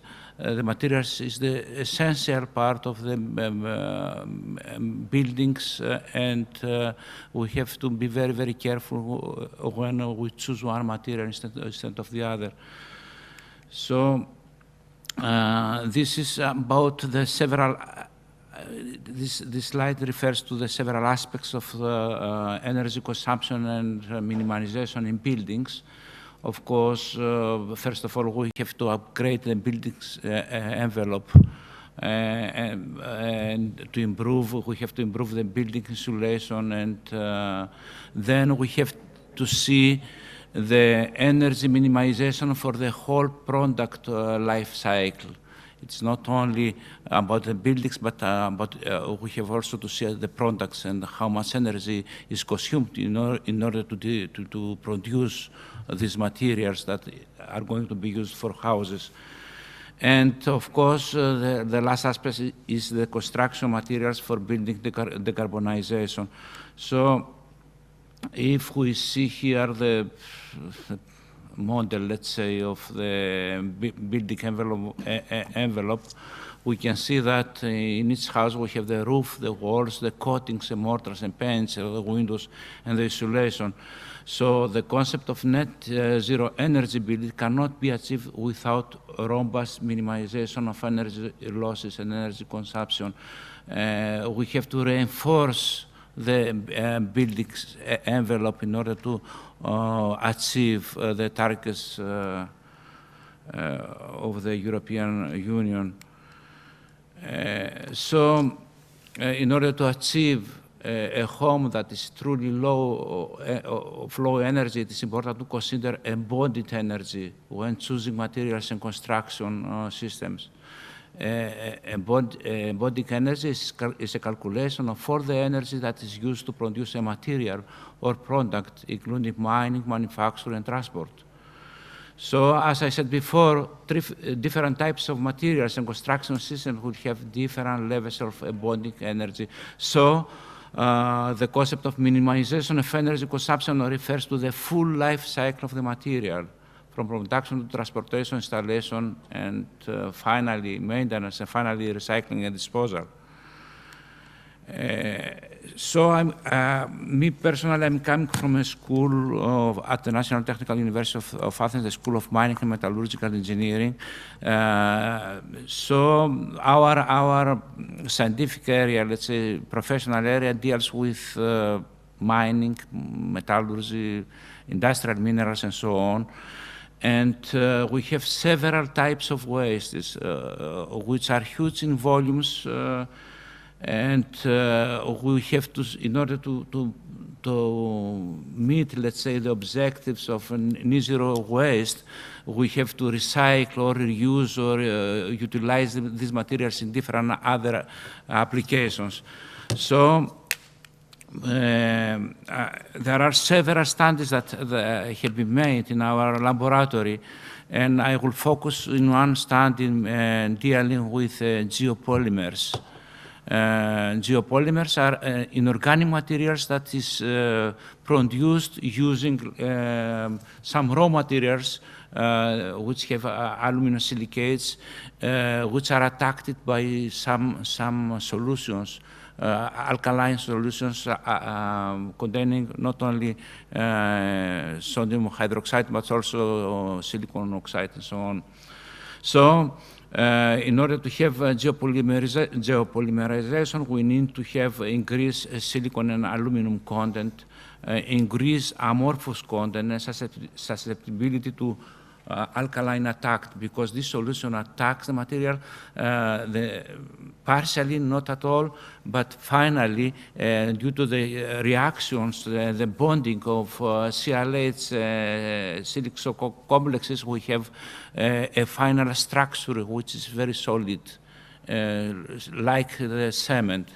So we can develop the polymers, the inorganic polymers at 3 dimensions. We can produce tailor-made materials with good mechanical and thermal properties.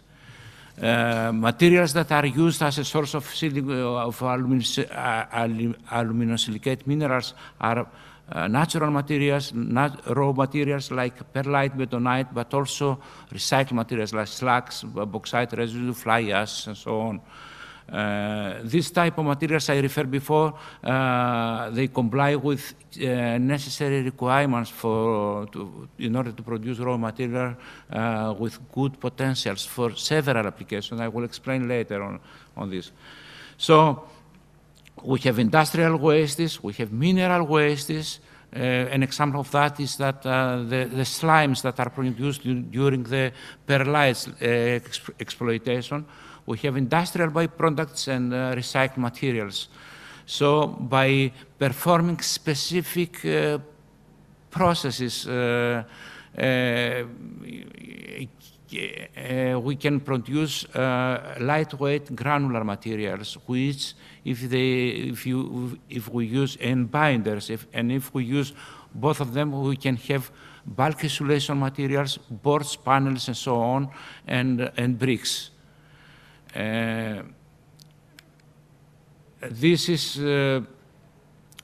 is again when these materials can be used. We can use for insulation, for roofs, for walls, like fiber boards in walls, and again as insulating bricks and as foam blocks. I would like to say that these materials, actually, this type of materials are light. Their weight is not. They weight, let's say differently, the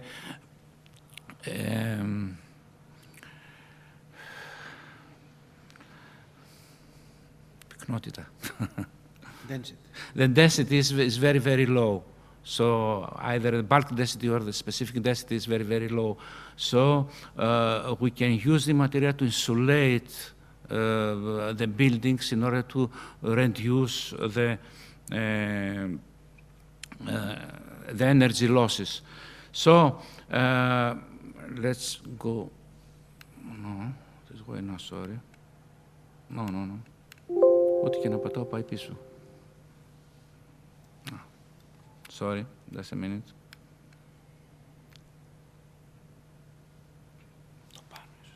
Not okay. Όχι αυτό. Okay, I found it.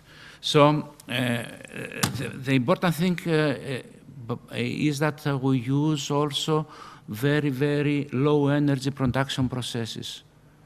The only thing you have to do is, let's say, to select the materials, the proper materials, to mix them, to add the activating solution, and then curing, or in some cases you can add foaming materials, and finally to shape the materials and to have either granular materials, foam materials, or compact monolithic materials. It's an easy process. You do not need a lot of energy to produce them. So This is an example again. I will say the main advantages of this material is lightweight, multifunctional, inorganic, inert, and incombustible. We have to know that the materials we use, let's say for insulation, they are based on polyurethane, and there is the danger of when you have fires in the buildings. So these are inorganic materials which do not decompose during fire events. So the properties can be fine-tuned. As I told you before, they are properties tailored materials. You can do whatever you like. The external thermal performance, very good, and they are green, and they have reduced embodied energy because they are produced from wastes. And they have free-flowing and easy to install and handle using standard procedures. You can do any shape you want. And there is good workability of cement paste, excellent bonding to cement matrix. And it has been seen that by making some simulations that the energy demand when using this type of materials is 70% less than the original ones. So the conclusions,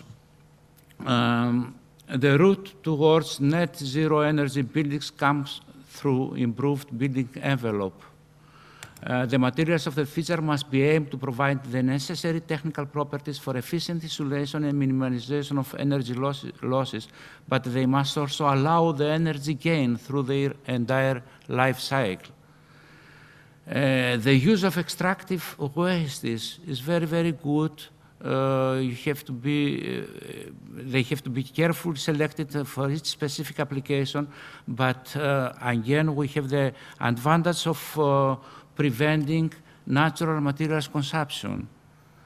The development of new generation of inorganic insulation materials and building masonry components with lower embodied energy, up to 50%, lower cost, and upgraded properties was proven successful. And based on the results of our research, it is possible to develop near to the market products based on wastes with very promising potential, both regarding their technical characteristics and their efficiency. So we can use this material, as I told you before, for filling grains, as filling grades for insulation, for blocks, panels, boards, and so on. Thank you very much for listening. Thank you very much for your presentation that has proposed the interest to another important topic for the energy performance of the existing building stock as the materials, the play a role of the materials, the building component in order to transform our existing building in net zero energy building to achieve the climate neutrality by 2050. Anyway, we can move the presentation to the next speaker from Cyprus, architect Travalu. I would like to give the floor for your presentation.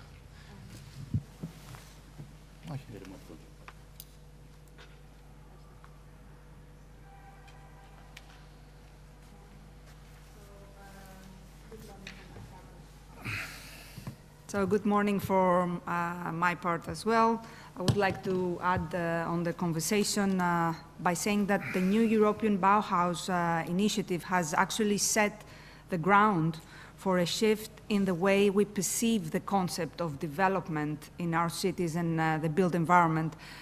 The generous framework that was introduced through the Green Deal is now calling the research community and the policymakers to focus not only on the energy upgrade of the building stock per se, but also on how to improve the everyday lives of people and promote the UN Sustainable Development Goals. So this concerns accessibility, equality, as well as the promotion of intangible and aesthetic values.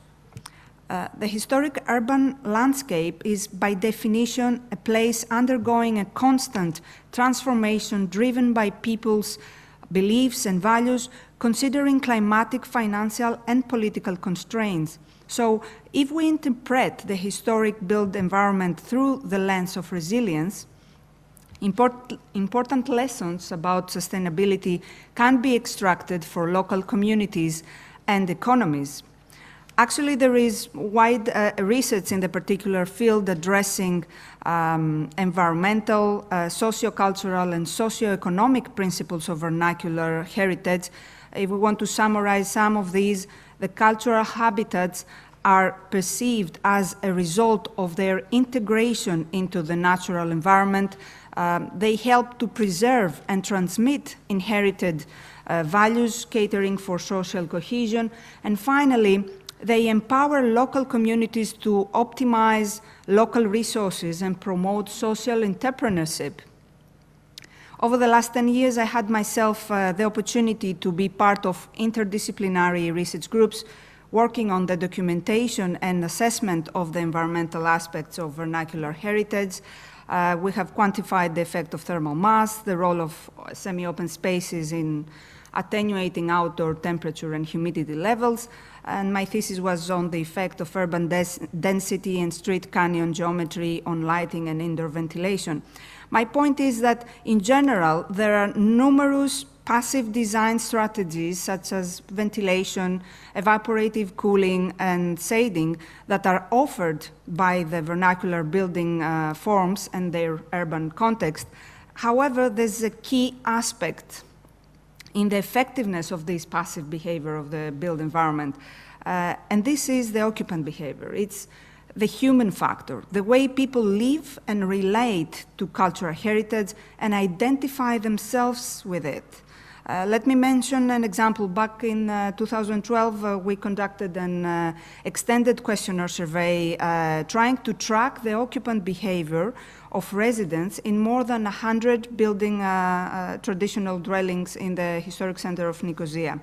Surprisingly, the users were applying all-day ventilation even during the summer with extreme heat conditions. As they mentioned later, they prefer the feeling of being outdoors, of being able to interact with the neighborhoods and enjoy the views. So even if we implement the best environmental awareness campaign, discarding the actual feelings and priorities of the real users and occupants of the historic urban habitats can lead to great discrepancies concerning our goals. Closing this short presentation, I'm coming back to the opportunities given by the new European Bauhaus initiative. I would say that we need to come up with innovative and human-centered ways to support European citizens and societies for an inclusive, socially and culturally sustainable climate transition in the cities. The key word here, I believe, is vision, and it is highly linked to bottoms-up initiatives that include people on a local scale. So, thank you very much. Thank you very much for your presentation that you have mentioned another way as the first presentation, the important role of and approach of a human-centered approach in order to propose concrete solution at the local level that moving to a bottom-up approach. Anyway, the speaker that has already organized in this discussion table has proposed this presentation. As Professor Moropoulou introduced in the first part, we have invited also the Professor Roberto Di Giulio from my university Department of Architecture, that is scientific coordinator of Horizon 2020 project started 2 years ago called 4CH, dedicated to the development and creation of a European competence center for the conservation of cultural heritage. I know that Professor Di Giulio has not proposed a specific presentation because it's not organized in this round table, but I invite you to present their point of view on this topic. Thank you. very pleased to accept the invitation of Antonia to the table. She asked me to say something to open the session, but asked Emanuele to give me the opportunity to listen the speeches before and to add some considerations and comments after the speech. So to have more input and also to enjoy these much comfortable chairs. Just 2 words about the Competence Center. I said something about it in the first panel, in this panel number 2 on Monday. But I'd like to say something about the organization of the Competence Center that at the moment is a research project. 4CH is a funded, European Commission funded project that are implementing and creating the structure of the Competence Center that will start acting in the next year. We will close the project in December, and the Competence Center should be established in January 2024. The Competence Center will be active and we hope proactive in some in an area and some competences that are those ones related to the cultural heritage that, as you know, are part of the supporting competences. That are the competences where the Commission cannot make directives, but just recommendations, as well as defense, for example, or culture, or education. The recommendation and direct legislation activity is specifically played, the role is played by each country. So the Competence Center will be based on a networking, let's say, structure that will be the European Competence Center, and like a hub, and a lot of spokes that will be the single countries where there will be established the national competence centers. We are already working on that in some countries, between those one included into the consortium that is working on the 4CH project. But of course, all the countries will be invited to do the same, as well as all the countries have been, we are continuing to invite in the advisory board. The advisory board will be a body that will work beside the competence center to make advisories, but also to play the role of a third party, representing the specific characteristics and needs of each country. So it will be very important to have the network of a national competence center that will be more close, that will be closer and more competent in terms of the specific characteristics of the cultural heritage in each country. There will be some departments in the competence center and semi-structure in the national competence centers. And these departments will cover the most struggling issues in the conservation, preservation, and safeguard of the cultural heritage. And one of these aspects is, of course, the risks of the cultural heritage related to the climate changes and to the hazards coming from the natural risks and human risks that are more dangerous than the natural ones. The activity of this department will cover, for example, the definition and the completion of the map of risks that will be done, implementing different maps that will be strictly related to the specific characteristics of each country. So we will have a set of maps and a general map of risks. And of course, in this aspect, the problem related to the to the climate changes and to activity of the European Commission, this direction will be absolutely a priority. We have at the moment, and also I said something about that on Monday, we have three main things that is going on. The activity about the European data space for cultural heritage, and that is already started. Another one that is in progress, that is the construction of a European cloud for the information, data, and network of the institution work in the cultural heritage sector, and the Bauhaus initiatives that are related to the green transition and specifically focused on the cultural heritage aspects, to the risks coming from these aspects for the cultural heritage. And so it is quite important. It's very important what we have seen in the presentation before about some focus that come from the general view to the specific view, with focus on specific aspects related to the specific dangers that each country will have to face in the mix of action coming from the climate changes effects and technical, material, and chemical, let's say, condition of the cultural heritage and sites and monuments and artifacts as well. I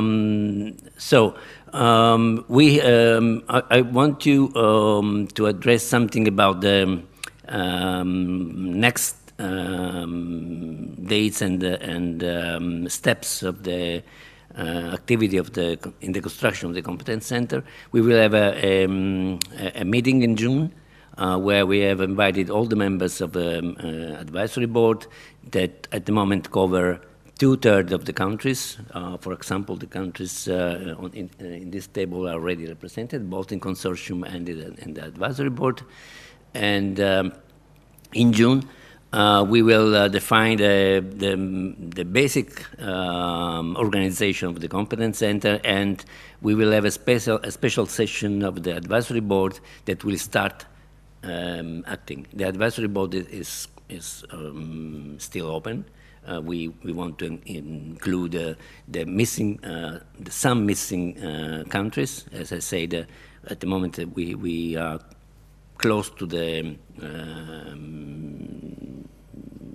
total presence of the member states within the advisory board, and then we will have a final event in Brussels in November, where the results of the research will be presented, and we hope the structure of the future European Competence Center will be presented. So the next months will see the member of the 40H consortium very active in the dissemination of the results achieved at the moment, and I presume that after November the European Commission will present formally the final results of the competence center architecture and the program for the next activity in 2024. This is at the basis of this work. There is, of course, the participation of the countries involved, but also of the huge number of institutions that we have in each country. We are here in a country that is a very rich country in terms of institution working in the cultural heritage, and it means the possibility to be proactive in the extension of the participation. I want to mention what Stavroula said about the participation and the including people activity. This will be the very important things. As I said, the competence center will be not a structure that will make directives or laws or legislation, but also advices, recommendation, and a networking activity, a network of government, but also network of institution and people involved in this institution. Thank you. Thank you very much, Roberto, for your presentation, for your introduction of the Competence Center. Anyway, I would like to invite the audience to propose some remarks, comment, or question to our speaker.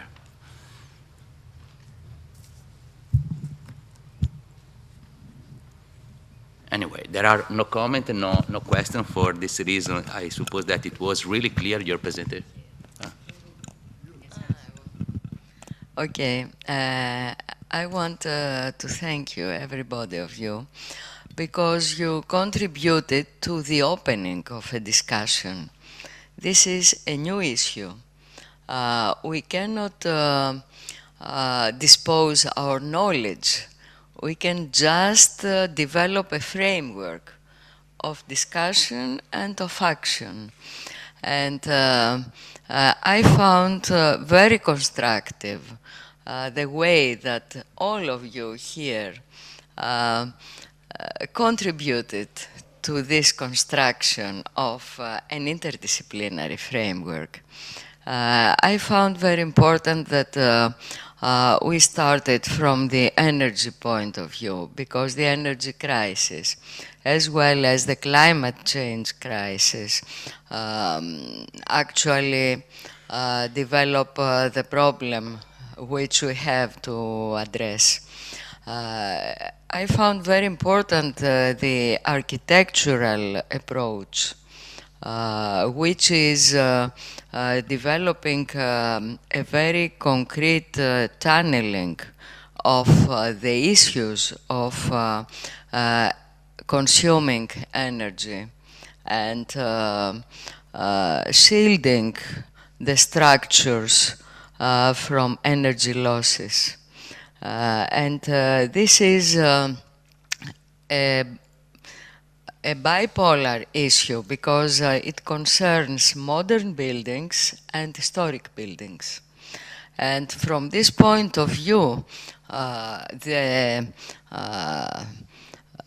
contribution of materials was very much to the point. I found that, and thank you very much for this, Professor Xenidis, that the research is giving solutions right now to the questions concerning materials with low embodied energy and high performance, concerning the issue to tackle energy losses in buildings. And of course I understand that it is very important to communicate all these perspectives to the people, because the actual hub are the cities. The actual labs where we have to elaborate solutions in large scale, because only in large scale the energy consuming buildings are developing problems like that. More than 65% of carbonization problem and energy losses are emissioning from cities. This is the large scale, and the large scale requires not only planning, requires social participation and promotes social cohesion.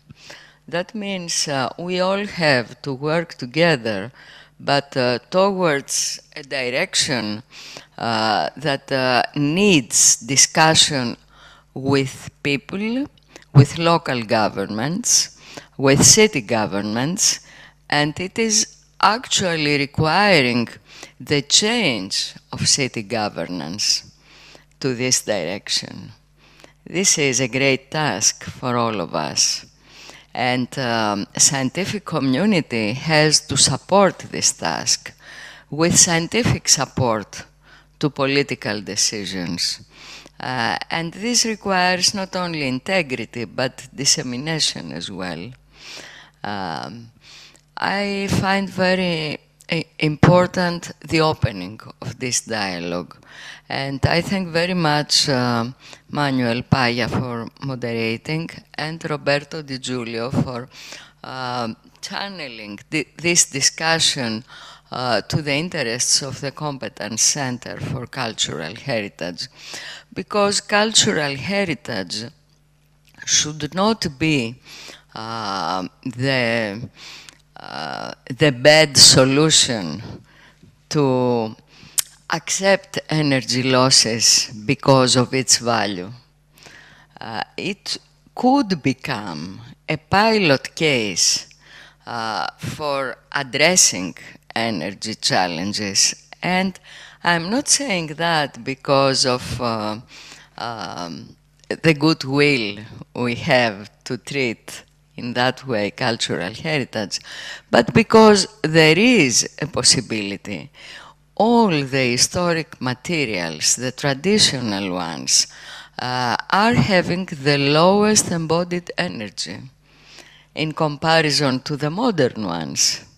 So even though that installations do not exist, historic buildings in historic cities and centers are in bad situation regarding preservation stage. That means we are having energy losses. We cannot say no.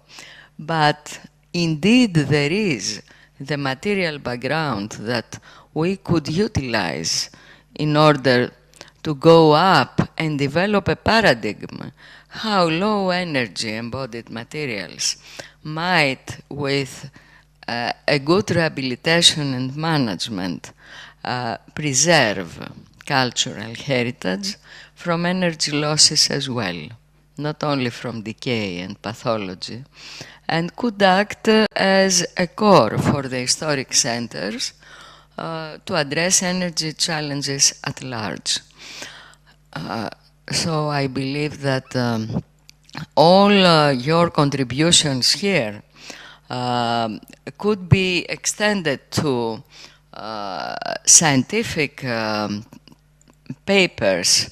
I have discussed, as I said in the beginning, with Professor Dukas, who left for Brussels right now, that we are keen to publish a little bit more elaborated, of course, your presentations here in the panel in order to have this volume for energy as a backbone to this opening of the discussion. Thank you very much, all. Thank you again for your final remark.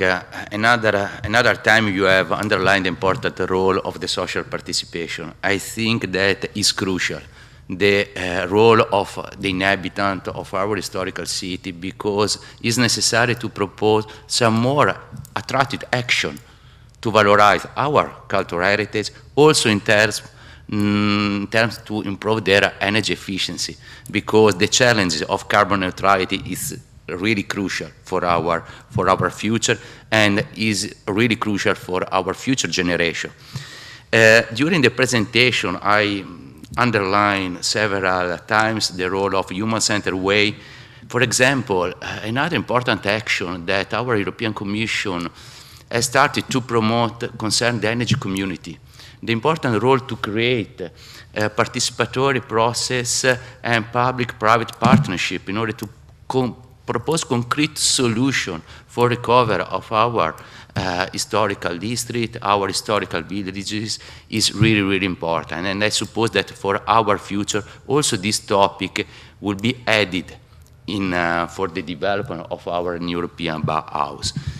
I would like to thank you again, our speaker, and if we don't have other comments from our audience or from the chair or the table, I would like to invite the audience, if you are interested on this topic, to the hall number 2, because they will start in the next 5 minutes the presentation of 4 papers that are presented content on the European Bauhaus.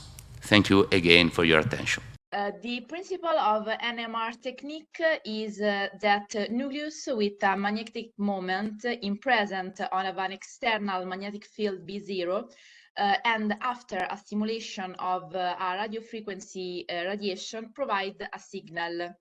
And here some literature papers. And in a sample with many nuclei, a macroscopic magnetization is generated and it has a vector. And when started the radio frequency pulse, this vector is excited, and when the pulse finished, returns to equilibrium with a constant called T1. And this T1 describe how this process go on and give us important information, for example, in a porous medium, on the surface volume ratio, and so in consequence about the porous size. At the same time, on the plane XY, this magnetization returns to equilibrium, but due to the spin-spin interaction, lose its coherence. And the constant time that describes this phenomena is called T2. T2 gives us also information about porosity and interaction of the molecules with the porous wall. So it also indicates the presence of smaller or larger pores, and also give information about presence of impurities. The objective of my research are to begin set up an acquisition protocol for T1 and T2 to the aim of evaluate porosity of different lithotypes of rock samples with a portable NMR instrument in a non-invasive and non-destructive way. In addition, evaluate a cleaning power of ingoing method by portable NMR, and evaluated the presence of contaminants in these samples. At the end, optimize a method for in situ analysis. I'm selected carbonate materials because they were the most used and spread in architectural and artistic field, and some examples are the Acropolis of Athens, the City of Jerusalem, and the Forum of Rome. But very often, these carbonates were used as basement for metallic statues, and if all the system were exposed to controlled atmospheres, the metal undergo to several degradation phenomena that cause green or blue sticks on the carbonate basement. The spectrometer is an NMR portable mouse, and here we can see that it is very, very easy to handle, and it is equipped with a probe, penetrating probe, and it is a non-invasive and non-destructive technique that gives the possibility to conduct in situ analysis, avoiding every samples because I can put my samples in contact with the magnet. And as other researchers do, give the possibility to locate fluids, for example, water, in some substrates, and also give information about the density of these fluids. And as I have already said, give information about pores and their connection and geometry. Here are my experimental setup for T1 and T2, and here we can see the apparatus with a laptop with software to elaborate data, a climatic room in which the samples were put because humidity and temperature are very, very important parameters and must be controlled and monitored during the experiment, and a signal preamplifier and a computer electronics. Here, the samples that I have analyzed, in particular travertine, lecce, and marble, selected for their different porosity. As we can see on the same images, this is a macroporous stone, mesoporous stone, and microporous stone. And T1 and T2 were measured with a saturation recovery sequences and a spin-echo cell sequences, respectively. And through origin, I have quantified these parameters, T1 and T2. And with MATLAB, I have processed this data obtain graphs in which T2 is a function of signal intensity. And here we can see that each lithotypes have two components.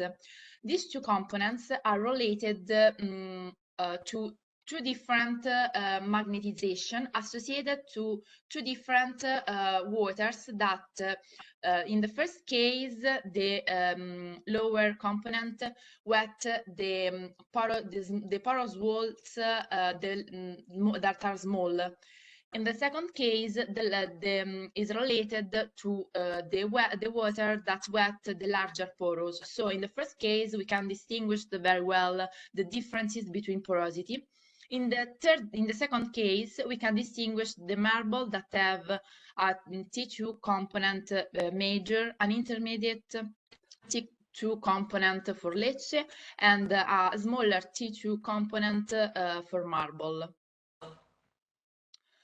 I have contaminated these samples to recreate a real case of study following a standard contamination protocol. And first of all, I have corroded a bronze alloys in acid solution of capric sulfate. Then I have put the samples face down in this solution and left for 5 days in a closed system. And then I left to dry for a week samples, and this is the final result. And as we can see to some images, contamination was happened in all the three lithotypes. I have reacquired the T2 relation times, and we can see that with corrosion in red, the T2 component, in this case, for example, only the second component, present a smaller T2 that is due to the presence of paramagnetic substances, because NMR is sensible to these substances that present unpaired electrons, and due to their spin, they generated a very inhomogeneous magnetic field. For Lecce is more visible this decrease of T2 component, and the same for marble. After this, I have cleaned these samples with an hydrogel based on PVA and borax cross-linking reaction enriched with EDTA. Following this procedure, so I have synthesized the soft matter, put on the samples and cleaned, and this is the final result. In particular, this is an ongoing research. And as we can see on the same images, the major part of paramagnetic substances was removed. And this is confirmed with NMR acquisition, because in red we can see the signal related to the treated travertine, and in green the signal of untreated travertine that covered totally the signal of cleaned travertine. So the T1 returns to the original values. Same for Lecce, the values of the two component of T2 returns to the original values. Same for the marble. And so at the end, I can conclude that an NMR acquisition protocol was developed, and in particular for porous stones that give the possibility to discriminate different average porosity of different lithotype, and it is an efficient method to assess the conservation state and the cleaning treatments, and give us the possibility to establish the effectiveness and reversibility of a cleaning or a restoration treatment, monitoring these relation times over the time. And it is a non-invasive and non-destructive technique suitable for in situ analysis, since the instrument is very, very easy to handle because it's very small. And thank you for your kind attention. Good morning, everyone. I'm Georgia Barfi, and I'm a PhD candidate at the Department of Material Science and Engineering at the University of Ioannina. I'm going to present you the current study, which is the evaluation of materials and techniques of a 19th century hieratic manuscript.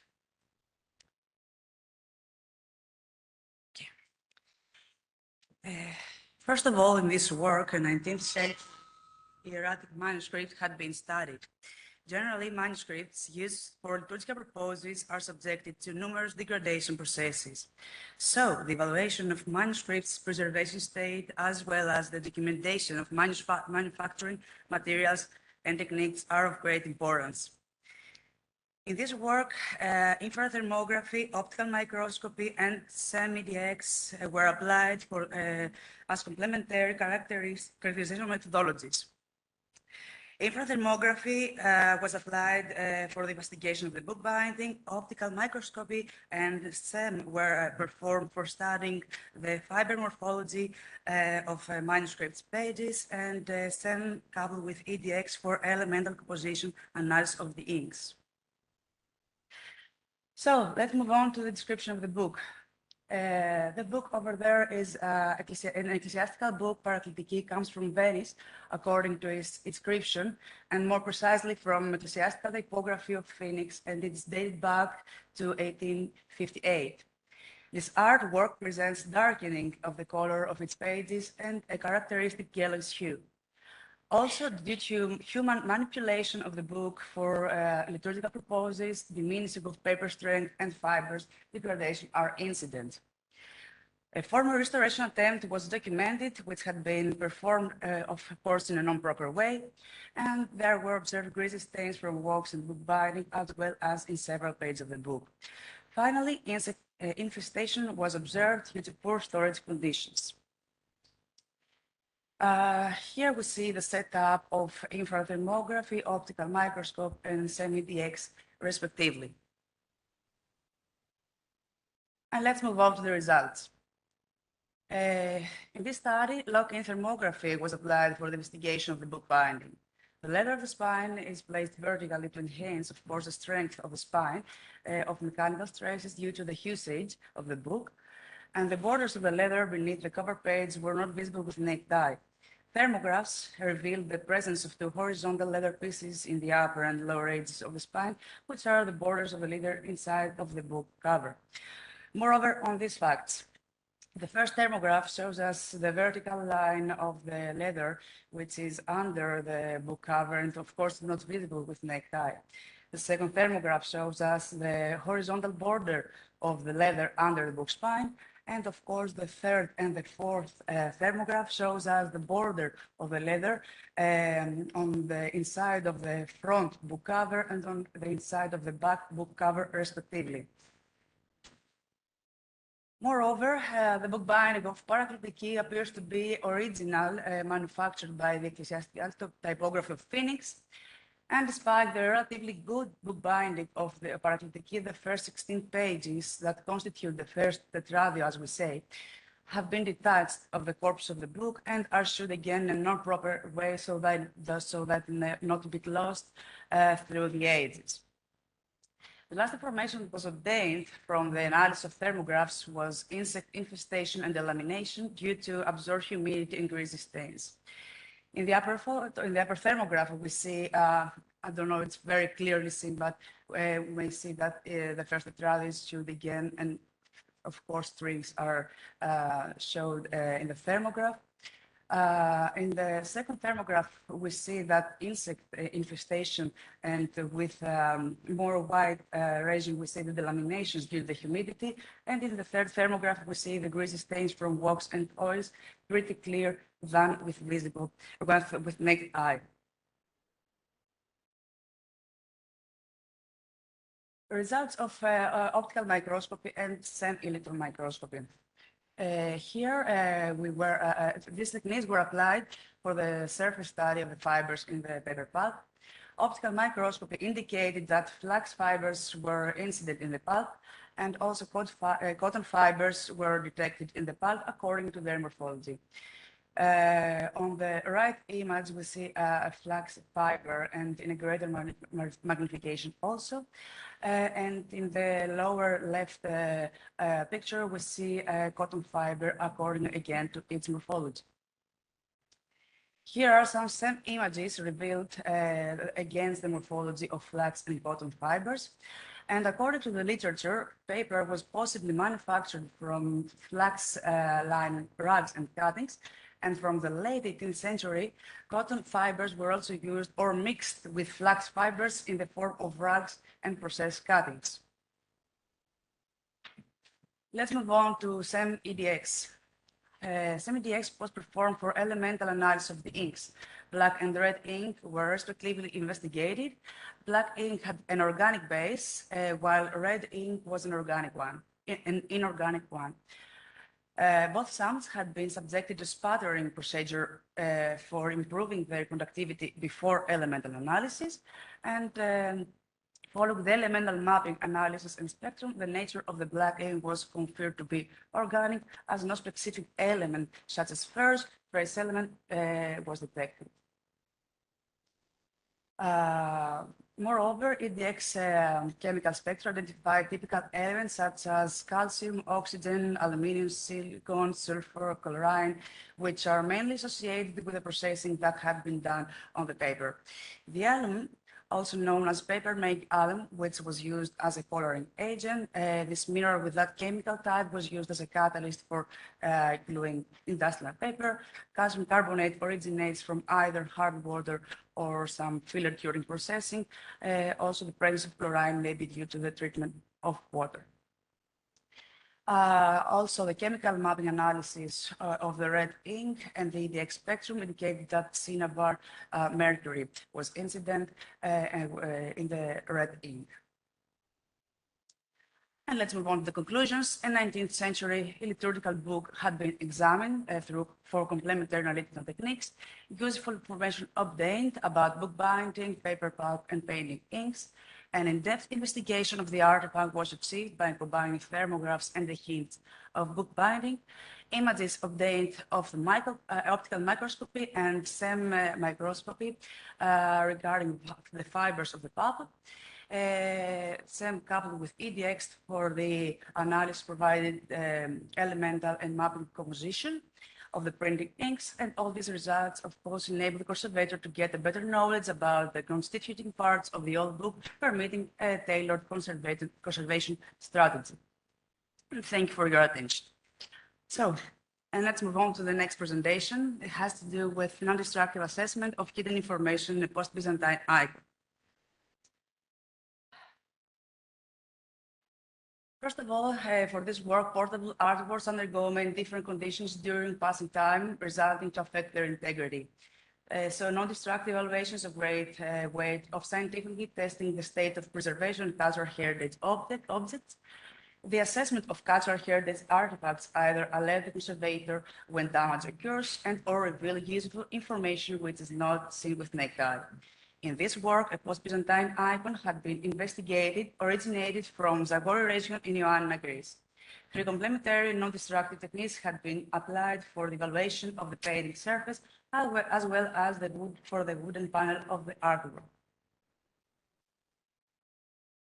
For the evaluation of the icon, non-destructive analysis preferred because there is no need for sample extraction.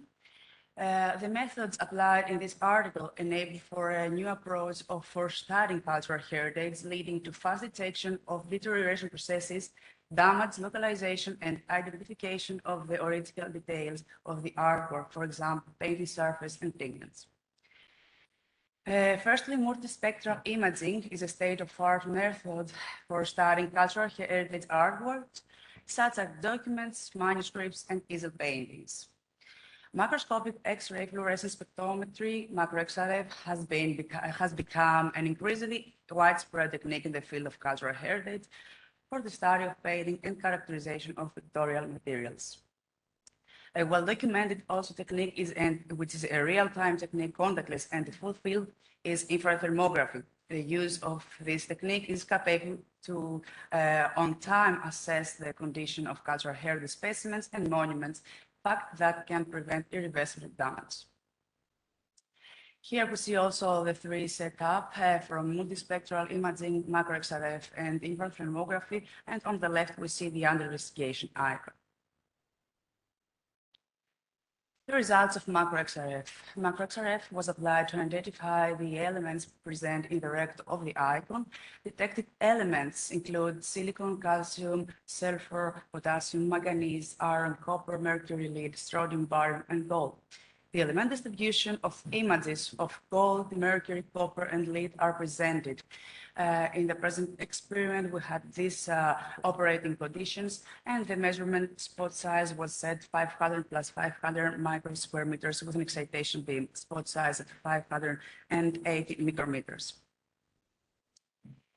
The distribution of gold highlights the extensive employment of gold-based painting materials. Interestingly enough, it appears that the painter used two distinct gold-based materials.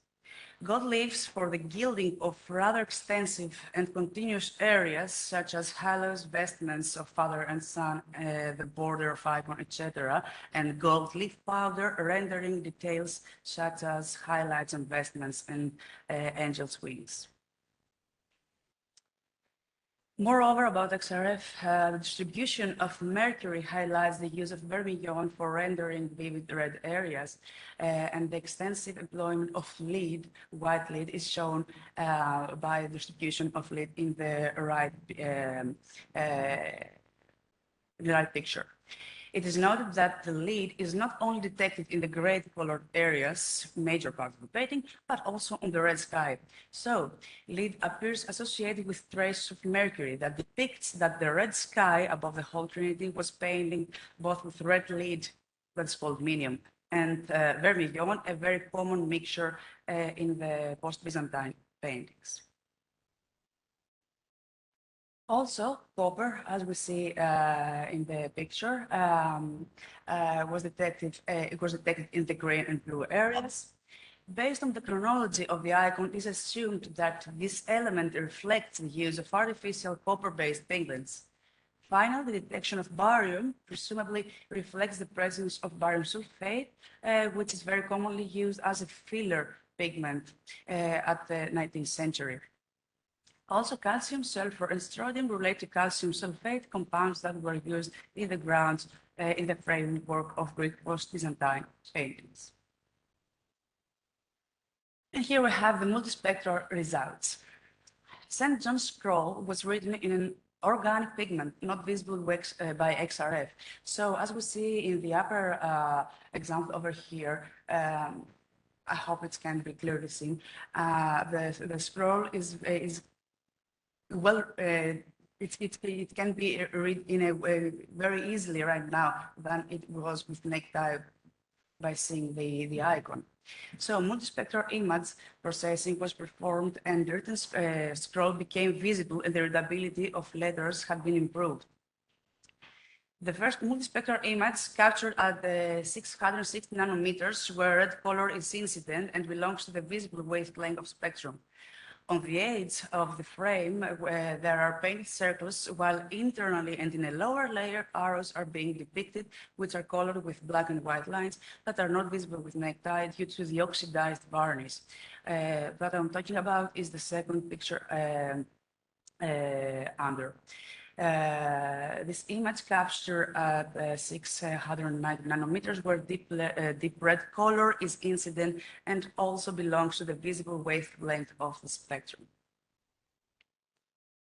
In the results of the infrared thermography, thermographs revealed important hints related to the wooden panel. The left side of the icon is a little curved and the frame is a bit open in the upper and especially in the lower edge. The thermal image indicates the presence of knobs. Information very important as knobs can cause mechanical stresses between the icon and the frame through expansion and contraction depending on the ambient conditions. On the left is the thermograph and on the right is the verso of the icon. And let me conclude. Combining the results obtained from IR thermography, macro XRF, and multispectral imaging, the conservator may have an in-depth assessment of the icon. Infrared thermography revealed a valuable hint as knobs could be observed in the wooded panel and prevent a further damage caused by mechanical stresses. Also, macro XRF elemental analysis of the whole surface provided useful information of the gold leaves and the inorganic pigments used in the artist's palette. Finally, multispectral images deduced significant results allowing for improved readability of St. John's scroll that was written with an organic pigment and could not be read by XRF, and revealing the frame's decorations. Non-destructive evaluation tools which are not require any sound extraction applied for the assessment of cultural heritage artifacts, and of course knowledge of materials used and the state of preservation of the artwork, again in order to lead in tailored conservation strategies. And again, thank you for your attention. Thank you. Good morning, everyone. My name is Maria Evangelia Stoia. The topic of our presentation is nano-reinforced terrain lime-based composites for structural health monitoring of cultural heritage monuments. I'm going to show you some preliminary results of my PhD research that is conducted in the University of the Aegean in cooperation with National Technical University of Athens. This is the flowchart of the presentation. And nowadays, most historical buildings are suffering from damage due to natural conditions, the earthquakes and pollution, so they urgently need restoration interventions. But the problem is that the materials that need to be restored are not ordinary cement or concrete, but mostly stones and limestone. So the compatibility issue is of main concern because the cracks due to the incompatibility between the original material and the restoration mortar may emerge later as defect in the nanocomposite. The nano-reinforced terrain matrix exhibits improved mechanical, thermal, and electrical properties. Specifically, the graphene nanoplatelets exhibit low production cost, can refine the matrix microstructure, and attribute the restoration material piezoresistive response. An electrically conductive matrix allows health monitoring in nanocomposites, improves detectability of matrix-dominated failure mechanisms. So, we provide a nano-reinforced mortar that has adequate piezoresistive response, and it has the potential to be applied on site for structural health monitoring. Also, this technology has been successfully applied from our research team in a restoration demonstrator in Corrèze Library in Chios Island. So, as previously mentioned, the research goal is to develop a restoration binder in lab scale that would have self-sensing properties, but the building materials themselves do not possess such properties, so the incorporation of nanomaterials is essential. And finally, the final composite will be enhanced with piezoresistive properties. Here, the experimental procedure is represented schematically. The aqueous dispersion is added with the building materials. They are mixed according to the specification.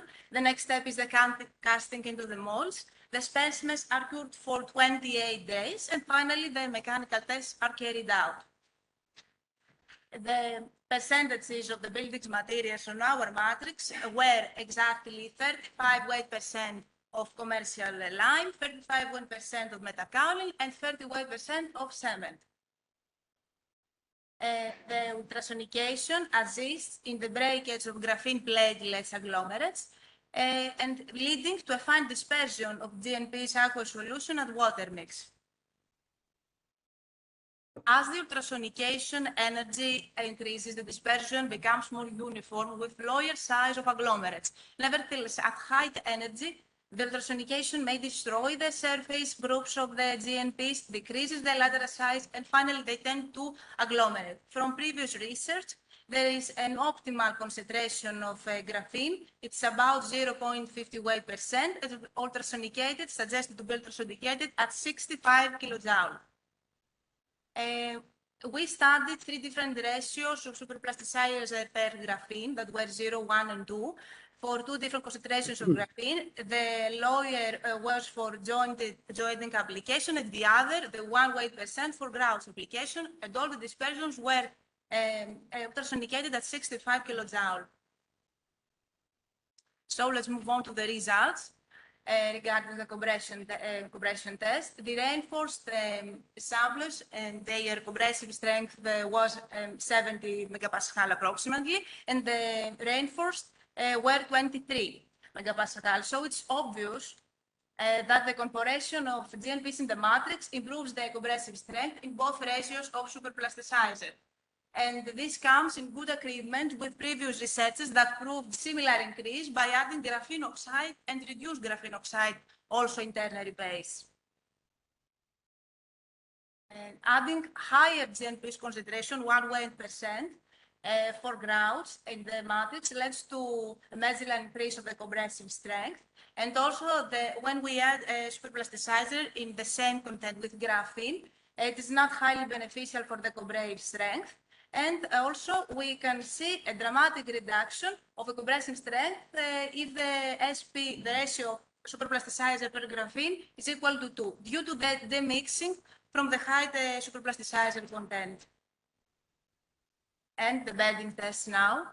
The reference space display 1.7 megapascal flexural strength.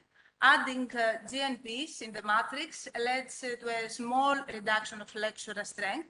And when we increase the superplasticizer, the flexural strength is bigger than the previous specimens. And adding a bigger concentration of graphene without superplasticizer leads to a reduction, minus 22% of flexural strength due to GNP's agglomerates. Adding of superplasticizer the same GNP's concentration increase the dispersion in the flexural strength is increased. And when the ratio of superplasticizer per graphene increases from 1 to 2, the flexural strength is diminished to a minus 61% due to the mixing phenomenon. So the conclusions are that the addition of GNP generally increases the compressive strength and reduces the flexural. There is a functional correlation between the ratio of superplasticizer per graphene and the mechanical properties. The addition of superplasticizer in low concentrations is beneficial as it promotes the higher efficiency for GNP's dispersion, and the higher superplasticizer concentration decreases significantly the mechanical properties of the restoration material due to demixing and needs to be further examined. Thank you so much for your attention. Good afternoon. Now we have the panel discussion 12. Advanced non-destructive and structural techniques for diagnosis, redesign, and health monitoring, and quality assessment of materials and preservation interventions. We have, I think we have Professor Ahmad Osman online, or yes, or not? Yes, we have Betty Michel, Associate Professor from University of Florence. Zhang Hai, is he here? Not.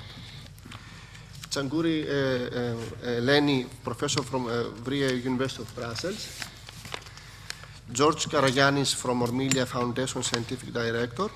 Myself, Assistant Professor, elected Assistant Professor from National Technical University of Athens. Athanasios Mouzas, Civil Engineers from TVLAS. And Steve Norton, Buildings and Infrastructure Projects, Inspector.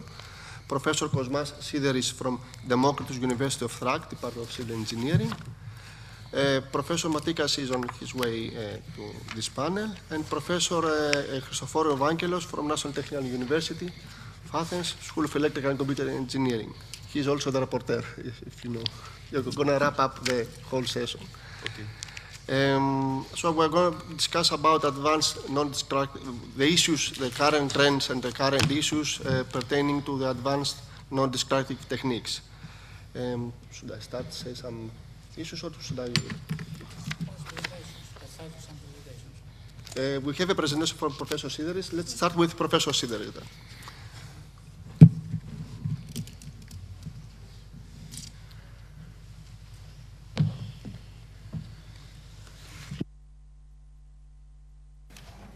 Okay, thank you, Mr. Chairman. Good evening, ladies and gentlemen. In next presentation, we're going to talk about the non-destructive testing in the construction sector. Our world, our society is full of structures ranging from the ancient years till the modern times. There's no doubt that concrete is the major building material, the one with the highest consumption worldwide, mainly used for different types of constructions. It is used to construct residences, buildings, transportation media, bridges, and offshore platforms. Actually, concrete is an artificial stone with a history of more than 100 years. So many structures casted with concrete already are part of the modern cultural heritage. In order to properly preserve them, we do need to obtain some data regarding their strength, their condition, and of course, the homogeneity of the material. Valuable help in this point are taken for non-destructive testings. What are the alternatives? If we want to test for the compressive strength, we have to take some cores. With the cores, we obtain specimens of cylindrical space. We can use them either to test the compressive strength or to check for the homogeneity, detect any cracks and voids, and make some chemical analysis in the lab. This is actually the most reliable method because it actually measures the identity of the material we want to have. However, this also is the most catastrophic one. We cannot afford to have such situation, such condition of the real structure. This is why we are using non-destructive testing. What is non-destructive testing? Non-destructive testing is testing and analysis technique used by the industry and the construction sector in order to evaluate the properties of the material, component, structure, or system for some characteristic differences or welding defects and discontinuities which causing damage to the original part. Actually, they are also known as non-destructive examination, non-destructive inspection, and non-destructive evaluation. Actually, non-destructive tests do measure another property of the material, and then we're trying to correlate this different property with the required strength. So they are also called as indirect methods. However, there's not only the strength of the material we are very much concerned about. We also use entities in order to estimate the thickness of the layer, as well as to detect some cracks or voids inside the material.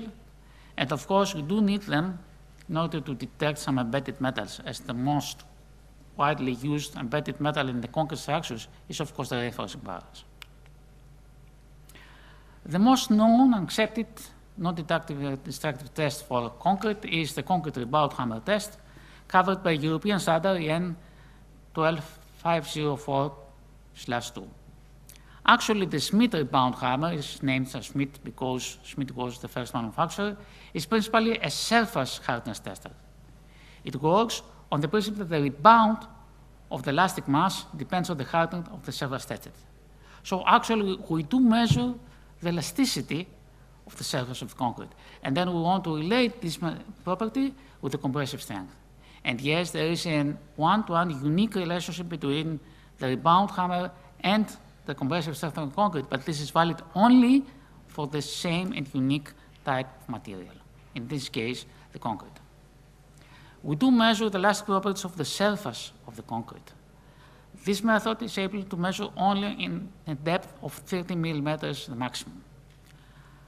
Since the elasticity of the surface is also influenced by other factors such as the water ingress, the presence of cracks or the presence of voids, we can also use this test in order to check the surface homogeneity of the concrete or other type of mortars. There are different equipments available in the market. We have the mechanical concrete hammer with analog display, concrete hammer with digital display, and concrete hammer with connected to a portable PC. Another widely used method for non-destructive testing of concrete structures is the pulse velocity measurement, also covered by EN standards. In this case, we have the EN 12504/4 standard. The main principle is that a longitudinal vibration is produced by the transmitter, traveling through the mass of the tested concrete and received by the receiver. What do we measure in this device? We do measure the time needed for this pulse to travel through the mass of the concrete. If we do know the time, and of course the length path d, then it's very easy to calculate the velocity of the pulses. And yes, this is another property directly correlated with the density of the material. And this is the density actually we want to correlate with compressive strength. And once again, there is a unique relationship between the density, the pulse velocity measurements, that is the density of the concrete, and the compressive strength of the concrete. However, once again, this is unique only for the same concrete material tested.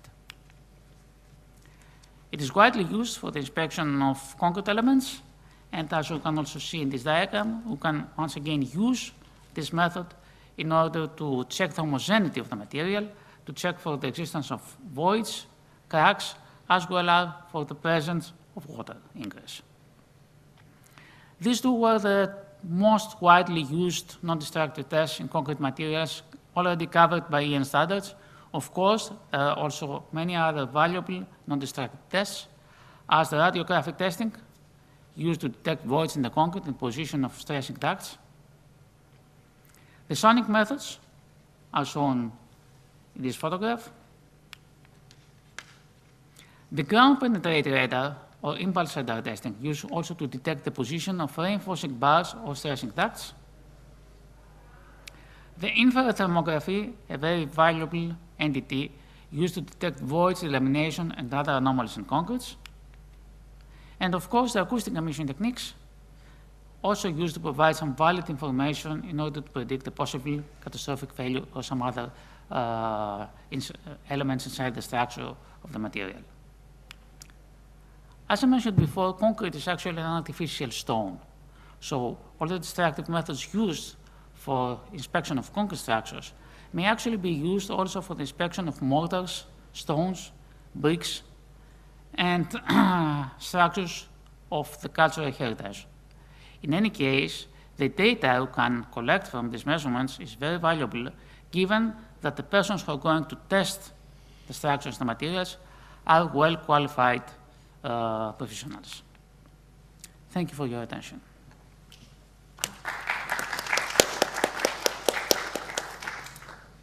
Thank you, Professor Sideris, and for your valuable input. Is Professor Michelle Betty online? We can move forward on the next presentation, I guess.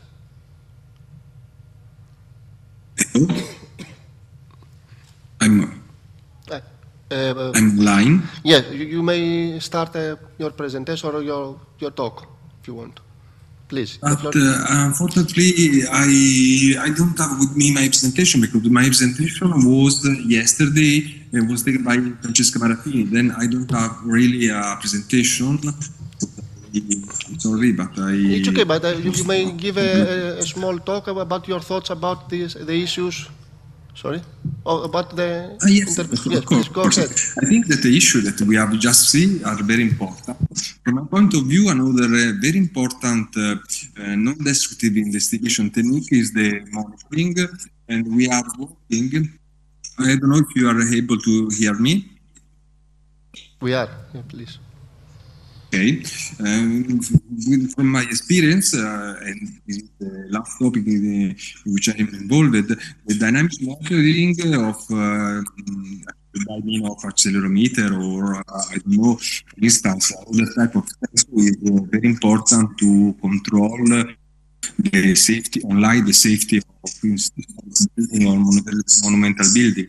We are at my department working on dynamic monitoring of several Masonry buildings, like the, I don't know, some historic tower near Florence, from the University of Florence, or we are also starting to work on some new monitoring system in other building, Masonry building like Masonry Dome, or we are working recently on the Corridoio Vardadiano, a very interesting structure building that connects two major buildings in Florence, and I think that the presentation we see before is very important, but also important is to take into account the monitoring of the dynamic behavior of historic buildings, to control the safety or to correlate change of frequencies with parameter like temperature or humidity. This is a current trend of research in all Europe,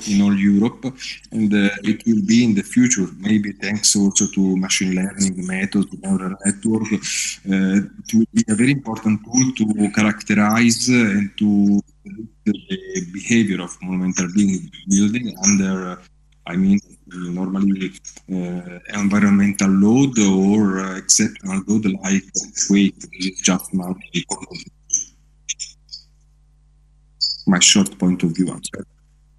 Thank you, Professor Betty.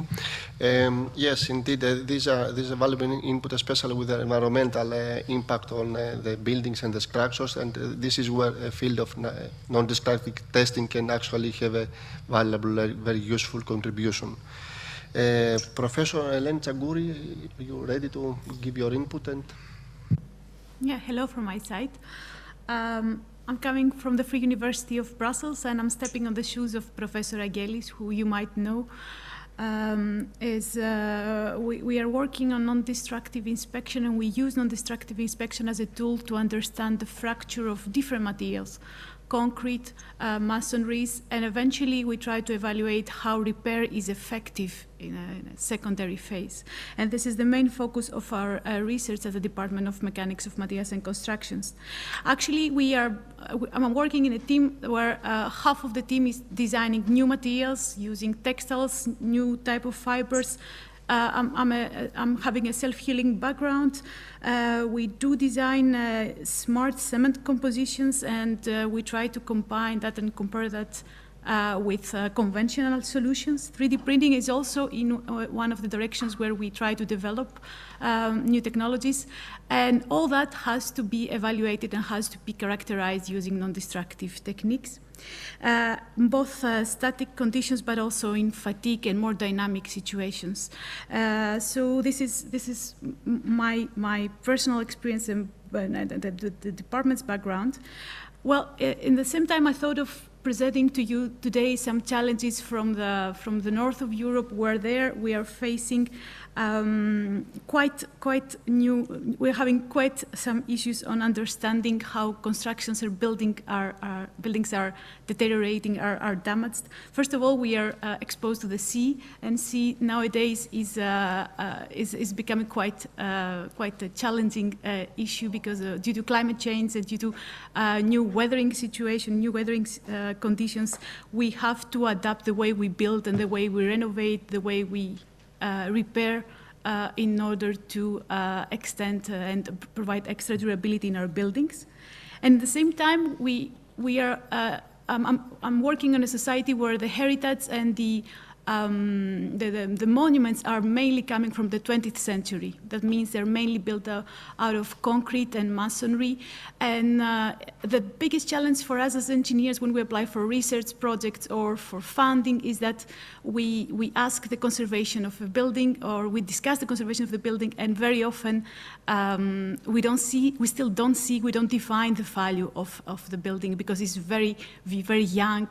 It's coming from an architectural movement that is still not evaluated enough. And this is very dramatic and challenging because in the meantime we're losing our heritage. I'm part of Docomomo, which is a society that tries to understand which buildings of the 20th century are in danger today of disappearance, of collapse, and tries to preserve them. And their non-destructive inspection is not applied enough. I feel if we had the chance to join their activities, to join their surveys with more non-destructive tools, we would have the option to save more of the treasures of the past on that perspective. And at the same time, we are building a lot of research and a lot of collaborations with local companies that are interesting, I think, to discuss today with you. For instance, we're working with BC Materials, which is a local company from Brussels, which is taking the earth from the areas that are excavated in renovation projects or new building projects, and they try to put that earth back into the cycle of buildings and constructions. And there are no standards of how to build up with earth because we missed that part. We don't have enough. We haven't studied enough local materials, and there is a huge need to understand the performance of local sustainable materials using non-destructive techniques. And I feel we don't offer enough to that direction. And at the same time, the most dynamic groups and companies working there are on heritage and monumental conservation.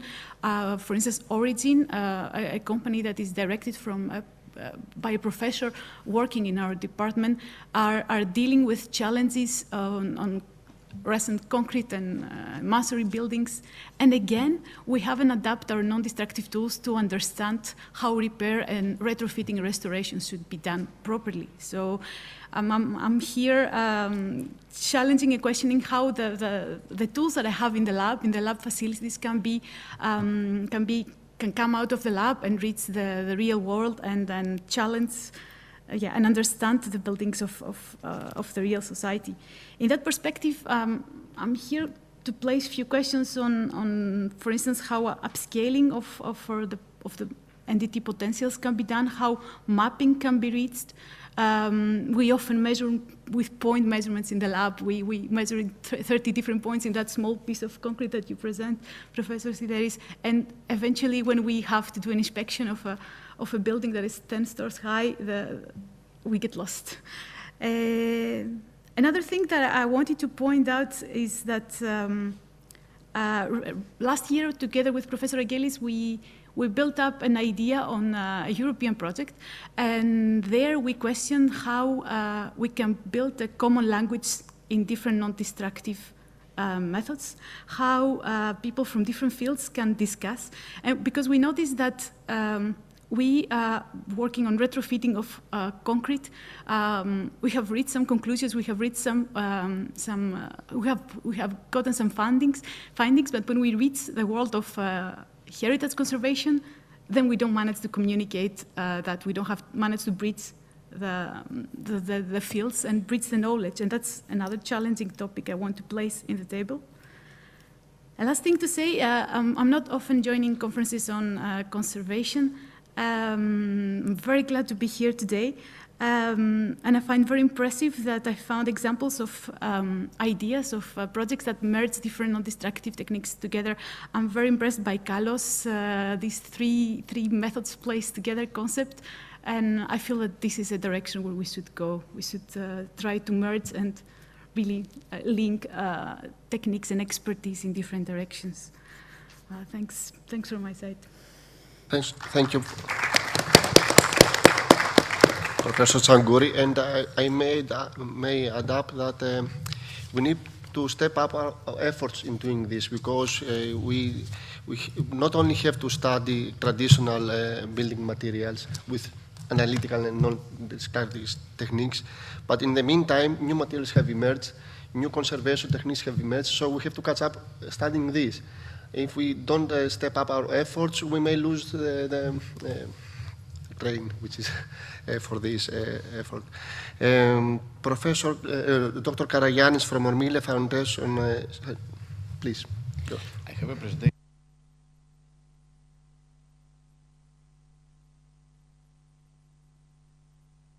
Please.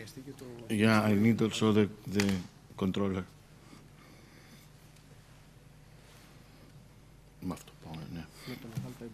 Okay.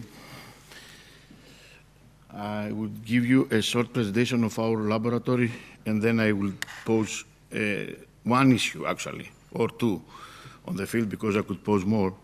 Well, I'm the scientific director of the Ormile Foundation. In both the actions in diagnosis of cultural heritage objects and monuments, as well as in the biomedical sector of it. But now I'm presenting you the laboratory related to the non-destructive testing techniques and portable techniques that we have in order to document the cultural heritage objects on various materials and kind. Actually, we are having infrared cameras from 1 to 5 microns, covering either reflectance imaging or thermal imaging. We have in situ reflectance spectroscopy in various wavelengths, starting from the ultraviolet up to the far infrared. We have various formats of Raman portable systems. Actually, we have 3, covering all the wavelengths that we need. This is custom-made systems developed by us in European project in collaboration with BW Tech Company. We have various formats of the FTIR spectroscopy, and we have very recent news on that. We are going to present in next conferences. Actually, we are in the position with our new FLIR camera to acquire significant areas, big areas, as you said before, mapping, in order to have simultaneously both reflection images as well as spectroscopy per pixel of the icon. XRF, X-ray fluorescence, and X-ray reflectance and transmittance. We have digital panels, portable swans, and sensors. All the kind of the very, very broadband ultrasonic systems, starting from 86 kilohertz up to 100 to 200 megahertz. So we have the possibility to insonify structures of the order of meters, depending on the acoustic velocity and the density, meter up to micrometer. And we have various combination of these methods, like spectroacoustic, which is also patented. We have two X-ray panels, one big and one small one, a very small one, 10 by 10, in order to provide in situ X-ray CT tomography.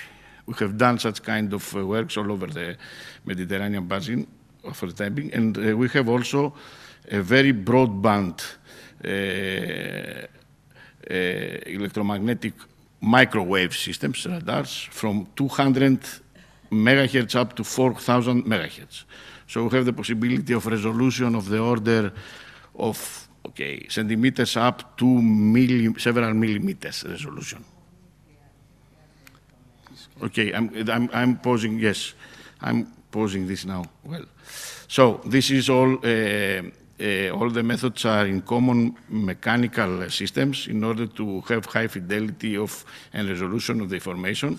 So we're providing spectroscopic mapping tomographies from micro to meter level. So this is the concept. And now, having all this experience in various kinds of objects from 17th century before Jesus Christ up to 21st century objects, jewelry, all over Europe and in the States, I want to say that we are providing this kind of data. So the data are in DICOM files or decoded. There is a protocol for non-destructive testing, actually, like the DICOM format in the medical sector, in which we have the file, the object, and the various case of the scannings and multispectral and tomographic images embedded. So now I'm posing two questions. One, first, two issues. We are in the position now we have thousands of data. Actually, we have metadata, not only us, but all the community. So we have to move forward to artificial intelligence algorithms that are applied in the biomedical sector, actually. And deep learning and spatiotemporal, depending on in the area, coming from the area or various areas or various times, deep learning metadata in order to start documenting cultural heritage in a common way. This is one issue. And imagine that one file, ultrasonic file that we acquire is several gigabyte. One shot with our digital Hasselblad is 14 gigabytes. So how we are handling this data and how we are processing this data. And this is incarnated mainly from engineers, this concept, mainly from engineers and physicians and chemical scientists. So the second issue that we have now is the data, handling of data and extracting results from this, from big databases like Cornelius or other. And the second is, who is incarnating this? We are in the time that we have to discuss the possibility to produce NDT, non-destructive testing engineers, or specifically speaking for this sector, heritage science engineers, conservation science engineers, conservation engineers, how we are going to say, which are mainly coming from the three disciplines of the engineers, like chemical ones, chemical engineers, electrical engineers, and mechanical engineers. Because we are talking mainly, and I'm closing, about materials knowledge. We need the combination of testing materials and materials knowledge. We need a combination of imaging, of tomographies, of sensors develop specific sensors and structures, infrastructure supporting the acquisition of all this kind of data. So we need the mechanical engineers in this case, the electrical engineers in the other, and the materials, the chemical engineers. So we have to discuss this. We have plenty of professors here, I'm posing this issue, and we have to discuss in the future to produce generic entity engineers or specifically for this sector, conservation science engineers, like the case of biomedical engineers. Thank you very much. Thank you, George. I will actually, you kind of read my thoughts, and I will reply to you later on about the education issue. Mr. Athanasios Mouzas, please.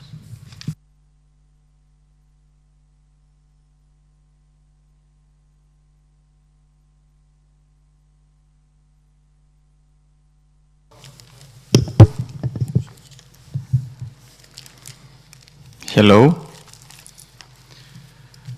First of all, I would like to thank Professor Moropoulou for her invitation.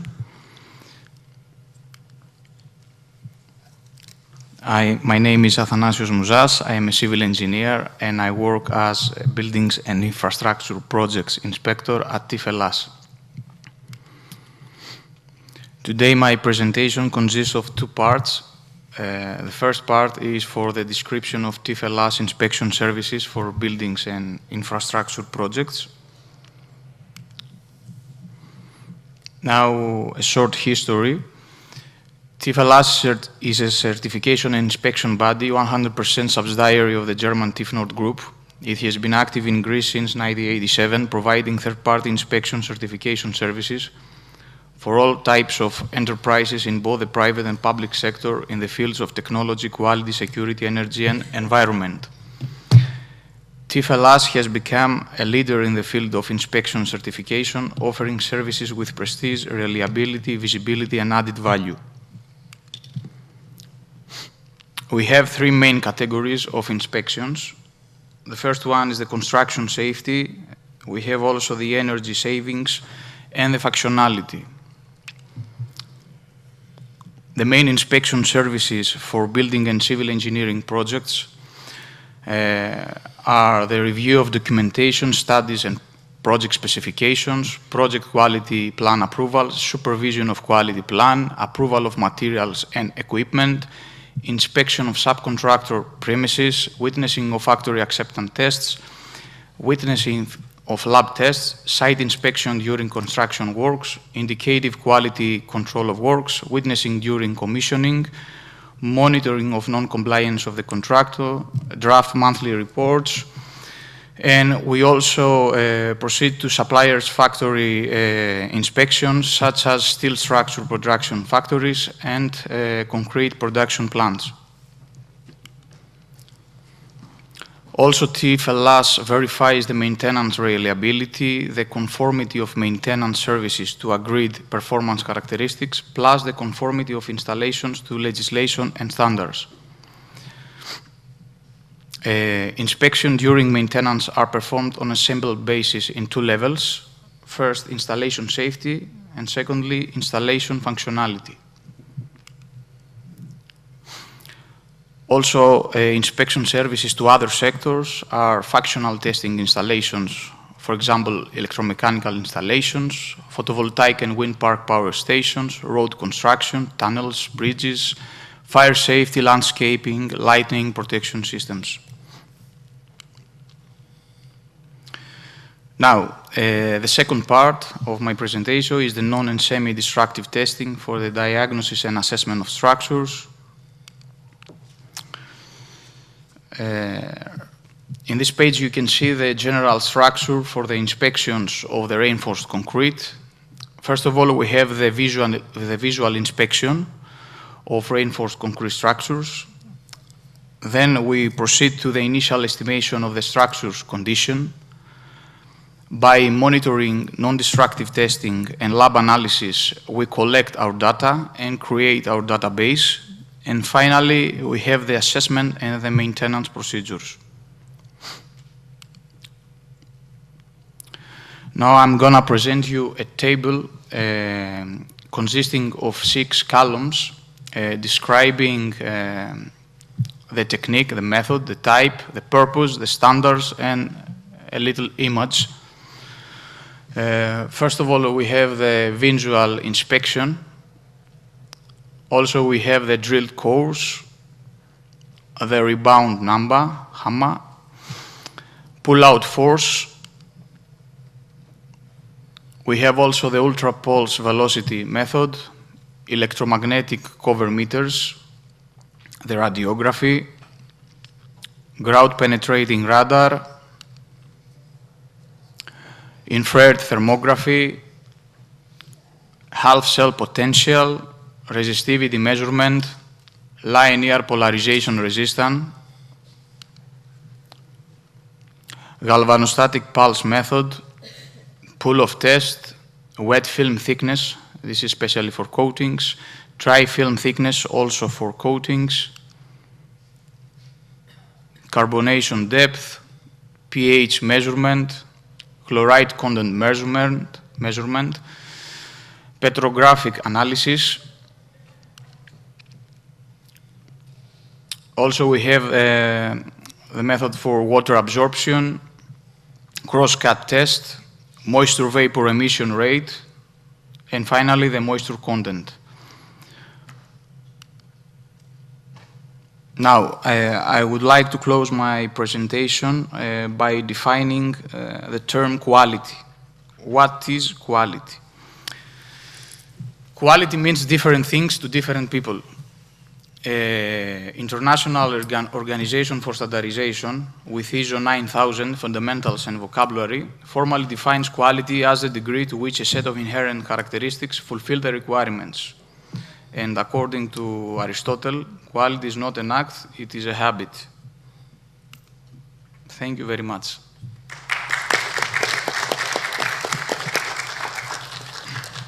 Thank you, Mr. Mouzas, for your very interesting presentation. And I would like to add about quality that in order to assess quality either of a structure or a material, we have to do it in a standardized way.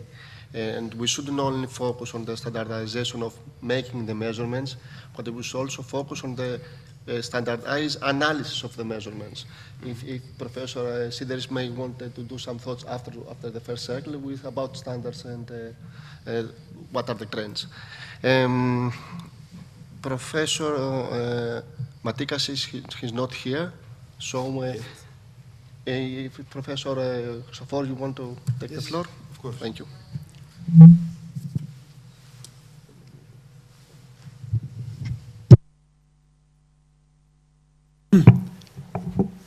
Professor Matikas will join us soon, I suppose. Yes, okay.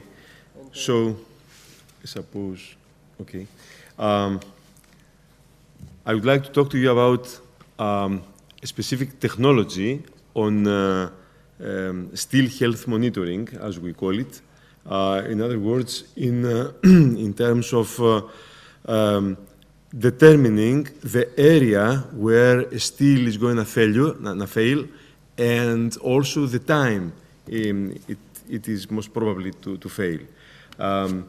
The technology has been developed in our laboratory, and we are proud to say that since 2015, we are the first laboratory in the world that has developed the technology according to which we can non-destructively monitor the residual stress gradients in steels. Therefore, we are able to tell the position of the cracking and also by a specific artificial intelligence algorithm to determine the time that this failure is going to happen.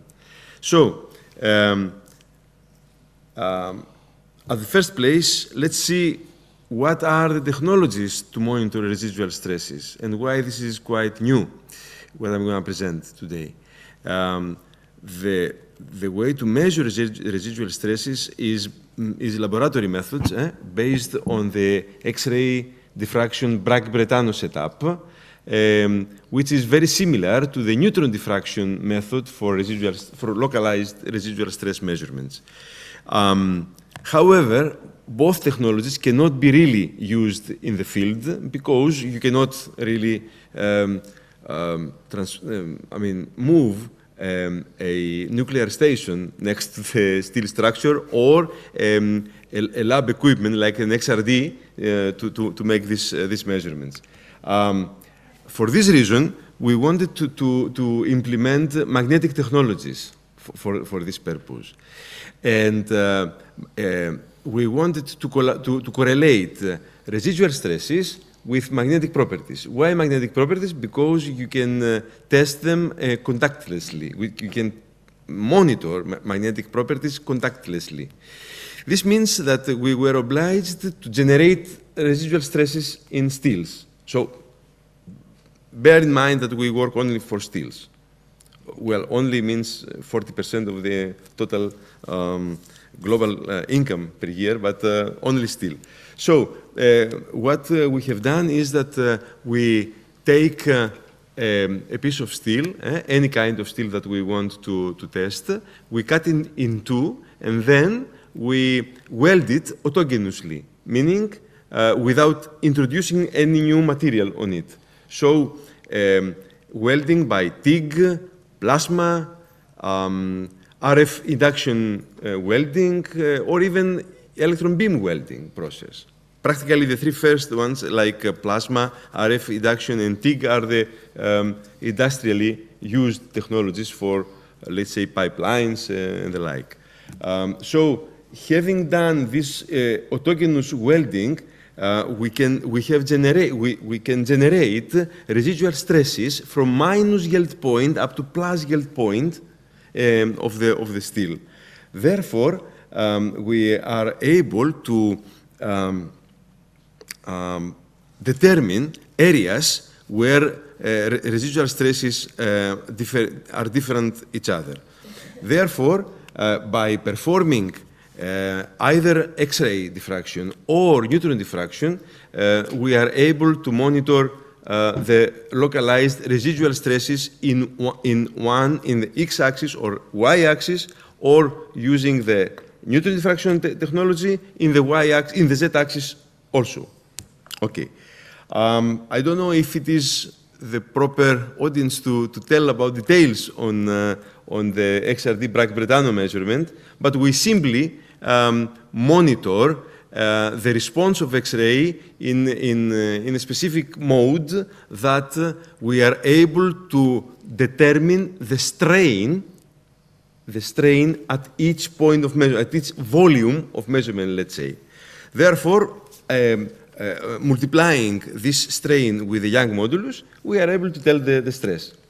So the difficulty now starts from the, the same thing we can do with neutron diffraction for three-dimensional measurement of stresses instead of two-dimensional tensor measurement.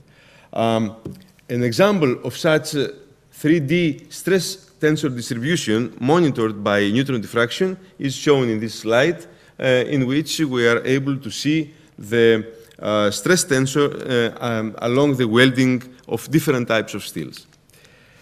Now, the beauty of the technology and our anxiety before we obtain these results has been the agreement or not between magnetic properties and residual stresses.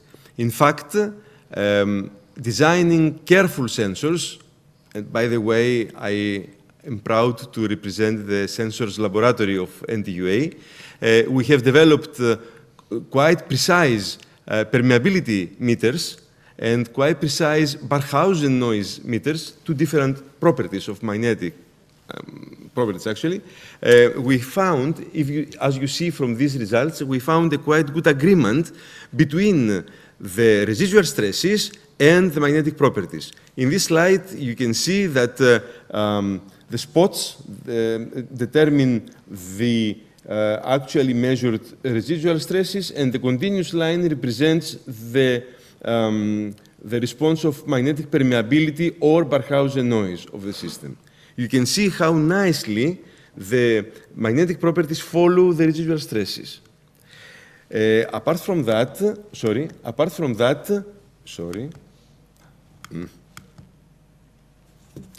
I beg your pardon. Apart from that, plotting the pair of values between magnetic properties and residual stresses, we generate the so-called magnetic stress calibration curve, meaning that from this curve, for each individual type of steel, we are able to tell the residual stresses in this type of steel.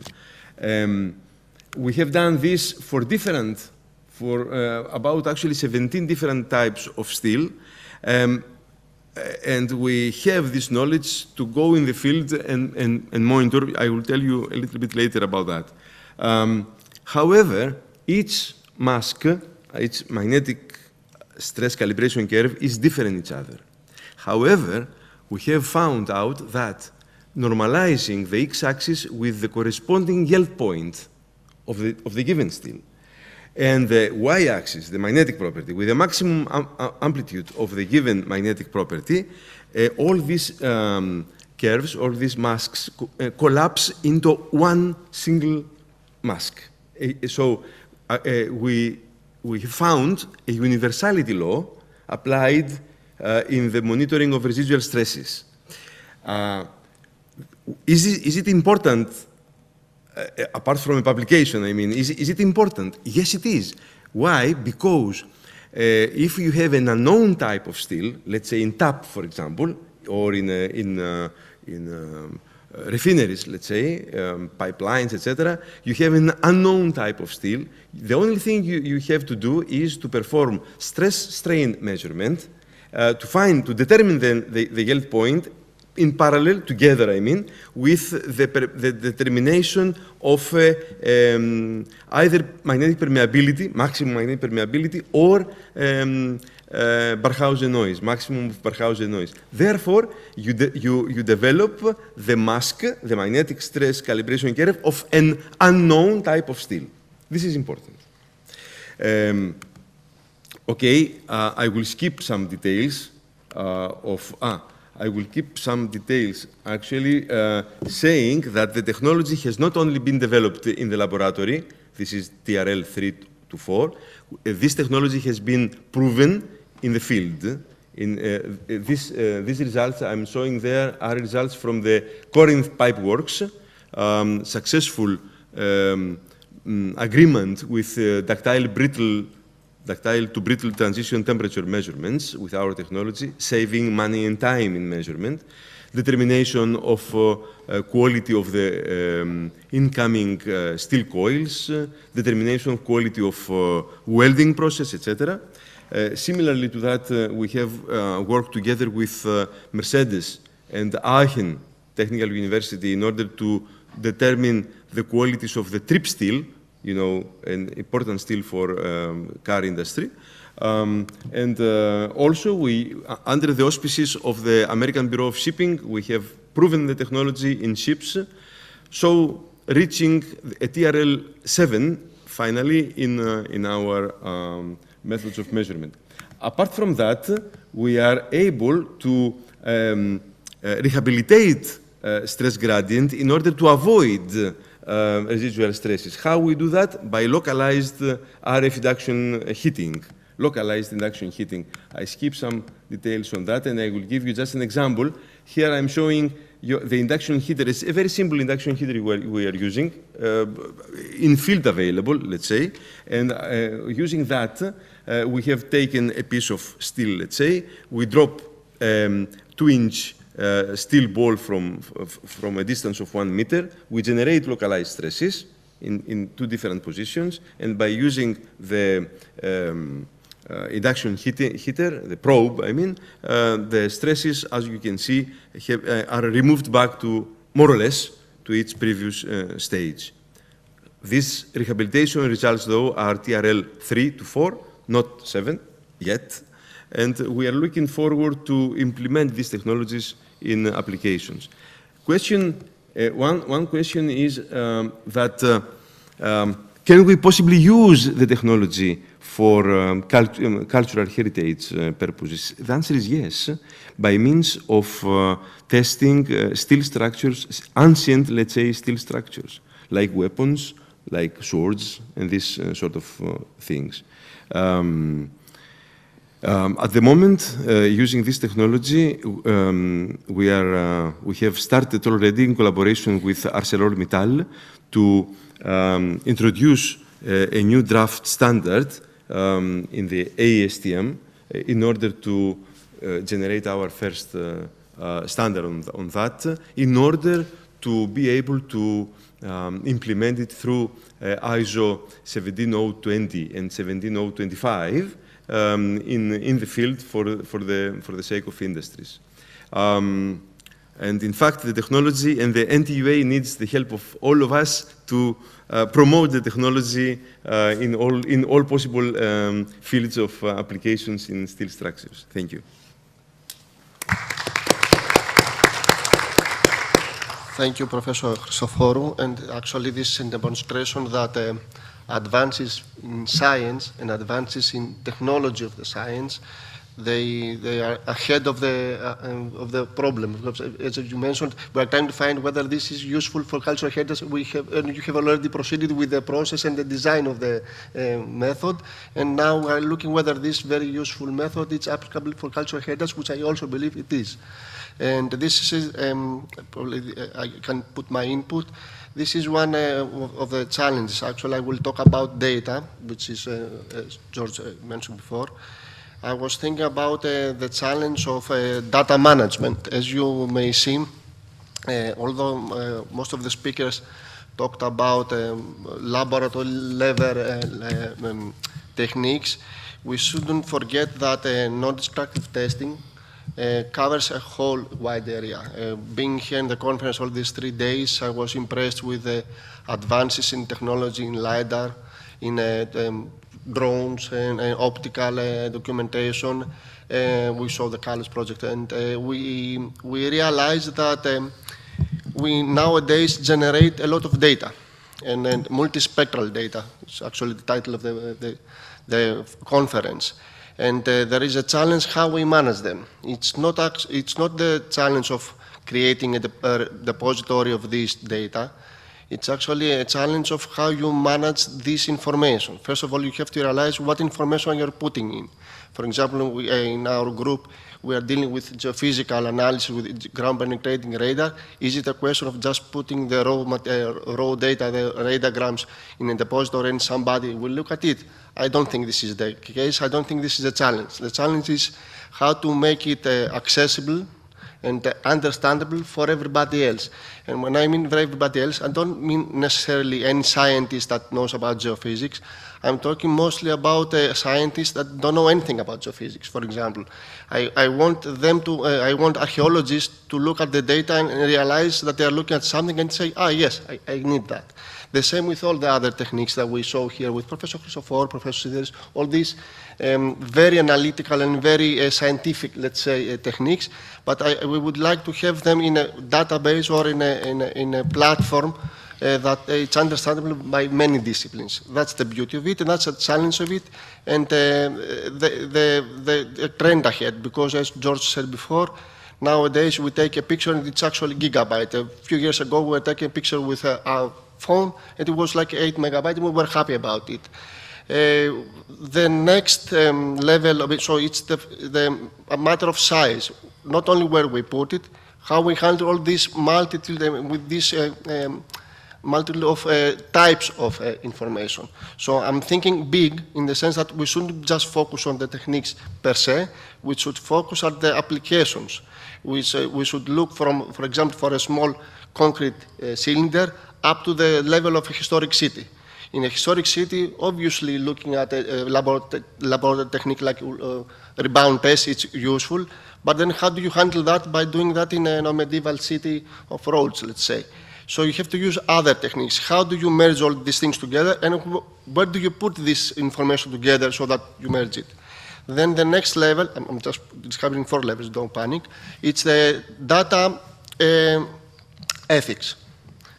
We say about data, but what kind of data? There is a human interface in between. I mean, I take the data from my georadar and I put it somewhere. If I put the raw data, somebody has to have the same software and open it, for example. But is it useful? No, because he needs also the position of the data.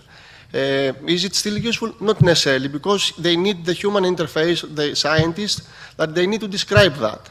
In our case, for example, for the Holy Sepulchre, it was more important to give the essence of the data we provided for the construction phase of the Edicula, rather than the data itself. We are putting this effort together in the RESPECT platform. This is the actually challenge, how to put information in such a way that you have enough human interface to help people understand what they are reading and what are retrieving from this platform, but not too much, because then it's not automatic. And this is actually the challenge of artificial intelligence and machine learning. These are very useful techniques. These are the future, let's say. However, somebody has to train the machines. Machine learning means that you have to give examples. If somebody gives them bad examples, you're going to have bad results. And talking about the results and talking about the future, the third issue I want to raise is data obsolescence. I had a very useful conversation with an professor of archaeology yesterday. I posed him the question, okay, what do you feel about artificial augmented reality and virtual reality in archaeology? And I was surprised to hear from him, said, yes, it's very nice. I love it. I would like to have that. However, I fear that 5 years from now, nobody can open the files. And I realized that an archaeologist was correct. We may put a lot of effort in creating nice models, nice databases, and 3 years from now, the software has changed, the platform may have changed, may have obsolete. We look at an infrared thermal image of 64 by 480 pixels. We were thrilled 5 years ago, and now we have 5 times the size of it. Does this make our previous data obsolete? Does this make our plans that some architect came painfully created all these plans on a paper obsolete, because now we have automatic techniques to create them in a matter of minutes? I saw a LiDAR demo. He had the whole area of someone in Thessaloniki. And I was shocked when I asked him, so how long did it take with a drone to do that? He said, about an hour. Of course, I was sad, because yes, you saw all this three-dimensional area of this municipality, and said, 1 hour just to do this. Does this mean that our previous work is obsolete? Not necessarily, because the evolution of knowledge has to go step by step. If we don't understand what we did before, we shouldn't throw away all the information, all the know-how we had in the past, just because now we have very trendy and very handy and very useful technologies. And finishing up my input, and as we talk with some of my colleagues, how do we train these people? But somebody has to use this technology. Somebody has to use the software, besides some people that have to develop the software and the techniques about it. But in the end, we shouldn't just have only a few scientists to have this technology accessible. How do we train the next generation of scientists? And I'm not going to just have only 3 disciplines. I have to disagree with George on that, because I believe that, that we have to look at the education level. The education, not in the terms of, okay, we have to create some courses, we have to create like an institute or something like a curriculum about that. We have to train our scientists through learning outcomes. We have to have a scope about that. I don't mind if an archaeologist, which at first glance doesn't understand stress-strain distribution, understands these technologies. I would like him to know that these technologies exist, and he knows what to ask and what to get. So we should also focus, not necessarily only focusing on NDTs and teaching people how to use these technologies. We should focus on educating them at university level, at institute level, at SME level, how to utilize what we get from these techniques. I believe this is the trend for education, but I would like to hear your input. Thank you.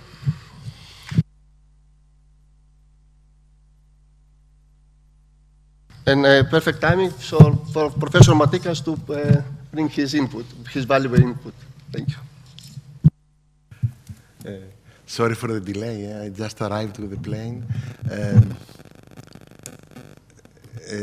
about NDE and for monuments, I think that everybody understands the importance of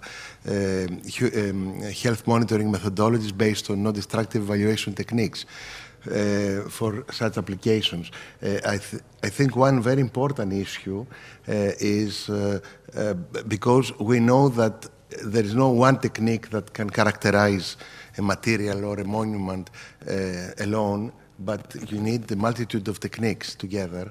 Data fusion is a very important issue, and of course, if you use augmented reality or virtual reality or mixed reality,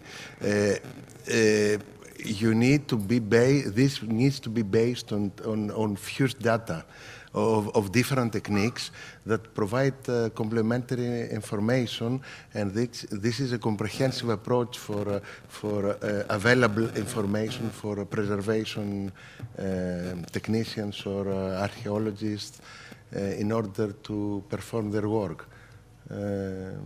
And I think this is the challenge in the future of also data management, because data become more and more big. So how to manage data, as you said very well, artificial intelligence will play a role also in this.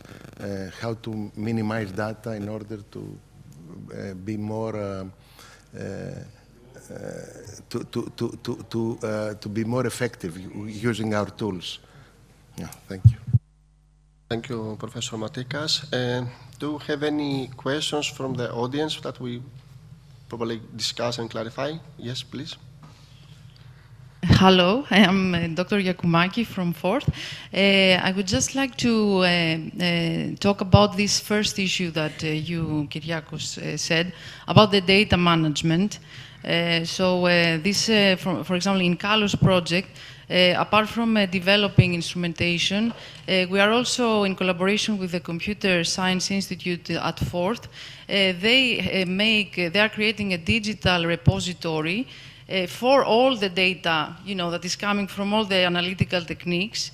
But also, this data is going to a portal that is for the broad audience. So this is like, let's say, an easy way for people that maybe they don't have this specialization in terms of stories to find out what we are doing and how. And this is the way that we thought it's easy for people to learn and learn what scientists do behind closed doors.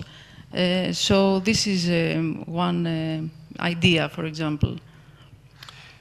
Thank you, Anastasia. Annie, sorry. And I was talking mostly about the semantics level. Probably the repository of pure data, it's actually efficient now. But how do you store a semantic? When we're talking about the resilience of structures, how do we store this information? Do we just type it in the text? How do we describe it in pictures? So, and the bigger we become, and I proposed the problem of how do you move from a building, from a wall, to the level of historic city. How do you describe all these terms in a depository of information so that people, the general public, the scientists can take them and move forward? So we have to create like a glossary of terms. If you want, do you want to, yeah, Professor Sideris may want to say something. Thank you, Dr. Gladopoulos. As you rightly mentioned, today the challenge is to use the data, the existing data and the new techniques. I think the only way to proceed on this point is to create some standards. Is to create some standards or some templates, some frames, who can use them in order to properly work and collect and calculate the data available. This is a big major problem, as I presented before. There are many, many non-destructive tests for concrete structures, but only 2 of them are covered by the national standards. The rebound hammer and the pulse velocity measurement, and of course there is another one, not mentioned in my presentation, the pull-out test. There are more and more non-destructive techniques, very valuable, a lot of data is created, The reliability is tested and established, but we don't know, we don't have a standard way in order to properly use them. I believe that the first step we have to do is to create some standards or some templates regarding the use. And this may be done mainly by creating some forums, some working groups who are going to perform some interoperability tests with different materials using these different devices and write down some general guides, guidelines, and standards in order how to properly use them. If we wait from the European Union or the government to create some standards, we're going to lose a lot of time, many, many decades, I'm afraid. We have to do it ourselves, start creating the standards. Thank you. Professor Moropoulou. I would like to thank you for this very constructive thinking of the panel. And I would like to agree with Professor Sideris. What we can actually wait is that after the interpretation of many measurements, many in situ, non-destructive testing, and the comparison of the results in different cases, different materials, different environments, we will be able to develop schemes of interpretation. That means we are not right now matured enough to require ISO or other standards. That's not possible.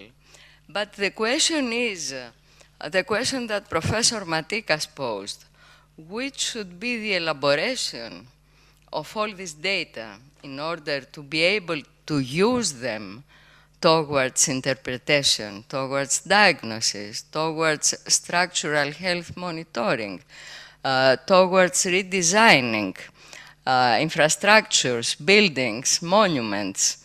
That's the question. And from our experience in the works at the Holy Edicula Rehabilitation, the answer is to merge data from non-destructive in situ assessment and evaluation on the 3D core backgrounds we receive from the photogrammetric 3D documentation of the monument, and at the certain surface where we work. That's why we were speaking in the beginning for layered models we developed. We need georeferenced data, and this is not easy to get. This is a matter of research right now. So it's not big data elaboration on numerical level. It's not a stochastic approach. It is an allocated information which has a certain significance. It was a very appropriate terminology that the newly elected Associate Professor Kyriakos Lampropoulos used, the term of what are the semantics. If we are going to interpret, that means we are giving meaning to what we read. That is the semantics, if we standardize the meaning. And for this, we need to know the location. We need to know the environment, the coordinates, the circumstances. That means we have to incorporate entities, informations, and data into systems which will be meaningful. Meaningful for the management of information towards diagnosis and redesign. And this is a general issue. It concerns interdisciplinary collaboration. That's why in the provocative question that my friend Giorgos Karagiannis posed, and I know it in advance, should we go to NDT engineers, specialized engineers on conservation? I would suggest that we have to consider interdisciplinarity. We don't go to more basic, specific educational programs. We go to interdisciplinary programs. Specifications come out of interdisciplinarity. So that is the position of the Technical Chamber of Greece as well. So let's not formalize things in a wishful thinking because he's a very experienced engineer. Let's go and unite our forces towards fruitful results, semantic results, and interpretation of what we measure. Thank you very much all for your contribution.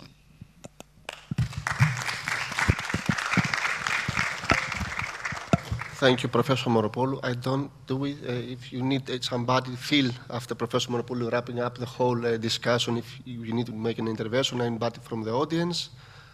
Otherwise, I think we... Can I comment constructively? Yeah, thank you, Professor. Thank you for your... Well, we are opening a discussion now. It's not the time to close it, just to open. Indeed, biomedical engineer is multidisciplinary engineer. NDT engineer is multidisciplinary engineer because it incorporates, in this field we are incorporating many fields of science. That's what I talk. Actually, we are in agreement on this, and we have to continue this because if you go on the field in an holistic approach and collaborate an engineer with a conservator on the field, there indeed we need, like the collaboration of an engineer with a doctor, a medical doctor, there was the need of the biomedical engineer. There I see in the field, in situ and on site, this need desperately. Thank you. Thank you, George. I think Professor Matikas wants to make just a comment. one thing. However, in non-destructive evaluation of monuments, it's a particular case. We need to know what is the level of damage we look for. For example, in aerospace, there is particular techniques that work, particular damage that we are looking for in infrastructure the same way. In monuments, you need to collaborate very well with material scientists, chemical engineers, in order to understand what you are looking for and at what level. And this is very important for the technique. I would also include civil engineers and electrical, all the engineers, because if we're talking about the structure, we want to know the dynamic and the static behavior of the structure. So we shouldn't just look only for the materials. We should look at the entity of the structure, the monument, and the whole case. So all the sciences are there. Everybody has useful input. We should all not be afraid of the challenge. We should just focus on what we can do quickly, because we have technological advances that moving forward. Thank you very much, everybody, and good afternoon. On this presentation, I'm going to analyze and evaluate the grouting process through the fusion of non-destructive testing and evaluation information in the case study of the Catholicon of Panagia Varnakova. A grouting process is an important procedure in the restoration and strengthening project of historic structures. The analysis of the process includes some standard steps, like the documentation of the position of injection tubes,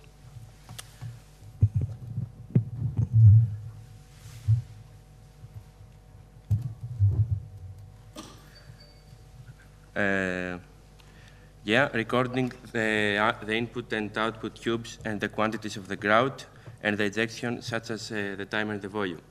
This information gives us the ability to create grouting curves, map the grout quantities, and have a general assessment on the areas of the structure that a significant amount of grout was recorded. Nevertheless, grouting can reveal even more information, such as the state of preservation and the general configuration of internal crack, voids, and interfaces between the grouting areas of the structure.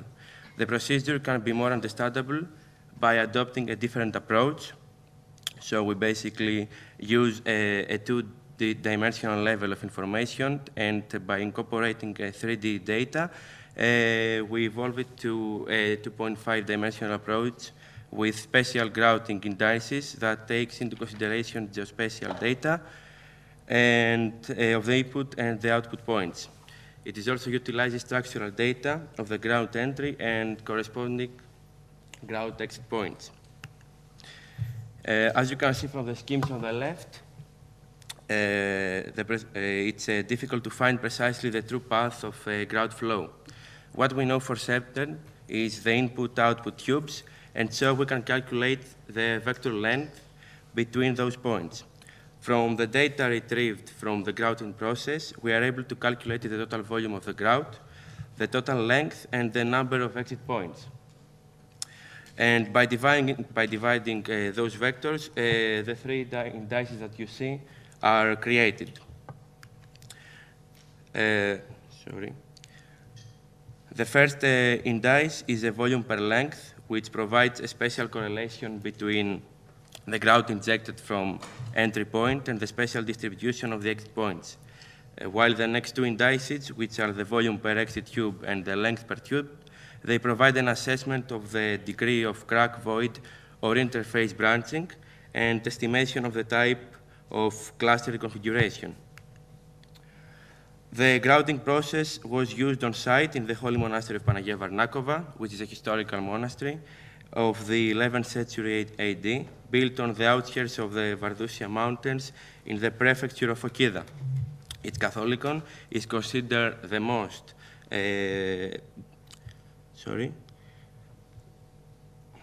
It's considered the most important Middle Byzantine monument in Greece, and is dedicated to the Dormition of the Virgin.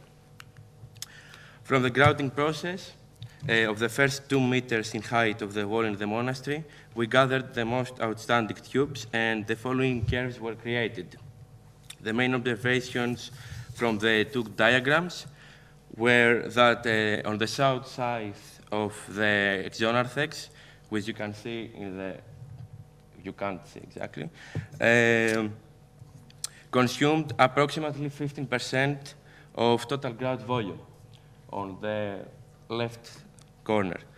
The semicircular masonry of the Hieron consumed significant quantities of grout, despite not showing macroscopic cracks, while the west side, meaning the entrance, consumed increased quantities of grout corresponding well with its pathology.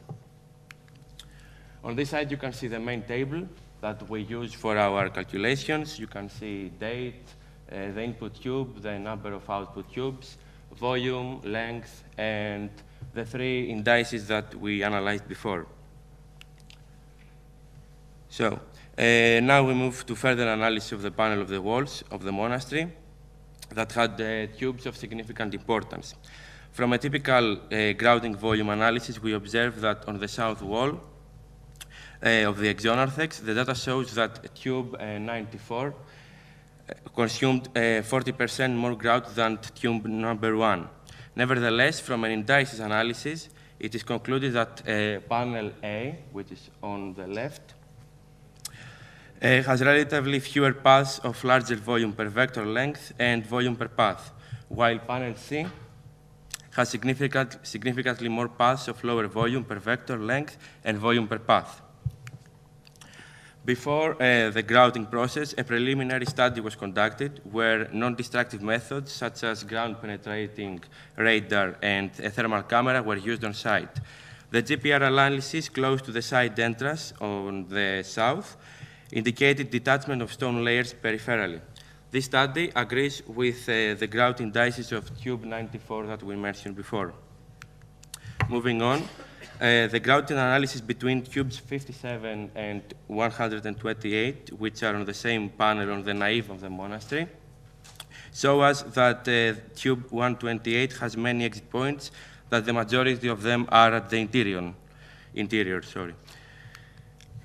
Here, we can see some thermal images on the same area from the inferred thermography survey that was done on the preliminary study.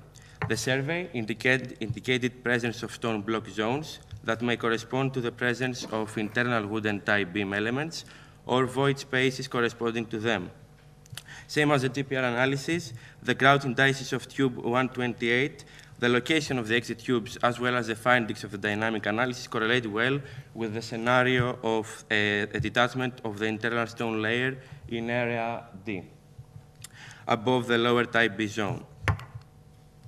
Moving even closer to the Hieron of the monastery on the south wall, we compared tubes 22 and 131, and we can see that this is one typical example that we expect from the grouting process.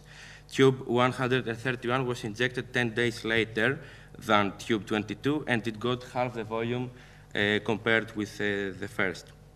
The indices also shows us that we have gradual filling voids as the process goes on, and that's something that we normally expect.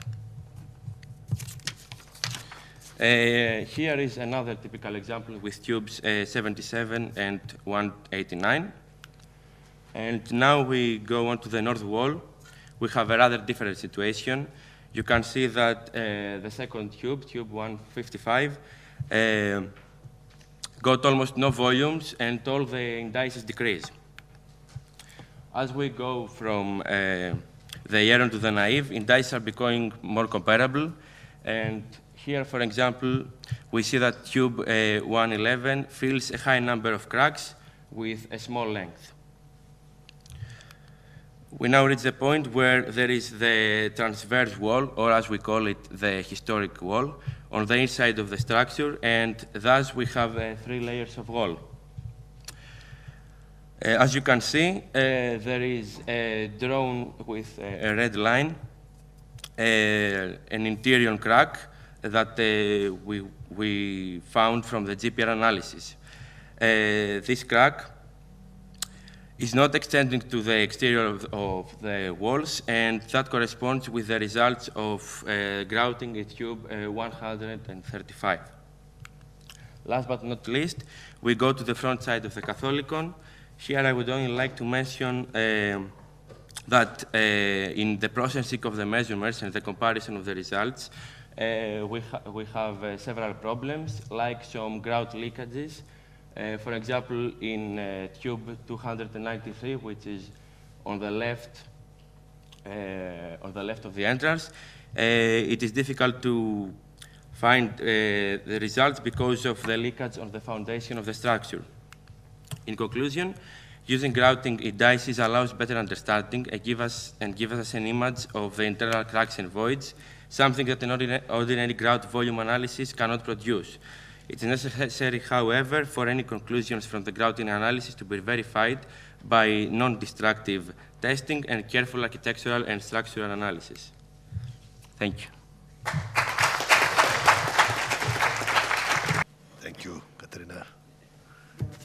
Hassan. It's nice to be here after many years.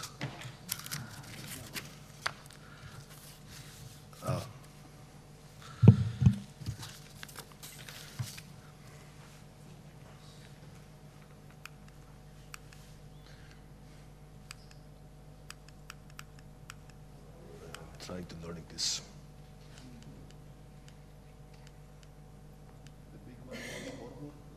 Yeah. Well, the scale of the previous software structure, which was destroyed by burning intentionally during the Nika revolt in 532, can be considered as a traumatic threshold that must be overcome for the new church that Justinian will build. Therefore, the size of the price of penance that the emperor will charge against those who abuse his power can be sought in the claim of the quantity and the quality of the existing Hagia Sophia construction that he has rebuilt.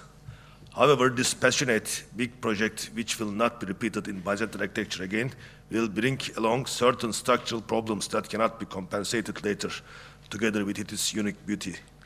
In fact, it's possible to say that structural system problems are the basis of the earthquake risk, which has remained up to date throughout its history.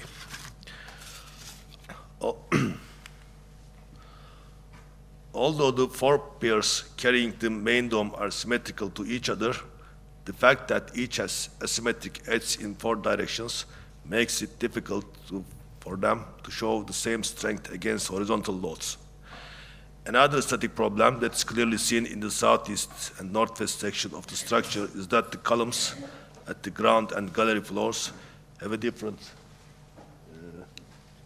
numerical arrangement. As you see, the gallery level and the first ground level has different amount of arcades. So this situation resulting from the size differences of the columns at the ground and gallery floors causes the vertical loads coming from the main dome and body walls being transferred with an interrupted way, not directly, and discontinuous way. The weakness of Hagia Sophia's ambitious load-carrying system caused it to collapse 3 times, completed 21 years later after the building of the main dome, and partially in the 10th and 14th centuries. It can be said that the design of the piers and arches which carry the dome is the basis of the existing problems of the main dome rather than the dome itself.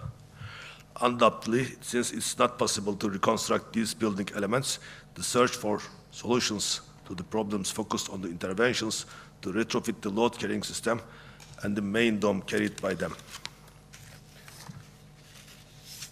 Following the earthquakes of 553 and 57, about 21 years later, after the blessing of the Hagia Sophia on May 558, the main dome, together with the southeastern semi-dome, collapsed with a 6 magnitude earthquake.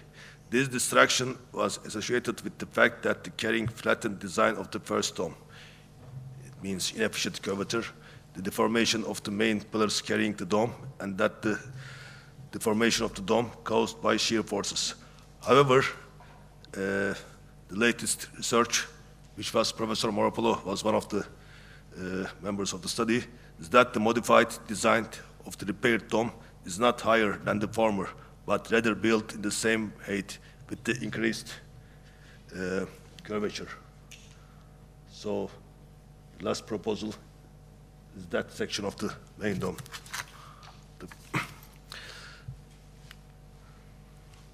The second largest earthquake, which directly affected and collapsed the main dome, took place in 989, and northwestern part of the main dome collapsed by demolishing.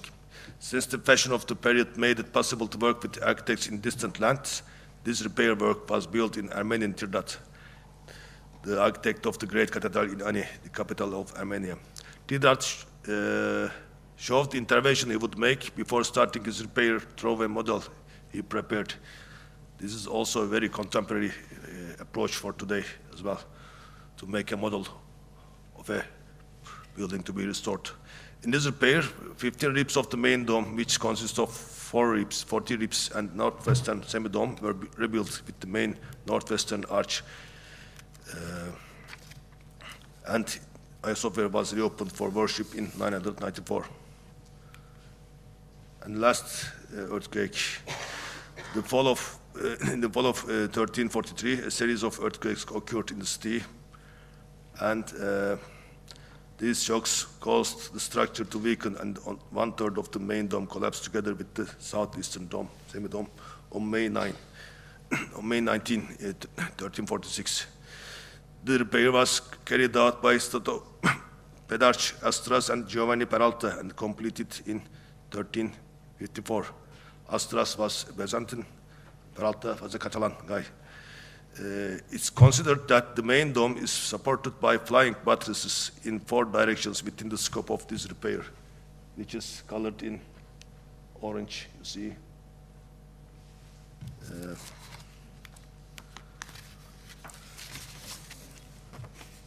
The Gothic characteristics of these non-existent buttresses that can only be seen in Hagia Sophia descriptions make it possible to date them to the 14th century repairs. The corresponding integrations of the flying buttresses to the connections of the remnant 6th century dome with the reconstructions of the 10th and 14th centuries show how accurate they were built to support the main dome. Hagia Sophia's main dome has never collapsed since 1354. The interventions of architect Sinan to Hagia Sophia when he was at the top of his career should also play a role in this achievement in the 16th century. Although he did not intervene directly into the dome, he retrofitted the existing Byzantine buttresses and added new ones. The latest structural interventions of the main dome during the Ottoman period were made within the scope of repairs carried out by Fossati. The most radical intervention in this repair was the removal of the flying buttresses of the main dome, which supported the main dome in the last 5 centuries and became a part of the Istanbul silhouette. Instead of the flying buttresses, the base where the main dome sits was surrounded by an iron frame, and this iron frame hidden under the existing plaster. Here you see he removed the flying buttresses and framed the base. These elements were exported during the plaster rush in 2016, I think. The structural function of this frame, used as equivalent to the flying buttresses removed by the Fossati, is controversial. A possible positive effect of this intervention on the dome structure is extremely limited due to its location and form. In the modeling work we conducted in 2010, in order to question the functionality of these flying buttresses removed by Fossati brothers, Hagia Sophia's flying buttresses and existing models were tested in a static simulation using finite elements in the computer environment, and the structural contribution of these buttresses to the main dome was examined. This limited modeling work has shown that flying buttresses have a structural function and contributes to the main dome. The interventions in the Republic period, the latest structural intervention to the main dome is the walls covering the windows. Here you see. These walls were detected as reinforced concrete elements by a Japanese team of Tsukuba University in 1995. So this intervention can be dated to the beginning of the 20th century in terms of the building technology. I mean, reinforced concrete, the use of reinforced concrete. As a matter of fact, in 1909, the windows looks to be covered only with a lead.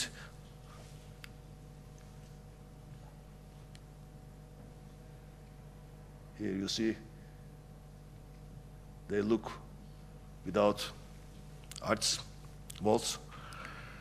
The windows looks to be covered only with a lead, while in 1936, each window looked covered with walls as today. Although a document about this intervention has not yet been reached, these visual data may suggest that the walls covering the windows were made in the early period of the Turkish Republic that was established in 1923. In a study conducted in 1993, it was observed that wooden construction was built on lower level to reduce the flatness of dome, which occurred due to the fact that the 10th century segment in western part of the main dome was higher than the 6th century segment in the southern part of the dome, about 10 to 12 centimeters.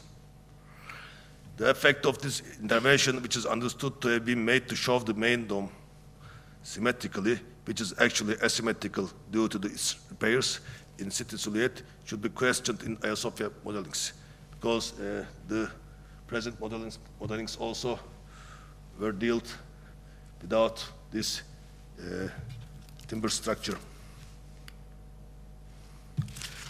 The last project developed to retrofit the dome structure of Hagia Sophia in recent years, Republic period, was conducted by Professor Dr. Mustafa Erdik in 1993. It was proposed that semi-domes and main arches should work together during a possible earthquake through a strong connection between semi-domes and main arches to support semi-domes in northwest and southeast direction.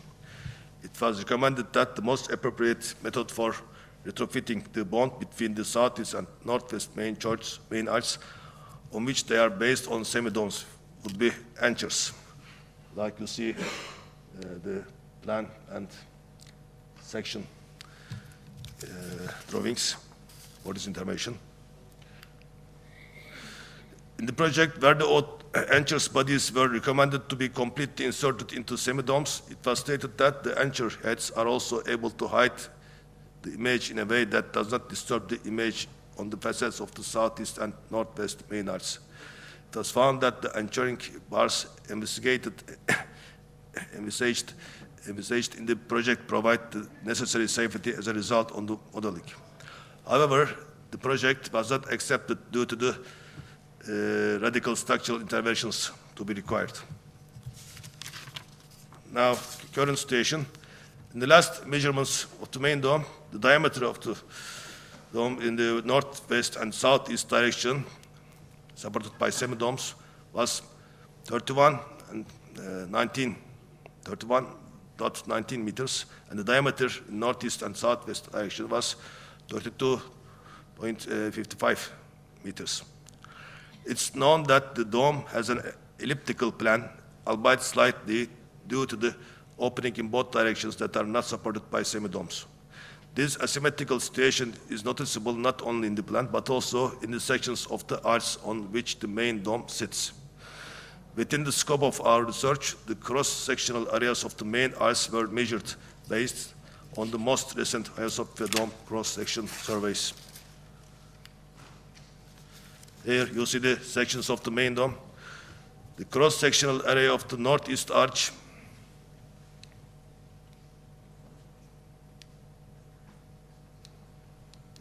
use. Anyway, you see it.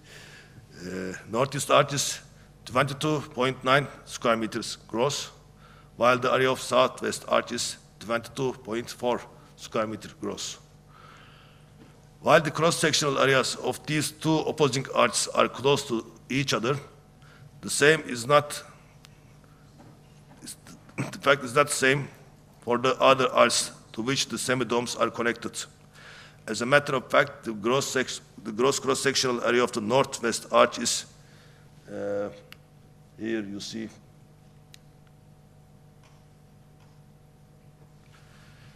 7.2 square meters, and the southeast arch, which can be described as the weakest arch, is 6.1 square meters. The reason why the arch sections are gross is that the plaster allowances are also included.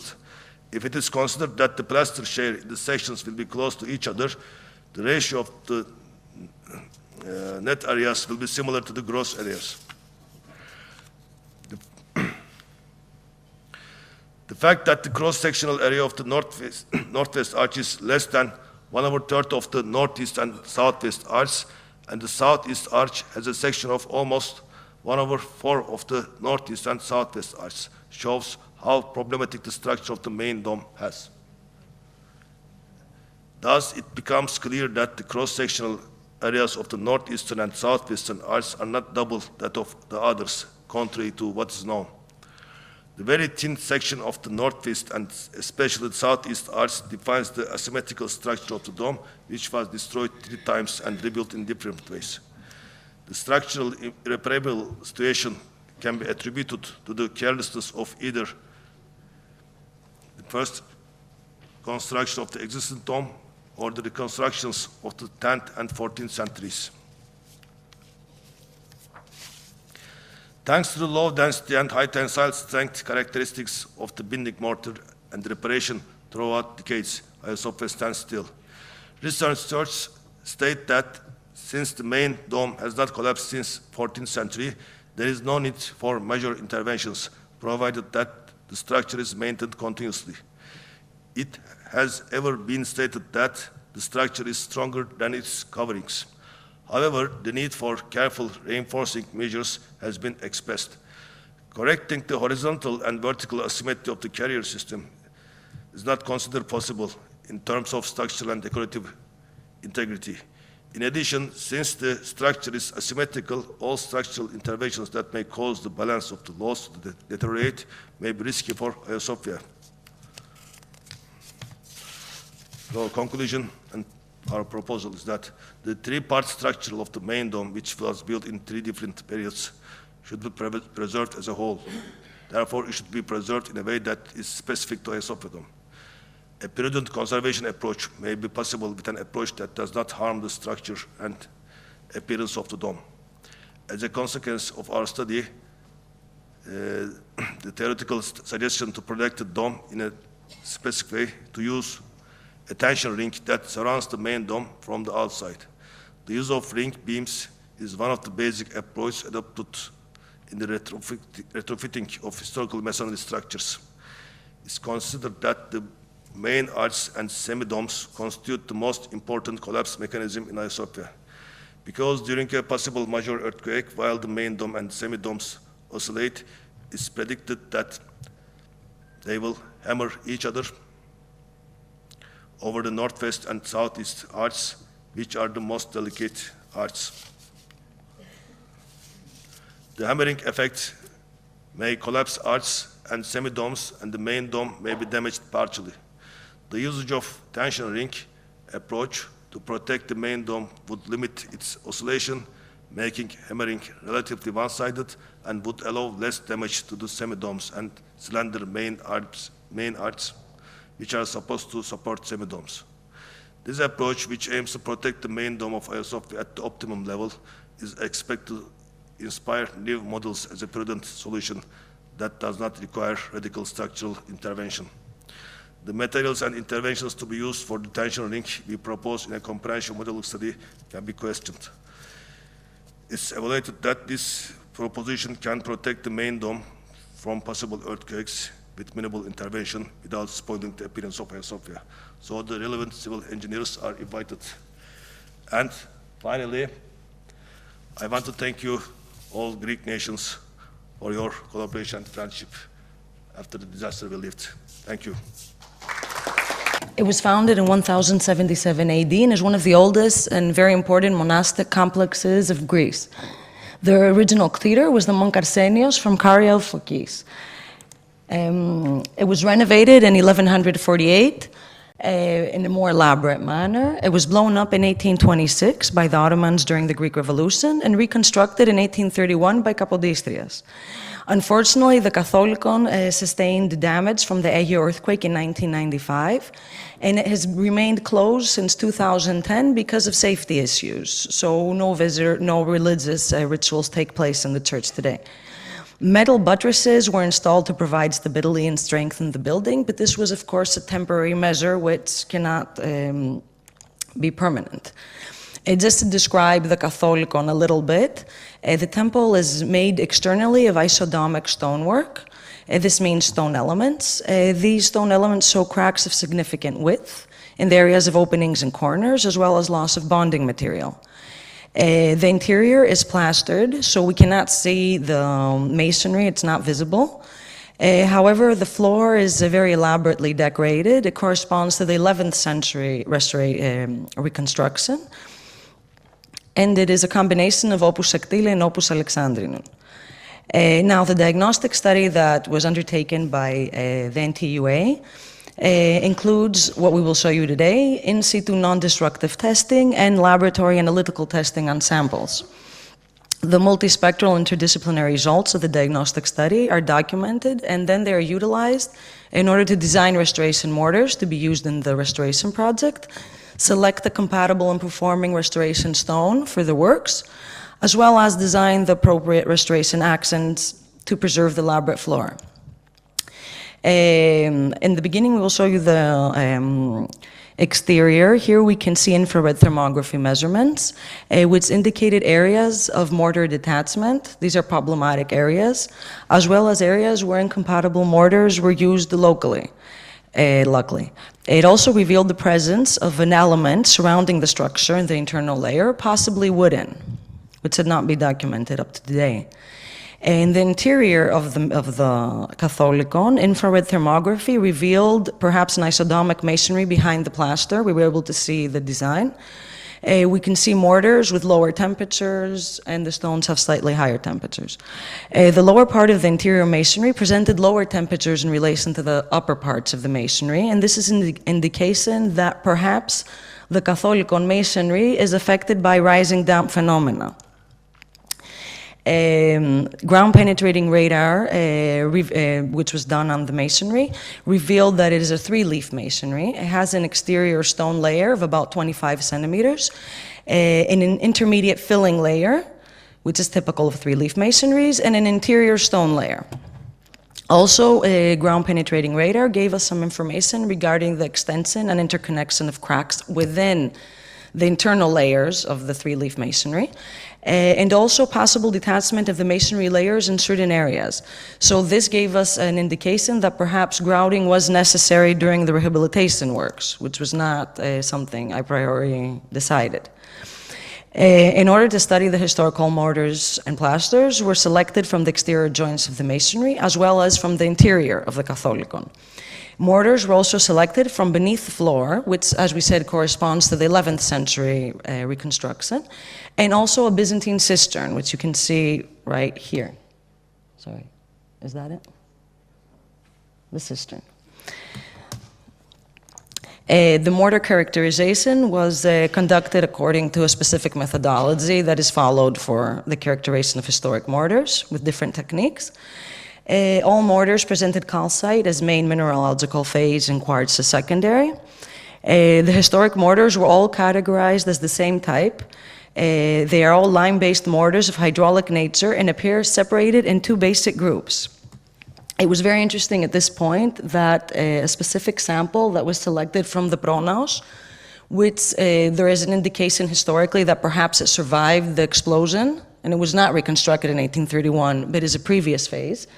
The Pronaos mortar was grouped, you can't see it here because I'm in front of it, but it was grouped with the mortars from the Byzantine cistern and the 11th century floor.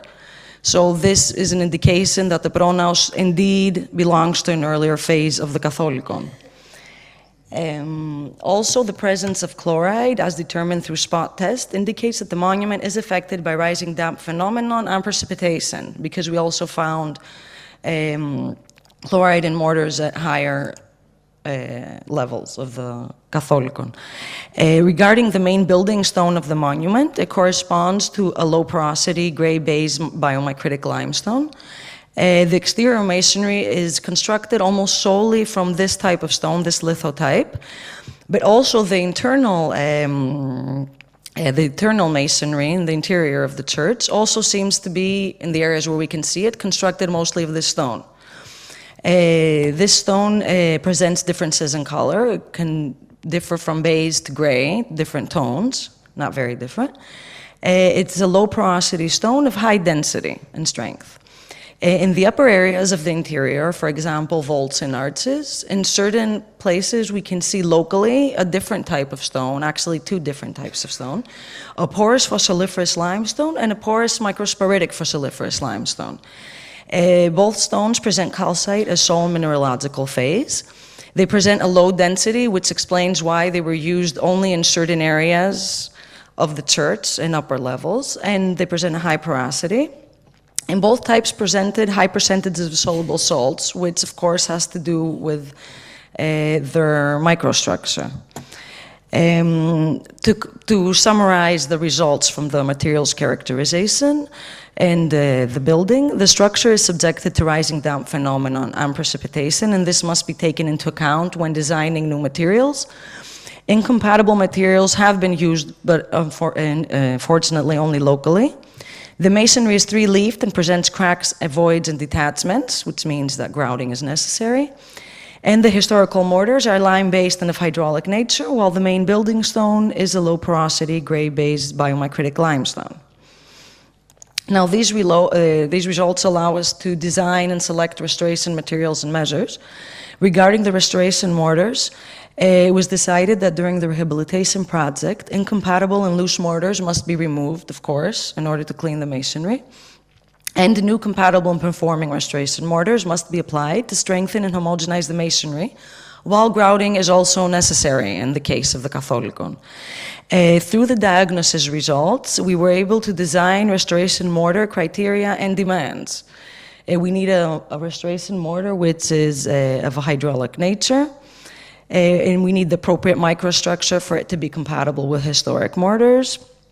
And also we took into account the results of the structural analysis of the Catholicon, which indicated that we need a restoration mortar with a compressive strength of 15 megapascal in order to ensure the seismic response of the Catholicon against serious damages. So this was also a criteria. Therefore, we designed and we assessed different types of restoration mortars, mostly lime pozzolan ones, with different types of pozzolans. The lime metakaolin mortars presented the highest compatibility in terms of chemical compatibility and microstructure, and they also presented the best performance. And for this reason, a commercial lime metakaolin mortar of 15 megapascal compressive strength was selected for the rehabilitation of Varnakova Catholicon. And in order to enhance compatibility and performance and homogeneity of the masonry, a lime metakaolin-based grout was also selected for the grouting process. Regarding the restoration stone, it is quite usual in monuments that a local stone is used as the main building material element. And in the case of Varnakova, the historical stone did indeed have characteristics that local stones have, local lithotypes. Therefore, nearby quarries were investigated in order to see if the same lithotype as the historic stone could be found. And it was found, the exact same type. Therefore, an analysis was done with the aim of similar characteristics with the original stone. We see that there were very small differences between the historical stone and the quarry stone, which are interlinked with the extraction of the material from different areas of the quarry after many, many centuries. But the differences are quite slight. To move on to the Catholicon floor, it is very elaborate, as you can see here. As we said earlier, it is a combination of opus sectile and opus alexandrinum. In the right image, far right, the gray areas are the original parts of the floor. The different stone tesserae of different colors were characterized, and we saw that the stones came from different areas of Greece, like Verde Antico, which is Chassabalis from Thessaly, or Lapis Lacedemonius, which is from the Peloponnesus, from Sparta. So we see that they brought stones from different areas in order to decorate the floor, and this shows how important it was for them to achieve the chromatic effect that was needed, and how important this, the Catholicon was at the time of its construction in the 11th century.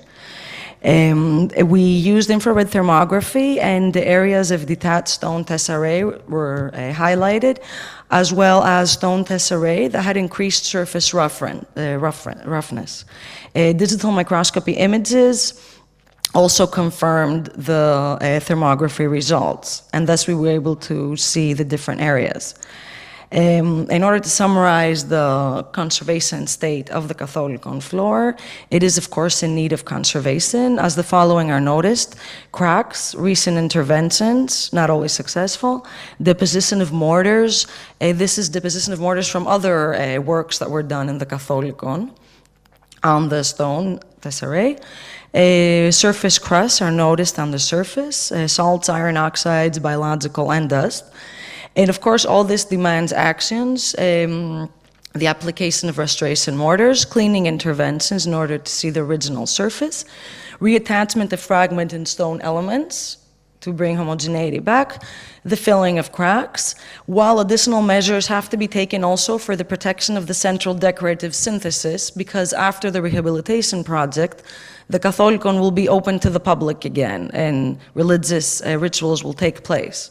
So this is also a very important issue. To conclude, the analysis of historical materials is not only necessary as part of the documentation process, but it also provides valuable information on many levels regarding the phases of a monument, the environmental factors affecting the materials of the monument, and it also acts as the basis for the design and/or selection of new restoration materials.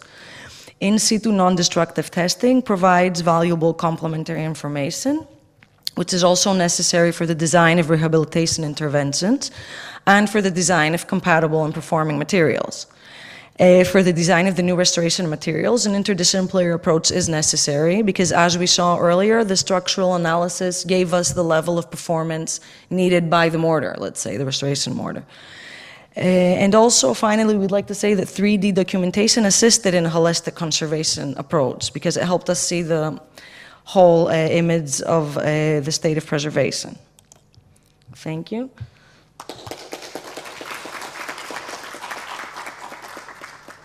Thank you, Dr. Apostolopoulou. I would urge the audience, if they have any questions, to keep them for the next presentation, because this is the second part of the whole cycle of rehabilitation. It's going to be covered again by Dr. Apostolopoulou.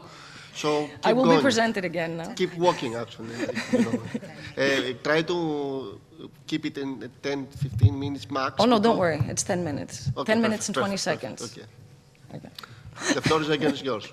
I'm sorry, I talk a little bit fast, but we don't have a lot of time. And now we will be presenting, the next adventure, which is the interdisciplinary approach. And we will be showing you the evolution of the rehabilitation works, supervision, monitoring, and control at the Varnakova Monastery Catholicon.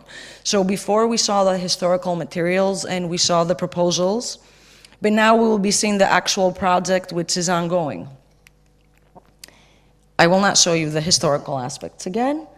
The rehabilitation project, which we will be presenting now, has a specific aim. It is to revoke the pathology of the monument and make it once again accessible, as we said earlier, while highlighting the historical and aesthetic values of the monument, which is the ultimate goal. The rehabilitation project, which is ongoing, is based on the interdisciplinary study and rehabilitation proposals which were made by the National Technical University of Athens. And these were presented in the previous TMMCH. In this presentation today, we will be showing you how interdisciplinarity can assist in the dynamic readjustment of the study during the project. Just to summarize the interdisciplinary study, which we will not present today, but it's the background. It included multispectral and interdisciplinary analysis. It included historical documentation, so we can see the core values and guidelines for the rehabilitation project. It included architectural analysis. It included on-site non-destructive testing, structural analysis, characterization of historical materials and diagnosis of decay, and design of new materials, as well as the project management plan. The interdisciplinary study was subjected and approved by the Ministry of Culture. And the project, which is ongoing, is based on the study proposals. The project began in July 2021 and is programmed to end in August 2023. And the reason is that we want to allow for the Assumption of Mary religious ritual to take place in the Catholicon. This is an important religious ritual which takes place on the 15th of August, so it is symbolic. The project is funded by the own resources of the Varnakova Monastery monastic community. The project is under the responsibility of the Ephorate of Antiquities of Fokis, and it is scientifically supported by NTUA in real time and real scale. And of course, NTUA cooperates with the contractor responsible for the construction site and is responsible for the implementation studies, which are carried out during the works. All works conducted are based on studies. The studies are submitted and approved by the Directorate for the Restoration of Byzantine and Post-Byzantine Monuments.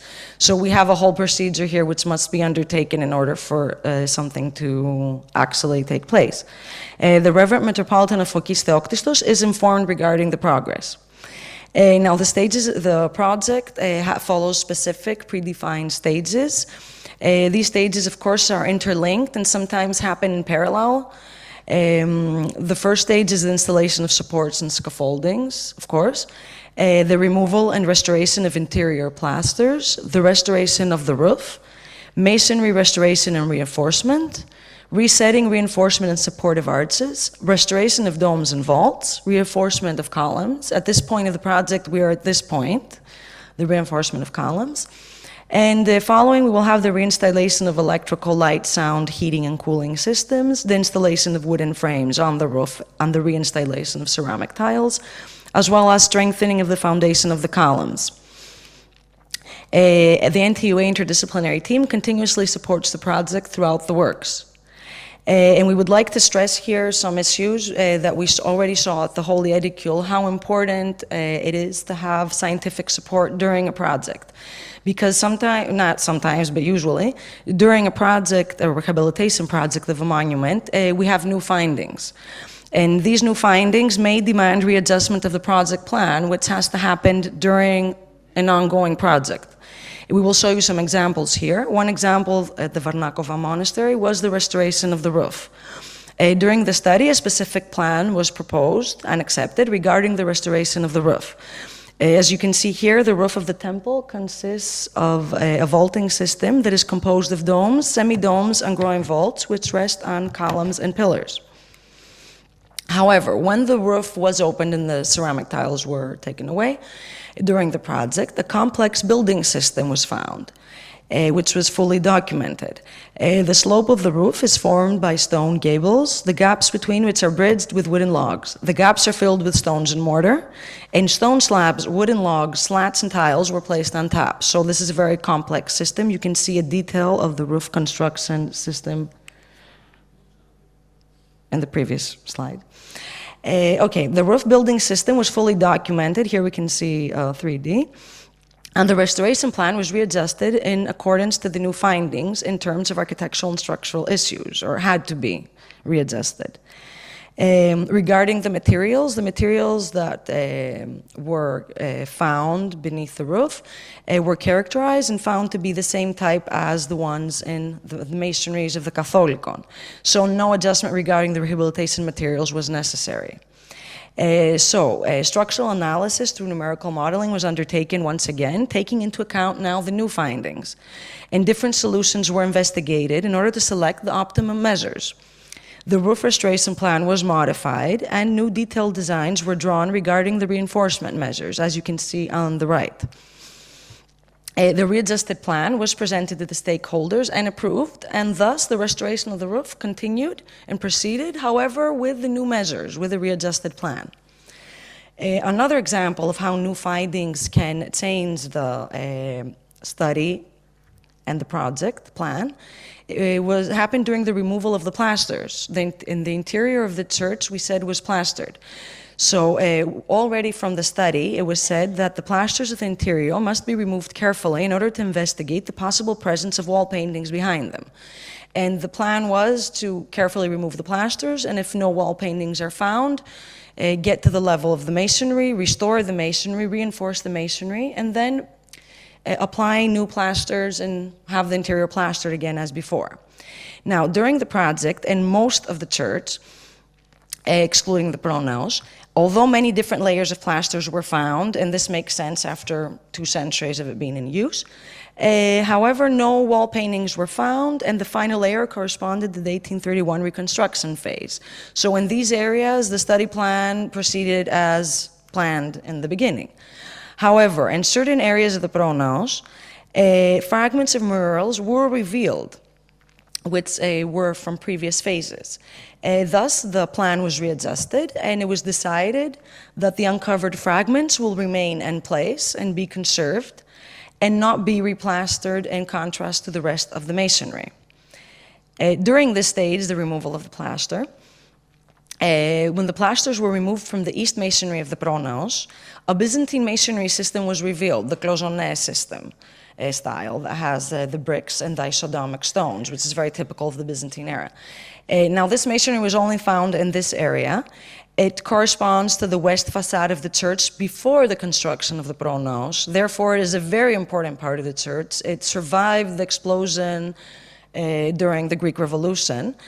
And thus, it was proposed and it was accepted that this masonry will be conserved, not be plastered again, and remain visible for visitors because it is an important historical aspect of the monument. Another important issue that we saw during the Holy Edicula rehabilitation project and was also applied in this project of the Varnakova Catholicon is monitoring and control during the project.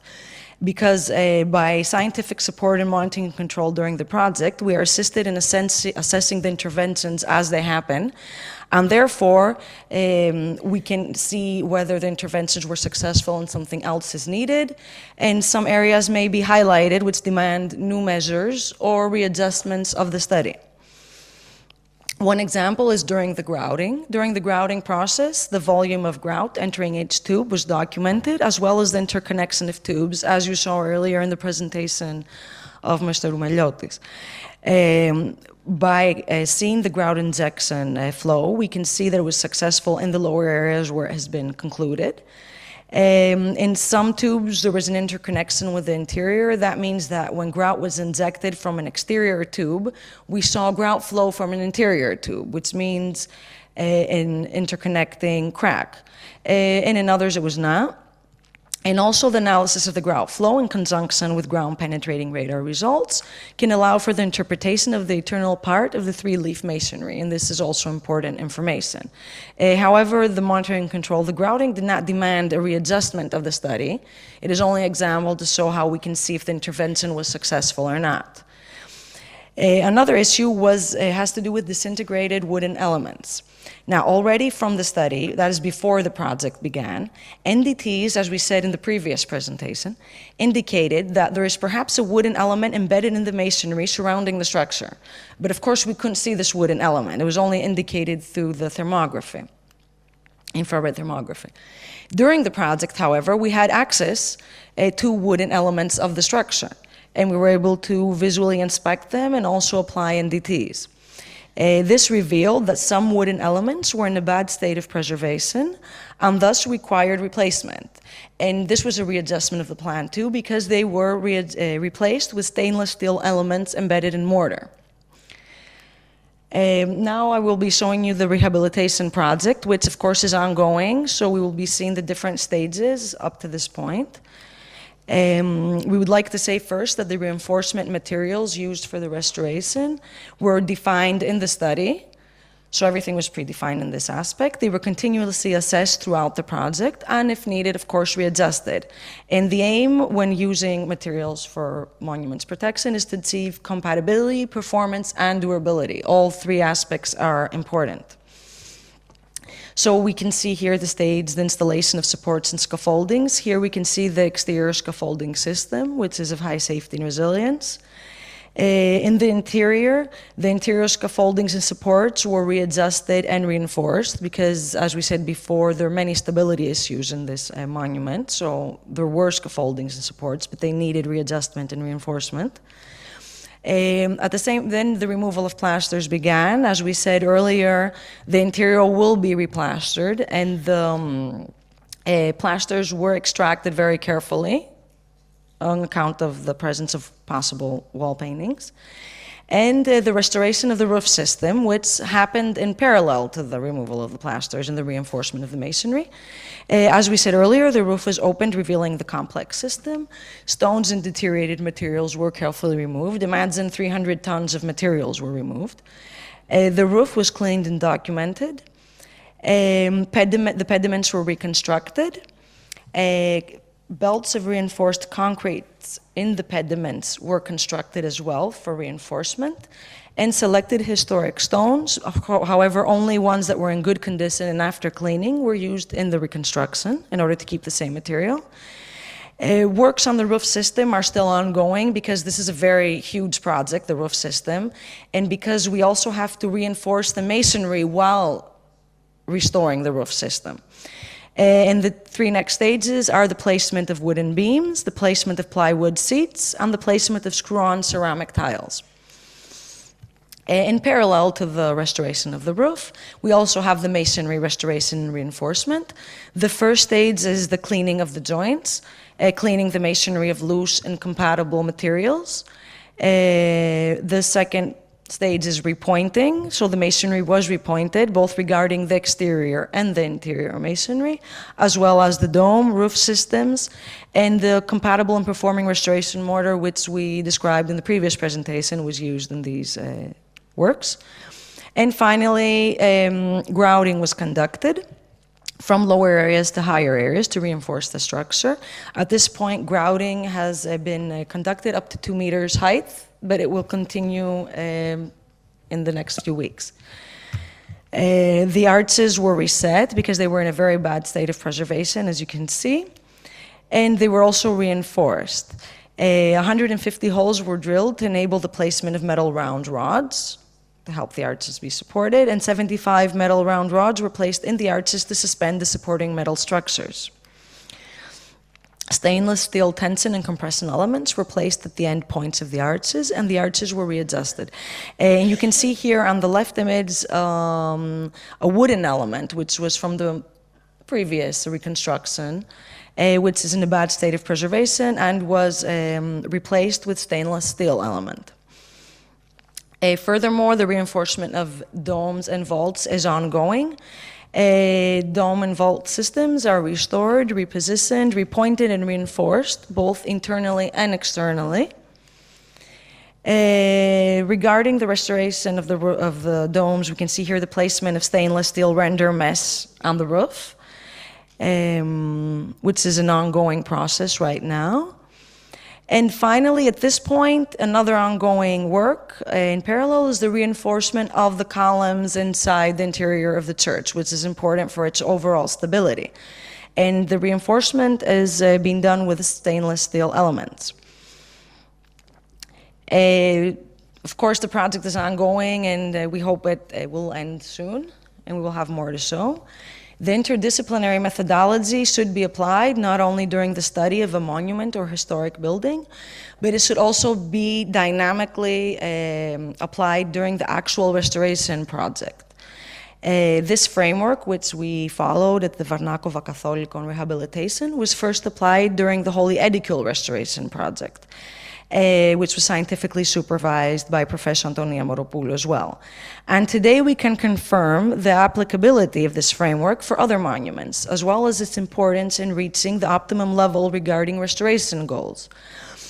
Two main features are highlighted as important input of scientific supervision, allowing for the readjustment of the studies applied during the restoration works, dynamically and during the works. One is new findings. New findings are related to important architectural or historic elements that emerged during the restoration project and which demand readjustment of the restoration plan in order to protect and highlight them. And the other issue is monitoring and control, which is very important because it allows for the assessment of the restoration interventions in real time and scale. And it also allows for the readjustments of the restoration plan, or it may highlight necessary additional measures that have to be taken. This is an exemplary work which transfers the model of the rehabilitation of the Holy Edicula project to Greece, searching out a transdisciplinary approach and multi-actors cooperation. Thank you for your attention.